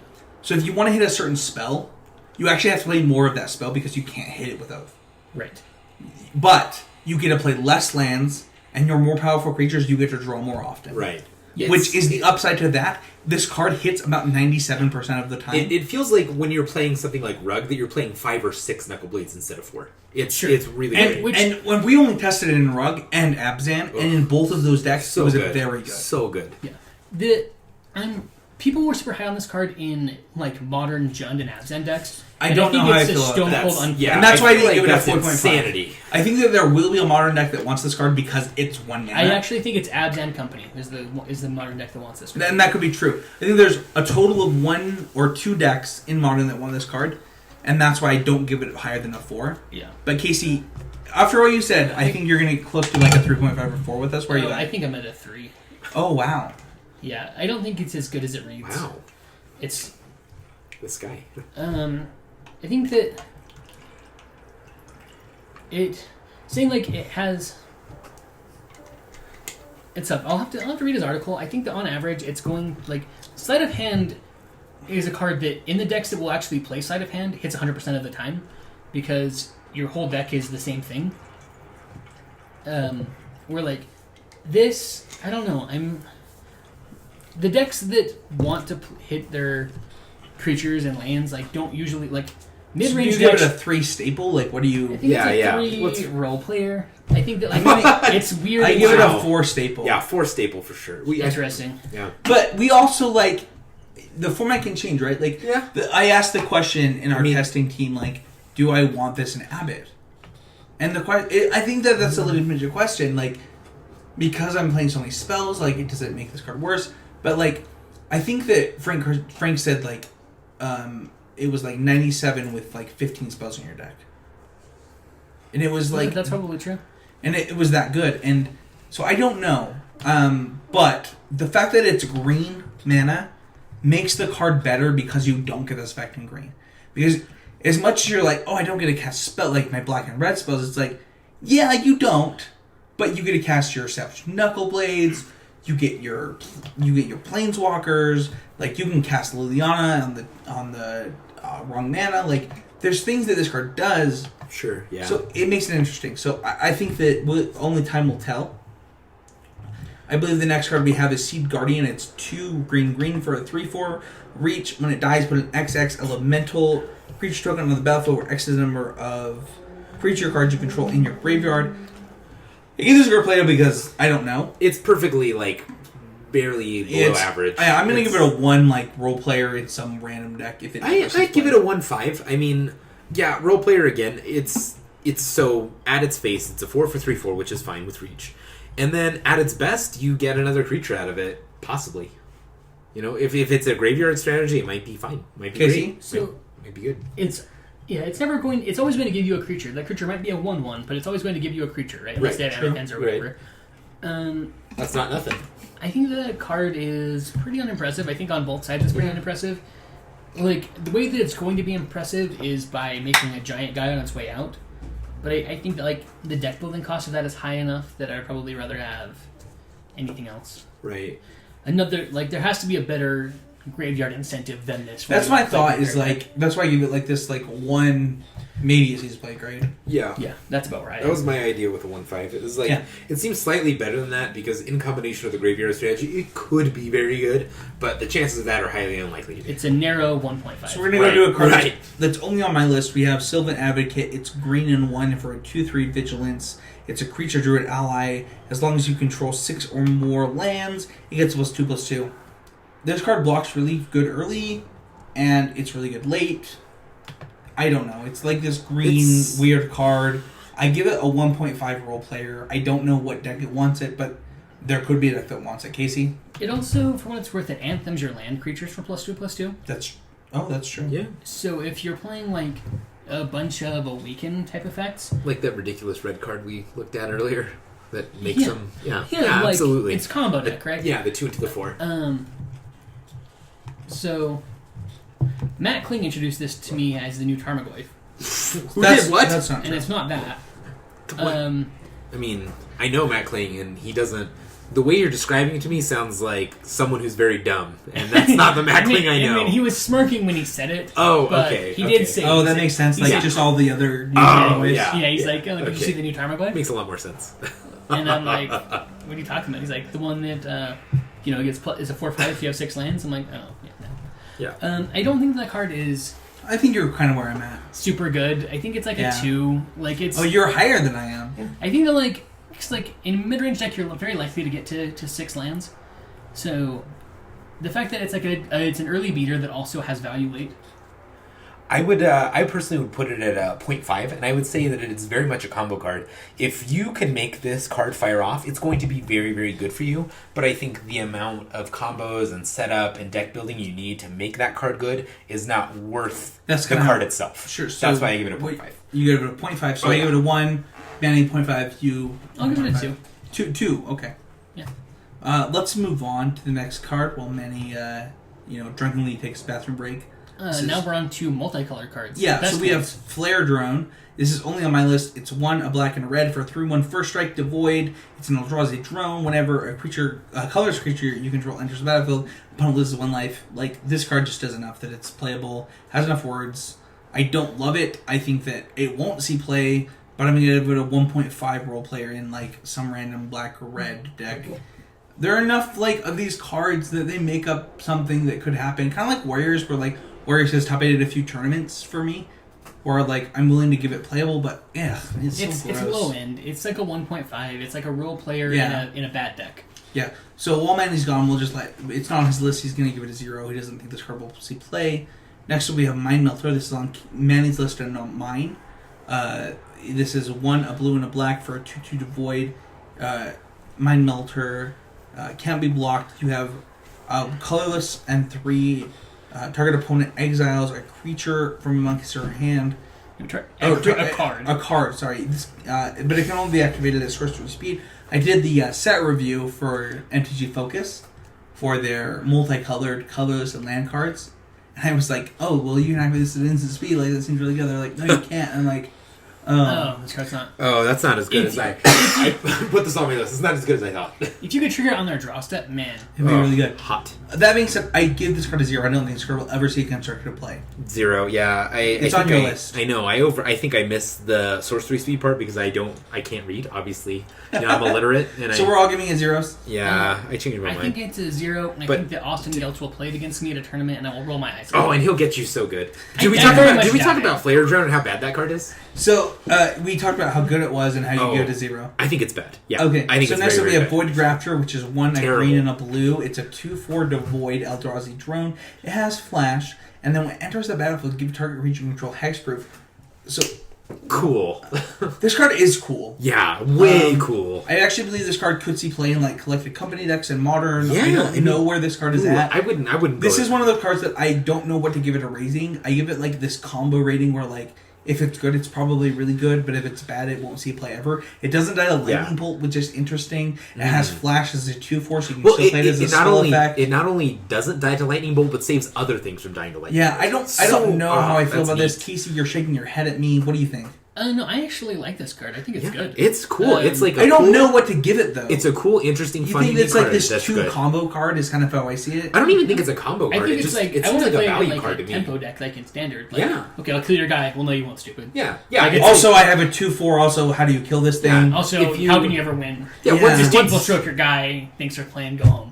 Right. Like if I don't know that deck, like that type of deck, is really tough to build in standard. Sure. But I mean, blue-green random cards saw play last year. What was it? It was like this blue-green. What was the deck? It was like blue-green. Yeah, there was this blue-green flash deck. Oh yeah, blue-green flash deck. Oh, that was Horizon that was Chimera. Yeah, it was so bad. That deck was so fun. It had the Sky Reacher, whatever it was called. Like, no, that was like 2 years ago. Let's not talk about that. That's not real. But my point is like, I'm giving this card like a 2. I don't think it's a role player. I think it's like this combo card that only fits into one style of deck. Manny? I would give it a 2.5. I think it is a very innovative and interesting average Magic card, which I think makes it a little above average, but not from a Spikes perspective. So I'd give it a 2.5, and I'd say that it could find its home in a lot of places. I mean, it seems so good when put up against something like an Utter End, or just any removal at all, right? I like it. I would put it at a 2.5 and give it a role player card. I think it's a role player. I think it's actually pretty good. I'm actually going to give this card a 3. I think that this card... Oh, wow. Whoa! Yeah. You were like... I literally saw you going like this while I was talking, so like shaking your head side to side. Because like you were so down on it. And I was like, I think this card's good. No. When I heard you're like, you're talking about all the minimum scenarios of this card, Spencer. Yeah, giving something hexproof is not nothing. I think that this is literally like a counter spell that leaves behind a 2/4. Oof, that's exactly how I feel about it too. Wow, I don't feel that good about this. What? Oh, but I can see how Casey It's would. totally a Vines of Acid with a body behind it. Yeah. It's nice. It's like you just want to play good. this like in like a tempo deck. I actually like it may be not good enough. The cards for it may never like fall into place in standard. But I think this card has high power. This would be good in something like a Delver deck, right? No. Why not? So, like a Delver deck, but not a Delver deck. Like, Sure. I mean, in that style of tempo deck. Like a hodgepodge, like a standard deck. Where something you're playing Phantasmal Image. Or something like that. Like I've played Band Company in Modern. I know it's the band. And I would probably... No, he's laughing. Austin Geltz is in the room, and he's laughing at me, putting my shirt literally over my head, listening to you talking about this card. Well, I am the biggest blue-green mage in this room, and I am not as high on this... And that could be because, like... Can I say... Because the last time blue-green was good was, like, Lotus Cobra, Beast Within, like, random cards, right? Because you're supposed to play this in a Bant deck, which I don't think you would ever play. That doesn't sound like it has white cards in it? Yeah, you don't like that. Ever. I've never seen you cast a white card other than, like, Siege Rhino. Like, this guy... That's a fact. This guy's like an attacky, blocky type of guy as well as... He does things. Like, you can just... I love this card, but I'm not as high as you guys. You can just cast it for value. It's good, and then, like, you can also yeah, cast it to definitely. like a normal spell. The next card is hashtag value. That's Jory Rune Diver. It's... Ruin Diver. Ruin Diver, thank you. It's 1 a blue and a red for a 2/3 legendary Merfolk Wizard. Whenever you cast a second spell this turn, draw a card. So people think this card is infinite draw cards. That's not what this card does. Just the No. I don't actually know if I actually changed my mind on this card just reading it again. Jeskai Prowess? Does this fit in Jeskai Prowess? No, I don't think this card's playable. I'll give it a 0. No, yeah, this card's not good, but man, it's sweet. I think Timmy's gonna love this card, and Timmy's gonna put this in every Yeah, deck. I mean, Timmy's a great guy, but And Timmy's he's gonna usually wrong. Timmy's probably gonna smash your face in with it one in 8 games. Timmy's usually wrong. Yeah, no, definitely. I think this card is also stone cold unplayable. I didn't put it on my list. You did. Did I? Yep. Yeah. Why would I do that? It's not.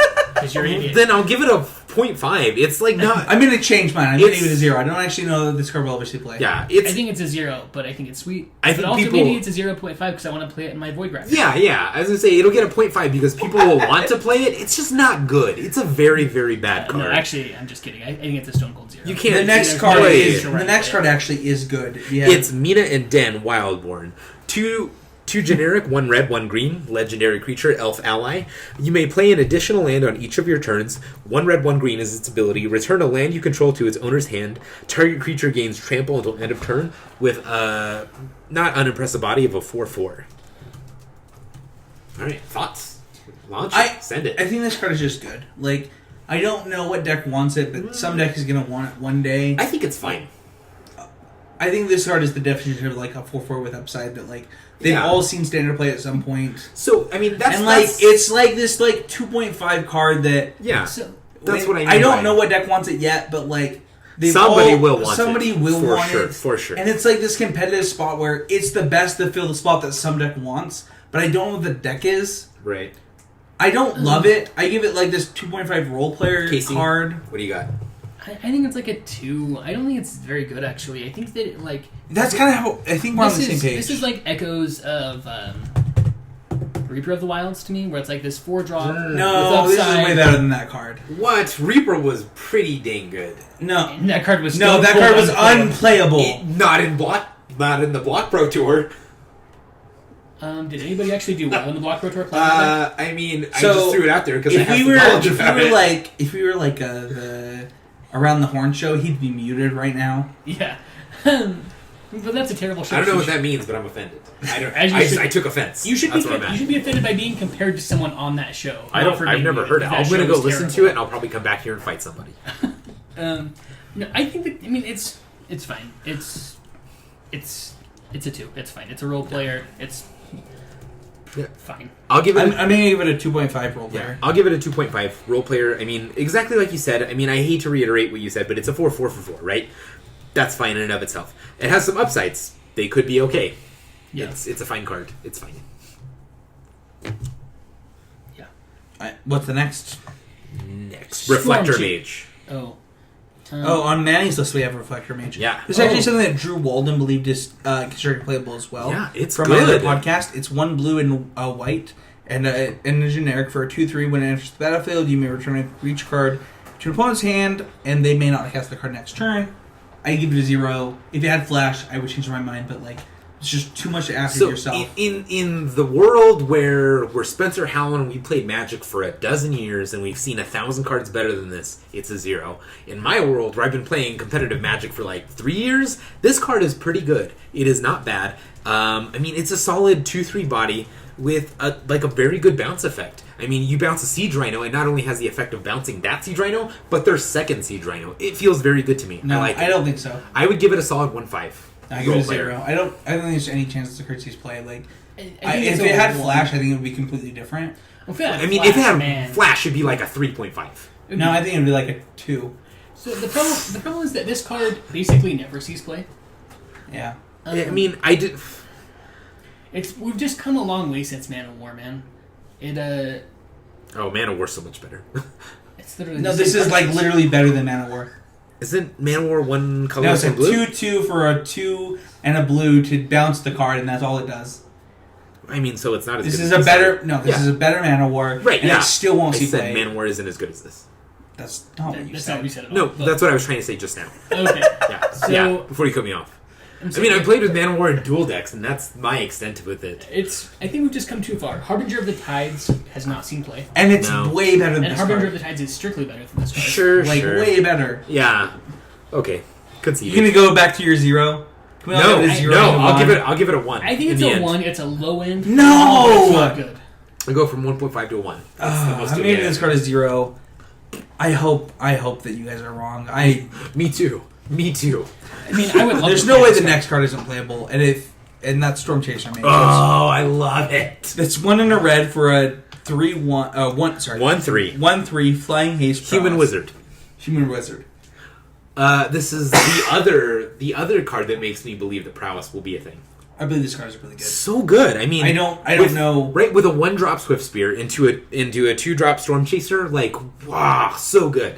So good. I think this card is really good. I'm going to give this card a 2.5 total role player. And the fact that it has flying really sets you over the top. What creatures? Why does it have flying? I don't know. I've actually already been savaged by this card. Austin watched me. It seems like bad card design, but I love it. I love this card. So we're all on the 2.5 role player on this card? I'd give it a 3. I think it's... No, it's not that good. It's a 1 power 2 drop, which is like... Ugh. I like it. I think it has potential. I'll give it a 1 point. Austin's like literally over here, like pointing at people, nodding his head, shaking his head. Yeah, like, you would shut up. Yeah. It was gonna throw me off. It's like when we had Andrew on the podcast, and like Andrew was sitting at Quinn's house, like nodding his head, shaking his head, and we're like looking at him, like, "What are you talking about?" It's like I'm watching our viewers listen to this in real time, and I don't like the way he looks at me. I think this card is good. I think it's like a 2.5. It's pretty good, but it's like it's not as good as Abbott. It's not as good as Seeker. No, not. Okay, so I am 100% giving this card a 0, and I'm Weapons Trainer? I'm only gonna let Manny talk about it. I don't even want to hear what Casey has to say about it. All right, I'm gonna read it. I will read it. I will read it. All right, it's 1 in a red for a 3/2 unplayable human soldier ally that is one unplayable. Red, 1 white. 1 red, 1 white. Unplayable that other creatures you control get +1/+0 as long as you control an equipment. That's unplayable 3/2. Okay, so like Spencer said, 1 red, 1 white, 3/2. Unplayable, I said. All right, he did say that as well. But I mean, 3 times. Stonehaven Outfitter, right? These two cards go insanely well together, and I think again in a budget deck, I'm not expecting to see this look. Quit shaking your head at me; it's distracting me. All right, guy. All right, I don't think this is playable in any tier 1 or even 1.5 decks, but I think in the budget-oriented equipment decks that I am absolutely 100% sure are going to pop up, this is going to be there. I think Captain Claus is great, and I still want this card in that deck. Oh, you're out of your mind. So. I think that this guy's haircut is fresh to death. Ooh, it looks like yours. Yeah, kind of. Yeah. He's got the lines. Like, you need to. I can done. do those in your head if you want. That's like tier 1 lines. Right there. Yeah, they're cool. His haircut is on fleek. I'm gonna give his haircut a 5. Easy 5. A solid 5. Yeah, I would hang out with this guy. He'd be one of my best friends. Yeah, we lift weights together. And he's got like a pocket knife or something. Yeah, he's throwing that into the ground just because he can. Yeah, so he's a really cool guy with a cool haircut. So that's not nothing. He's a 3/2 for 2. As far as the playability goes, it probably does go in the equipment deck that Manny's talking about. You would play this card. It's an Anthem effect. It's a reward for your creatures if you have equipment. You only have to control an equipment. It doesn't have to be equipped to anything. That's why I love it, because it looks so like Bone Saw. I think it's like a 1.2 or something. It's not. It's not very good. No, it's not even a 1.5. I would say 1. That's funny. I would say 1.5. Between. I'll give it a 1. I'll round down to 1.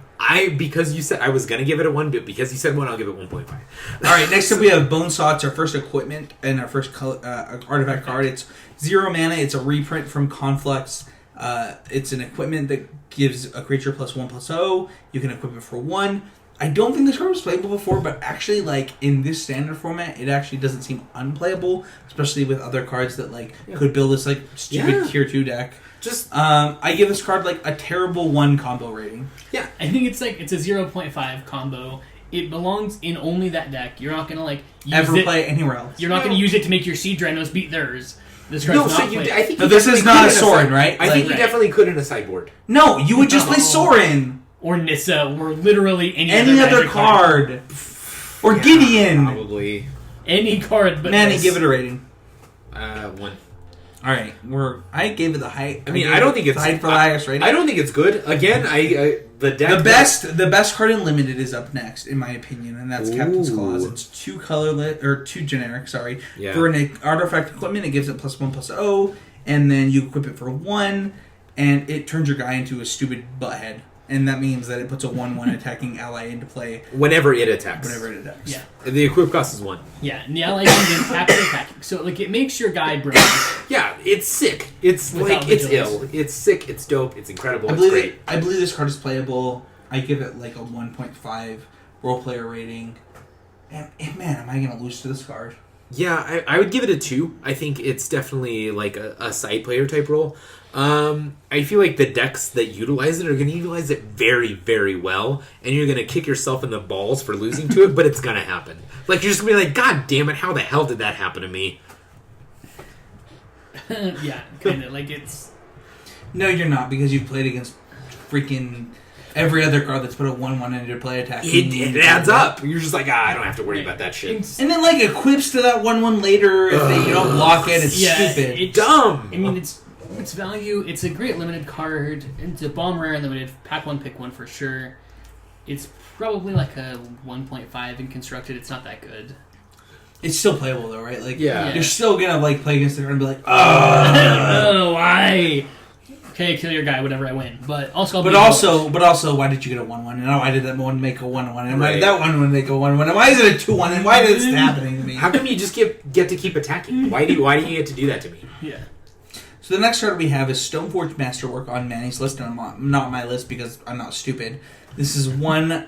You're such a dick face when you talk about me sometimes. I hope you know that. You're just mean to me? You think I don't know? I know sometimes. You're a dick. It's one generic. It's an artifact equipment. It equips for 2. And it gives +1/+1 for each other creature type you control that shares that creature type with it. Did you just care about EDH when you gave this card a rating? No! I was thinking about goblins. That might be a thing. I don't think so. All right. Well, I mean, that's fine. I was just saying, if it is a thing, this could possibly be playable. Casey? Role player. One. I'm going to give it a 0. I don't think it will see play. I also think it's pretty close to a 0. Maybe just a stone 0. Maybe it's a 0.5. I think that at some point, Manny will like top 16 a pre-TQ playing this in his equipment deck. That's highly likely. I have so much success. And we'll never hear the end. I have so much success with terrible decks that I brew. You guys don't even know. I make the worst decks in the world, and I win with them. We have a ton of lands to talk about. So, Manny, why don't you give this card a rating so we can move on? Corrupted Crossroads? No. The card Stoneforge Masterwork. Oh. Yeah, 1.0. Role player. I mean, yeah. It's So not a good let's card. talk about the Cinder Baron lands. Let's talk about like the tapped dual lands. What's there to say? Are they 0.5. playable? They're like they're playable sometimes, but Yeah. like there's probably going to be a better we one have than battle like, lands. These are like, guild gates. come on. Yeah, these are like worse than gates. Yeah, this and, is like, not good. It's like sometimes they'll see play, but like there's probably just going to be a better version of it. So let's go to Corrupted We have the Crossroads. Tango lands. What could possibly? Why? We have Because you Tango need lands. more. You need more dual lands. Ridiculous. Well, That's allied something color else. decks, you need more lands. I don't know. No. Corrupted Crossroads is pretty great though. It's a land that you can tap for a colorless mana, or you can pay 1 life and tap it to add any color of mana to your mana pool to play. To cast a Still spell with with the the void. You add an insane amount of versatility to your Devoid decks. I mean, it's great. It's great if you're playing Eldrazi. You want this. You need it. You want to jam it. Yeah, I've It's had this 3. card about at a 2.5. I'd say 3 because of how it's going to impact Standard. I have it as a format staple at about a 2.5. I think it's Okay. like about a 2 to a 2.5 as a format staple. I think if you cut the last 2 words off of it, it's a 5. But yeah. Oh, that would be insane. Yeah, then it would be like a strictly better mana confluence. Yeah, that'd be pretty. I mean, yeah. The next card we have is Crumbling Vestige. What? Crumbling Vestige? Vestige? I don't know. Is that how you say that word? Vestiges. I'm pretty sure it's Vestige. I'm pretty sure I was right. Let me be pretentious about it, man. Come on. You can say whatever you want, but you're wrong. Ugh. It's Crumbling Vestige, and it's a land, and it enters the battlefield tapped. And then when it enters the battlefield, you can add any 1 mana of any color to your mana pool, and you can tap it for a colorless. So with Bloom gone, I'm really down on this card. I thought that it might be playable in that deck. Sure. I think that it's okay in some other decks. It's kind of like a 1, and it could be a role player in some deck. I think in Standard, immediate, like, your color needs are a little bit more intensive than the long run colorless. Like, it seems very good. I give it a 2.5. It seems like slightly better than balanced because it gives you that 1 mana of any color when it comes to the field. That seems like a lot, right? Slightly better than balanced. What's that card? What does it do? Oh, wait. Yeah. I don't know. Slightly better than balanced. If you're Like it's better than an average card. Yes. Yeah. Okay. Yeah. I don't I agree don't with that. agree with that either. I think that coming into I think play, it's slightly worse than a card. So I'm gonna give it's a better 1. than waste. No, it is it's better than it waste. comes not. into play tapped. Yeah, but it gives you 1 mana of any color. But if you need your waste to cast a colorless That card, is almost never happening because you that's have game not lands. true. Not never. And also, it Not only, never, it only always. gives me that land right at that time. But So that's very crucial. That's when you're waiting No. with it in your hand to You're- to put it down on the field at a specific point. Sure. So you've given your opinion on this card, Casey. Yep. I think it's like a pretty low end playable. I think it's probably a 1. I think it's Yeah. I think that you on average play more wastes than this card in your deck. I'm gonna give this card a 1. I don't think you'll ever play this with the waste in Standard, and what I wanted to play it in Modern has now gone, so I don't see this card seeing any play in Modern whatsoever. What's up next? Hissing Quagmire. Which apparently is, according to one of our listeners, is basically just a swampy swamp. Which listener? One of our patrons actually has told, because I did the limited set review for MTG Focus, and I was like, I don't know what Hissing Quagmire is, but whatever Eric is in is hissing a lot because he was going through a windstorm at that time, and in his house you could hear the wind; it was that loud. Wow.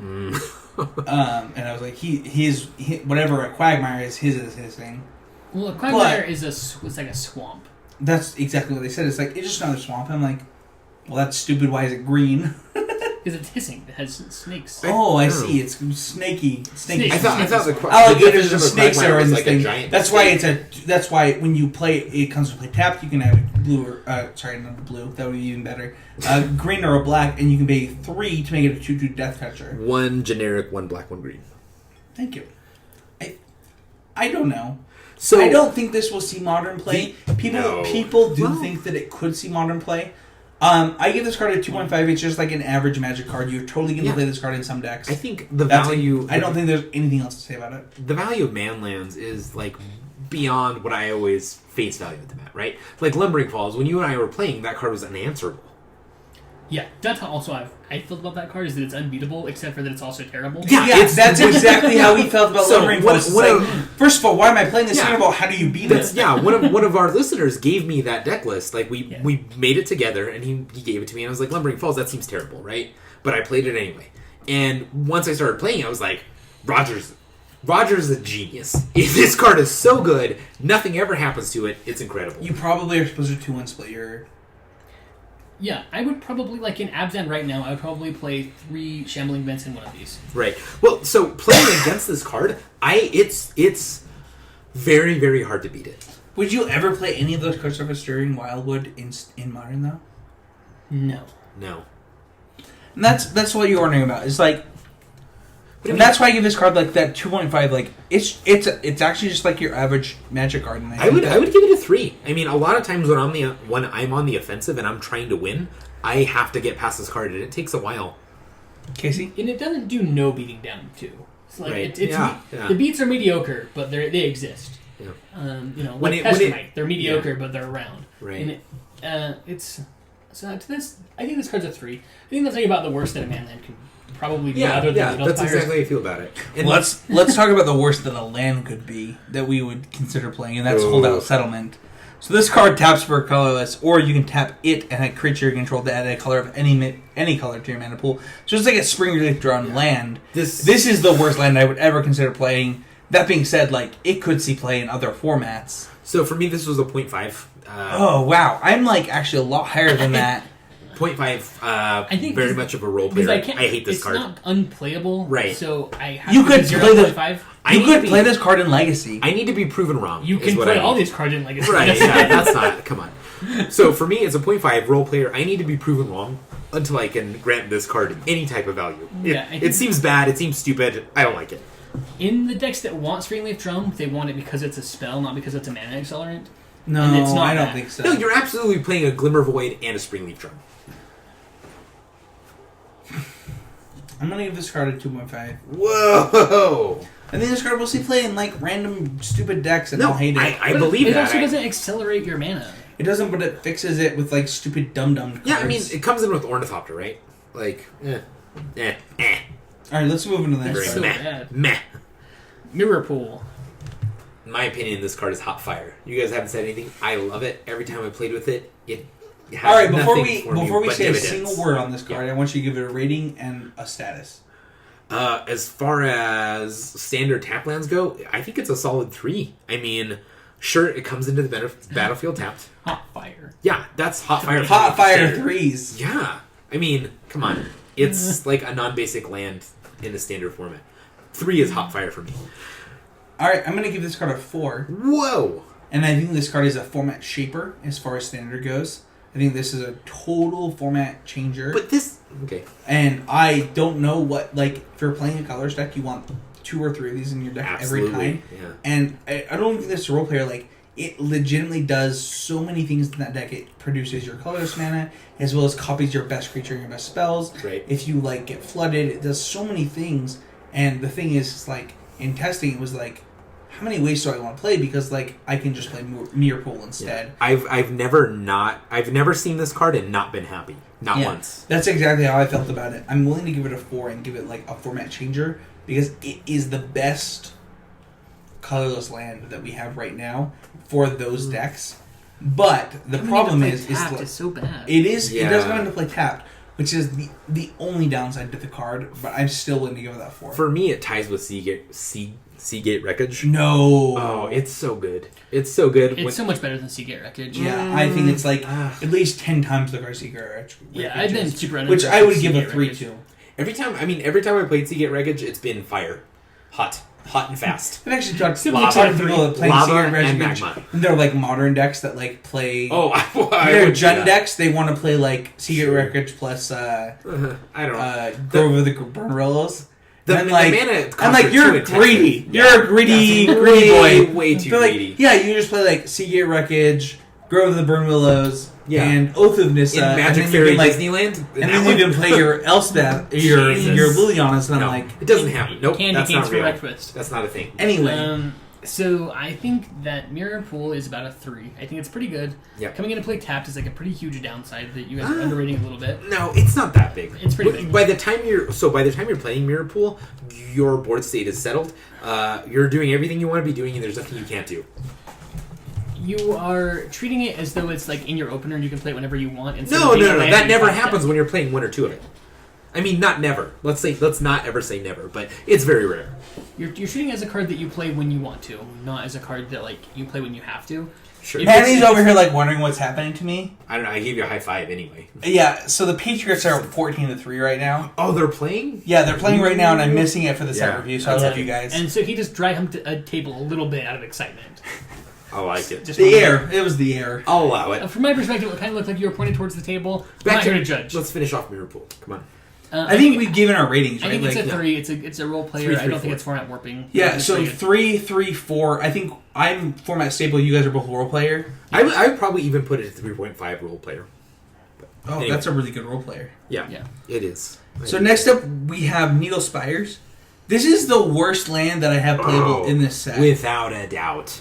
So, Casey, go ahead. 0. Not playable. I agree. I think that like it's pretty close to that for me. It trades with a Ration Cleric. So this card is a. It taps. It's a dual land that you enter the battlefield tapped. It's a taps for a red or a white. You may 4 to make it a 2/1 double strike creature. That's red or white. Yeah. And it's so bad, but it's like weirdly Red and white. Yeah, it's so Here's the thing, bad. is if it costs 3, it would be too good at 4. I'm gonna give it- Hold on. What? Yeah, grade it. Go ahead. Give it a number. I mean, I'm pretty close to Casey. Like his Euro is like I give it like this 1 role player. All right. So the reason I put it on my playable list is because this land actually makes red, white, and blue Jeskai control a viable option. It doesn't. Yeah, oh, yes, it does. No, it doesn't. Every man land makes control possible. No, this is just worse than every other. Why? It not only trades with Hissing Quagmire, it's better, right? Like you can get into board stalls and win. Like man lands make these things possible. Granted, I don't like this I'd card. rather just play the 2/3 that gives me life 100% of the time. Yeah. But I mean, if you're not playing that color, you can't do that, right? Yeah, but you're just playing a worse color. Sure, but you're wanting to play red, white, and blue. Now it's something you can do. It's something you No, do in the it's late not game. something It's you can do because this card is not good enough to make that deck better. Oh, well, seeing as how that deck doesn't exist, it would definitely make a non-existent deck better. Yes. No, it wouldn't because Why? because the card's not good. I I'm think gonna go a 1, and I think it's a role player. I mean, I'll give it a 1 as well. That's where I feel it is. But I think, hold on. So why? I feel like we're just all different on this grading curve. But why I give it a 1 is because it's barely playable. But it's barely playable because it gives niche players who want to play those colors in a control shell an outlet to get there. So we're not different. We're just different on how important that is. Yes. So like we're on the same level as far as like what makes this card good. Yeah, I feel like I'm Jim Carrey right now saying, you're telling me there's a chance. 1. Like, that's where I'm at. But I'm on this. I'm on. Every card has a chance, right? No. That's not true. If you've read Magic cards, every card has a chance. So it's better than Boros Guildgate. Right. Some of the That's exactly. Some of the time. That's what I'm saying. All right. Let's move on to Ruins of Oran Reef.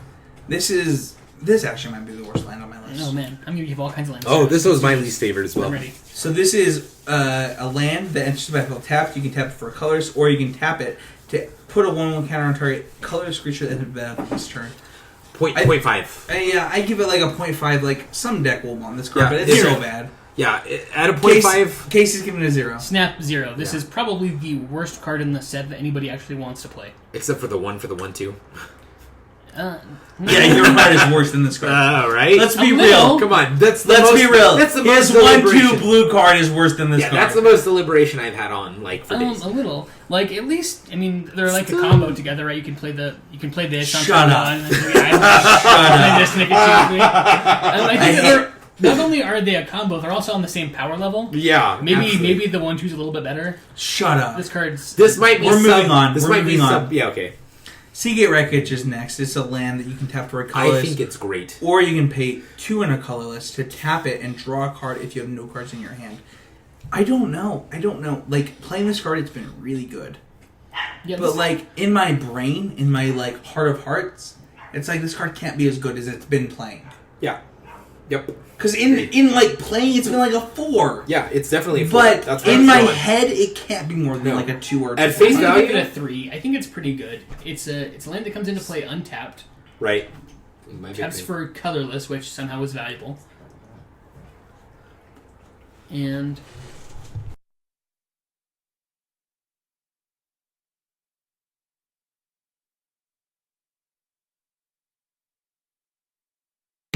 awesome. So it represents card advantage. It helps you dig out in like mid-range mirrors where you both play all your stuff and you're both like top decking. It's like, okay, I'll top deck. Yeah, I'll top deck this worthless land, play it, draw another card. Hopefully, it's a spell. Right. With my experience playing 1 to 2 of these in the main, it's paid nothing but dividends. Late game, I'm drawing 2 cards for every one that they are. It's beautiful. I haven't had a problem with this card yet, and it makes me closer to Casey's rate of that 3. Because in testing, it's been insane, right? Yeah. It's been this like, it's been like a 4. It's been like really good, right? And you wonder like what makes this card good because in the end, like you have to be hellbent to make it good. But it has though. You just have it to play feels Magic. like it has 0 cost as like this one of in your deck. Right. Where you're like, what is happening where it makes this card good? It's just good. I mean, is it just good? It is just good. It really is. That how you feel, Casey? Yeah, this card is just powerful. In a deck that I'll join you at a 3 then. It's good. Because in testing, it's been like a 4. Yeah. So my initial impression, just because of my excitement of the card, is a 4. But I know realistically, I'm going to open with it, and sometimes it's not going to be great. I'm going to give it a 3.5. I'm going to give it a 3.5, and it's you a real. think that it could see play in Modern then? Yes. Yeah. You know what? I really do. I really do think that. I mean, the amount of times in Modern where it's a very fast format and you're really just trying to spit your hand out when you're trying to win early makes that card better. I mean, so Modern is the get your shit in format, and I don't think that this card fits very well. You can't say the S word. You can't say shit. He can say whatever he wants. Yeah, I know. And drawing attention to it just makes it worse. I was just joking. So in the get your shit in format, it's worse. Right. So I don't know that this card will ever see play in Modern because it's just slow as molasses. But it's a powerful card in Standard. Like I think that it will see play.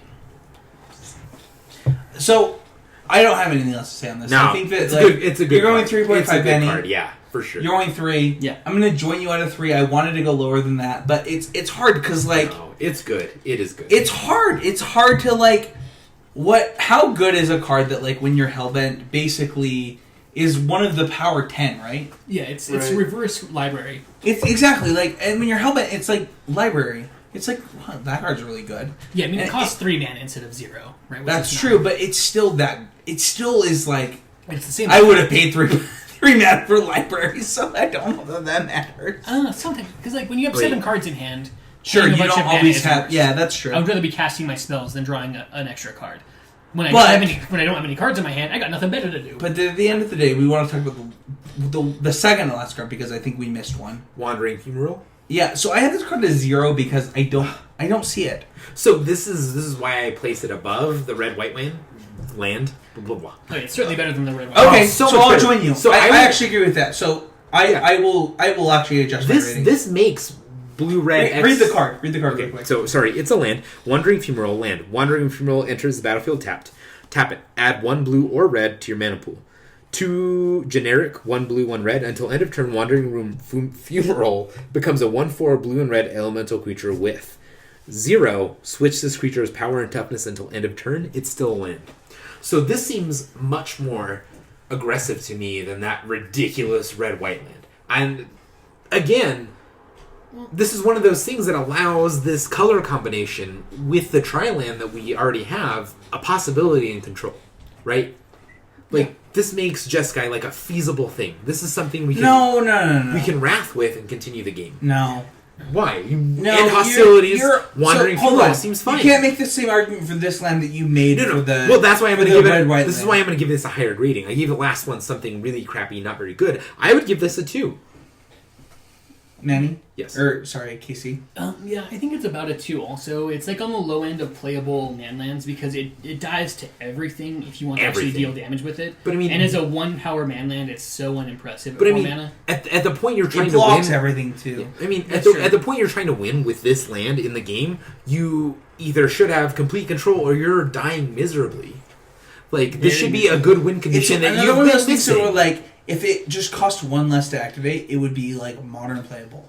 And it's like, True. why is that happening? Like, why do they they make so scared? all of the other Because of cards... my- Because WotC's not dumb. They know what they're doing. That's not true. If they knew what they were doing, they would make all the manlands and multicolors the same power level. I mean... Why can't... Power why- creep, right? Power No, creep. that's not true. Why? Like, because they printed colorless cards that are better than every card in Standard. So why did they do that and did not make the multicolored manlands the same power level as manlands they had in And, World like, Wake? okay, I don't understand. Like, and I'm with you on this. So maybe like Raging Ravine and Celestial Colonnade and Creeping Carpet are a little bit above the curve. Yeah, They're so much better than every Ravine card is they worth printed. They're Every, better than- every 4 But of like, its mana cost, there's right? no reason these 5. cards can't be as good as Stirring Wildwood.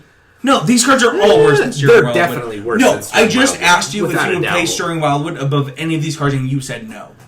What? No, I said that I would play Stirring Wildwood over Hissing Quagmire. Yeah. You said you asked if you asked I'm the sorry. opposite. What I meant was the opposite. Right, that's what I'm saying. You would play Stirring Wildwood above any of these cards. Right, Stirring Wildwood is on the low end of power level of that cycle and is better than any of these cards. But it's still better than What we just talked about. All of them. no, the Every one. red black one. Yeah, Lava Claw Reaches. Yeah, Lava Claw Reaches is the better one from that cycle. Oh, that was... These are like all these, but still, I think that these are all worse than Lava Car Reach. And I think they're better than Lava Claw Reaches, if I remember what Lava I think Lava so. Claw Reaches has fire. That- It's a 2/2 with fire breathing for X. That's so bad. No, because so it bad. activates for 3. No, that's so bad. It activates for a lot of 3. the time when you're turning a land into a man land, it's because there's nothing fucking going on. So like Lava Claw Reaches can actually has the fastest clock of any manland. Yeah, But it's gonna die just like anything else. only in the format. so hold on. So like, So you're in the telling me the format- time no, that I hold have... on. All right. So in the format where you're attacking with like Raging Ravines and Lava, Raging Ravines and Lava Car Reaches. That's not a format I'm gonna play. No, because like in that format, in the format where you're attacking with both, it means your opponent doesn't have a lightning bolt, right? Yeah, Because you wouldn't attack with either card. That's ridiculous. Because you wouldn't attack with either card if you thought your opponent had a lightning that bolt. happens all the But you time. wouldn't attack with any of the cards in this set if you thought your opponent had a lightning bolt. Right. That's the problem, is that all of these manlands are soft. Like, soft. Like the only reason that Raging Ravine sees play is that it's the best manland in the mirror match. The only reason that Celestial Colonnade sees play is that it doesn't die to lightning bolt. None of these cards fit that category. The only reason that Creeping Target sees play is because it kills Jace the Mind Sculptor. Yeah, it pressures planeswalkers. Yeah, like nobody's business. none of these cards do that, and this card falls into that category. And I do think it's better than Red White Land. I'm going to put it on my playable list. I'm going to give it a 2, but it's like it just doesn't do anything. So we're all on the exact same page. No, we're all on different pages at the same grade. I Okay, think that, yeah, fair. It's between a 1.5 and a 2. It's good enough, maybe, to play in Standard. I will never play this card in Modern. No, that's insanity. Which, like, the other cycle... That's what he's saying. The other cycle of Manlands are all modern staples, other than Lava Claw Reaches. All of them? All of them. Yeah, every single one. I mean, even, like, Fairy Conclave...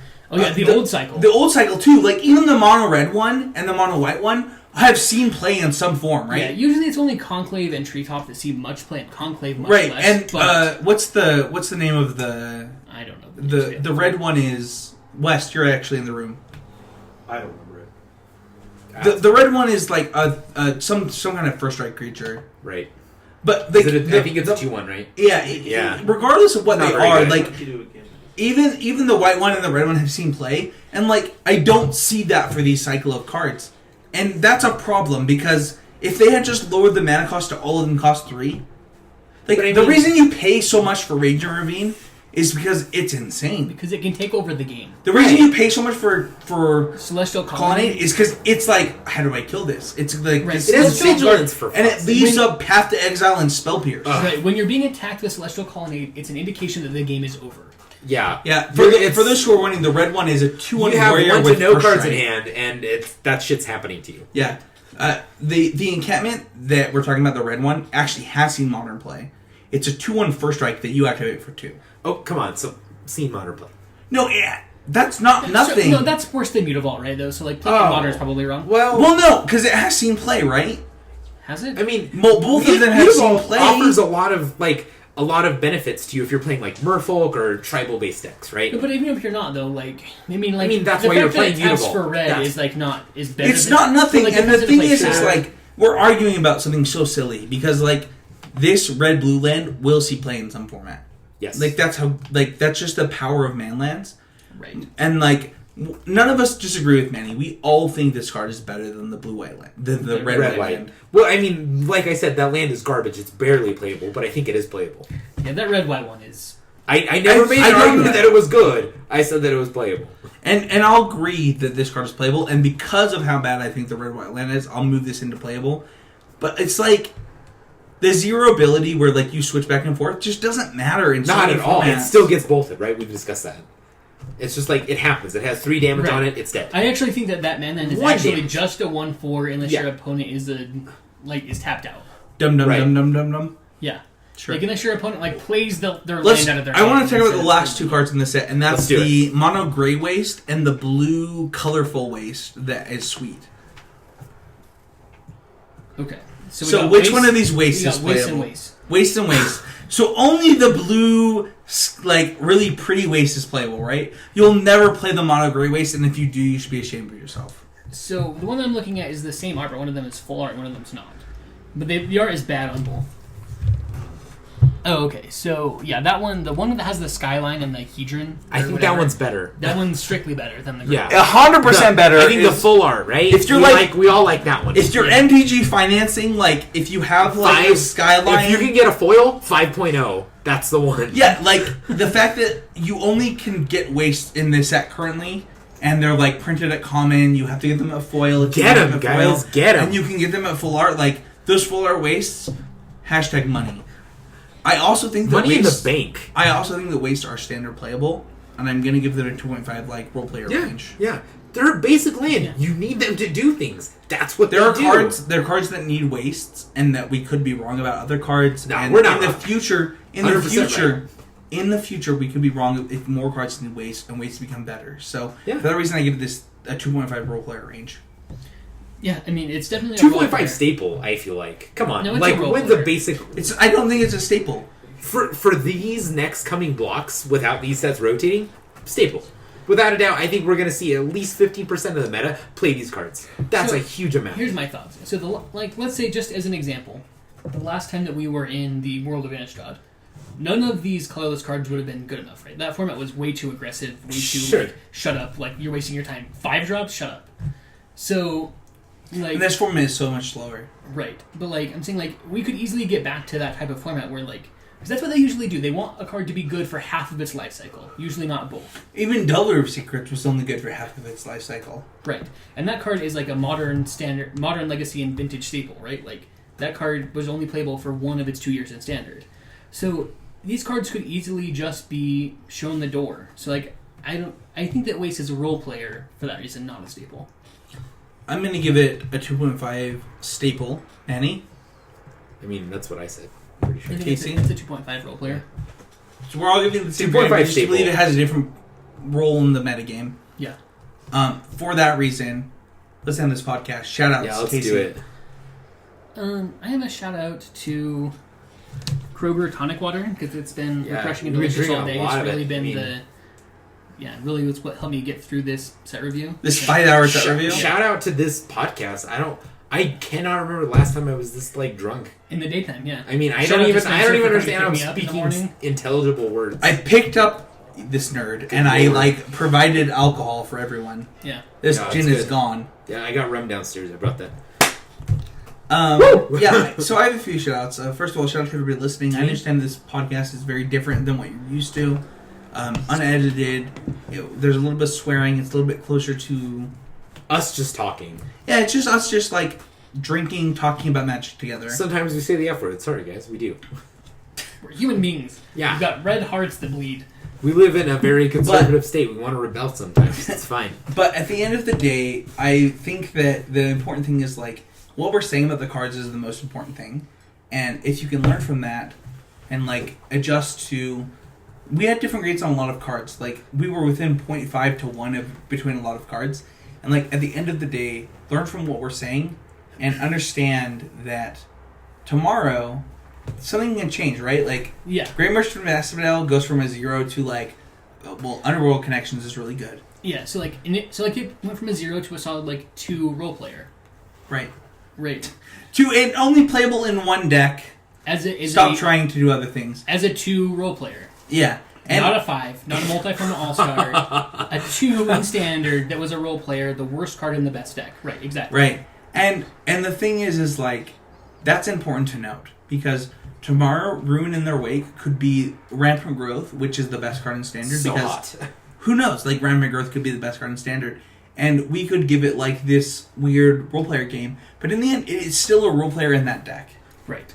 And so the thing is like, no matter what we gave the card as a grade, note like what we said about the card and what we feel like the card can fit into a metagame.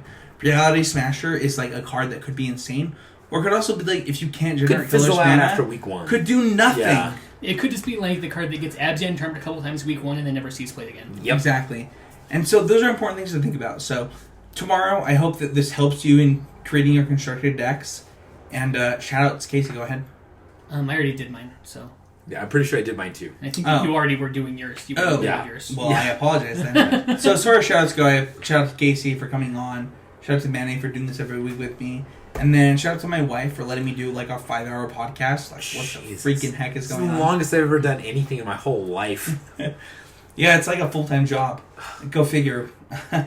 But, yeah, I'm pretty happy about like the things that are going on. Shout out to the CCMTG testing team. There's 2 people here ready to test, ready to go on for the PPTQs tomorrow, and ready to move things on for the next day. And it's pretty exciting to like to be ready to move on to the next phase of Magic for me.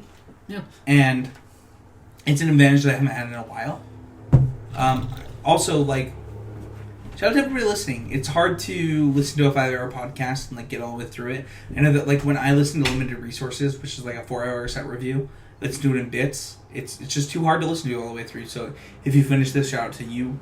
Thank you for going through our drunken rants and our sober rants at the beginning. Yeah. And I'd also like to apologize if any of our modern evaluations were way off base. It's hard. Because modern just changed radically and we don't know how. And we don't know, like, Warping Well, for example, was like the best card for Modern a week ago, and then 32 hours ago it was unplayable. Right. But also it could have been insane. So what do we know? Right. People change. Exactly. So yeah, thank you for everyone for listening, and we'll see you all next week. See ya.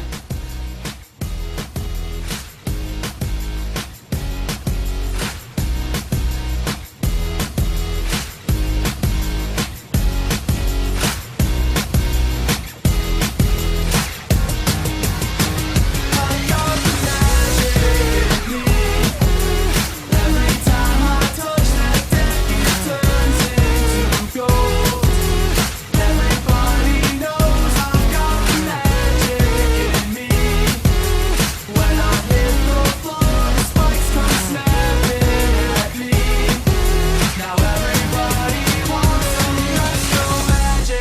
magic, magic, magic, magic, magic.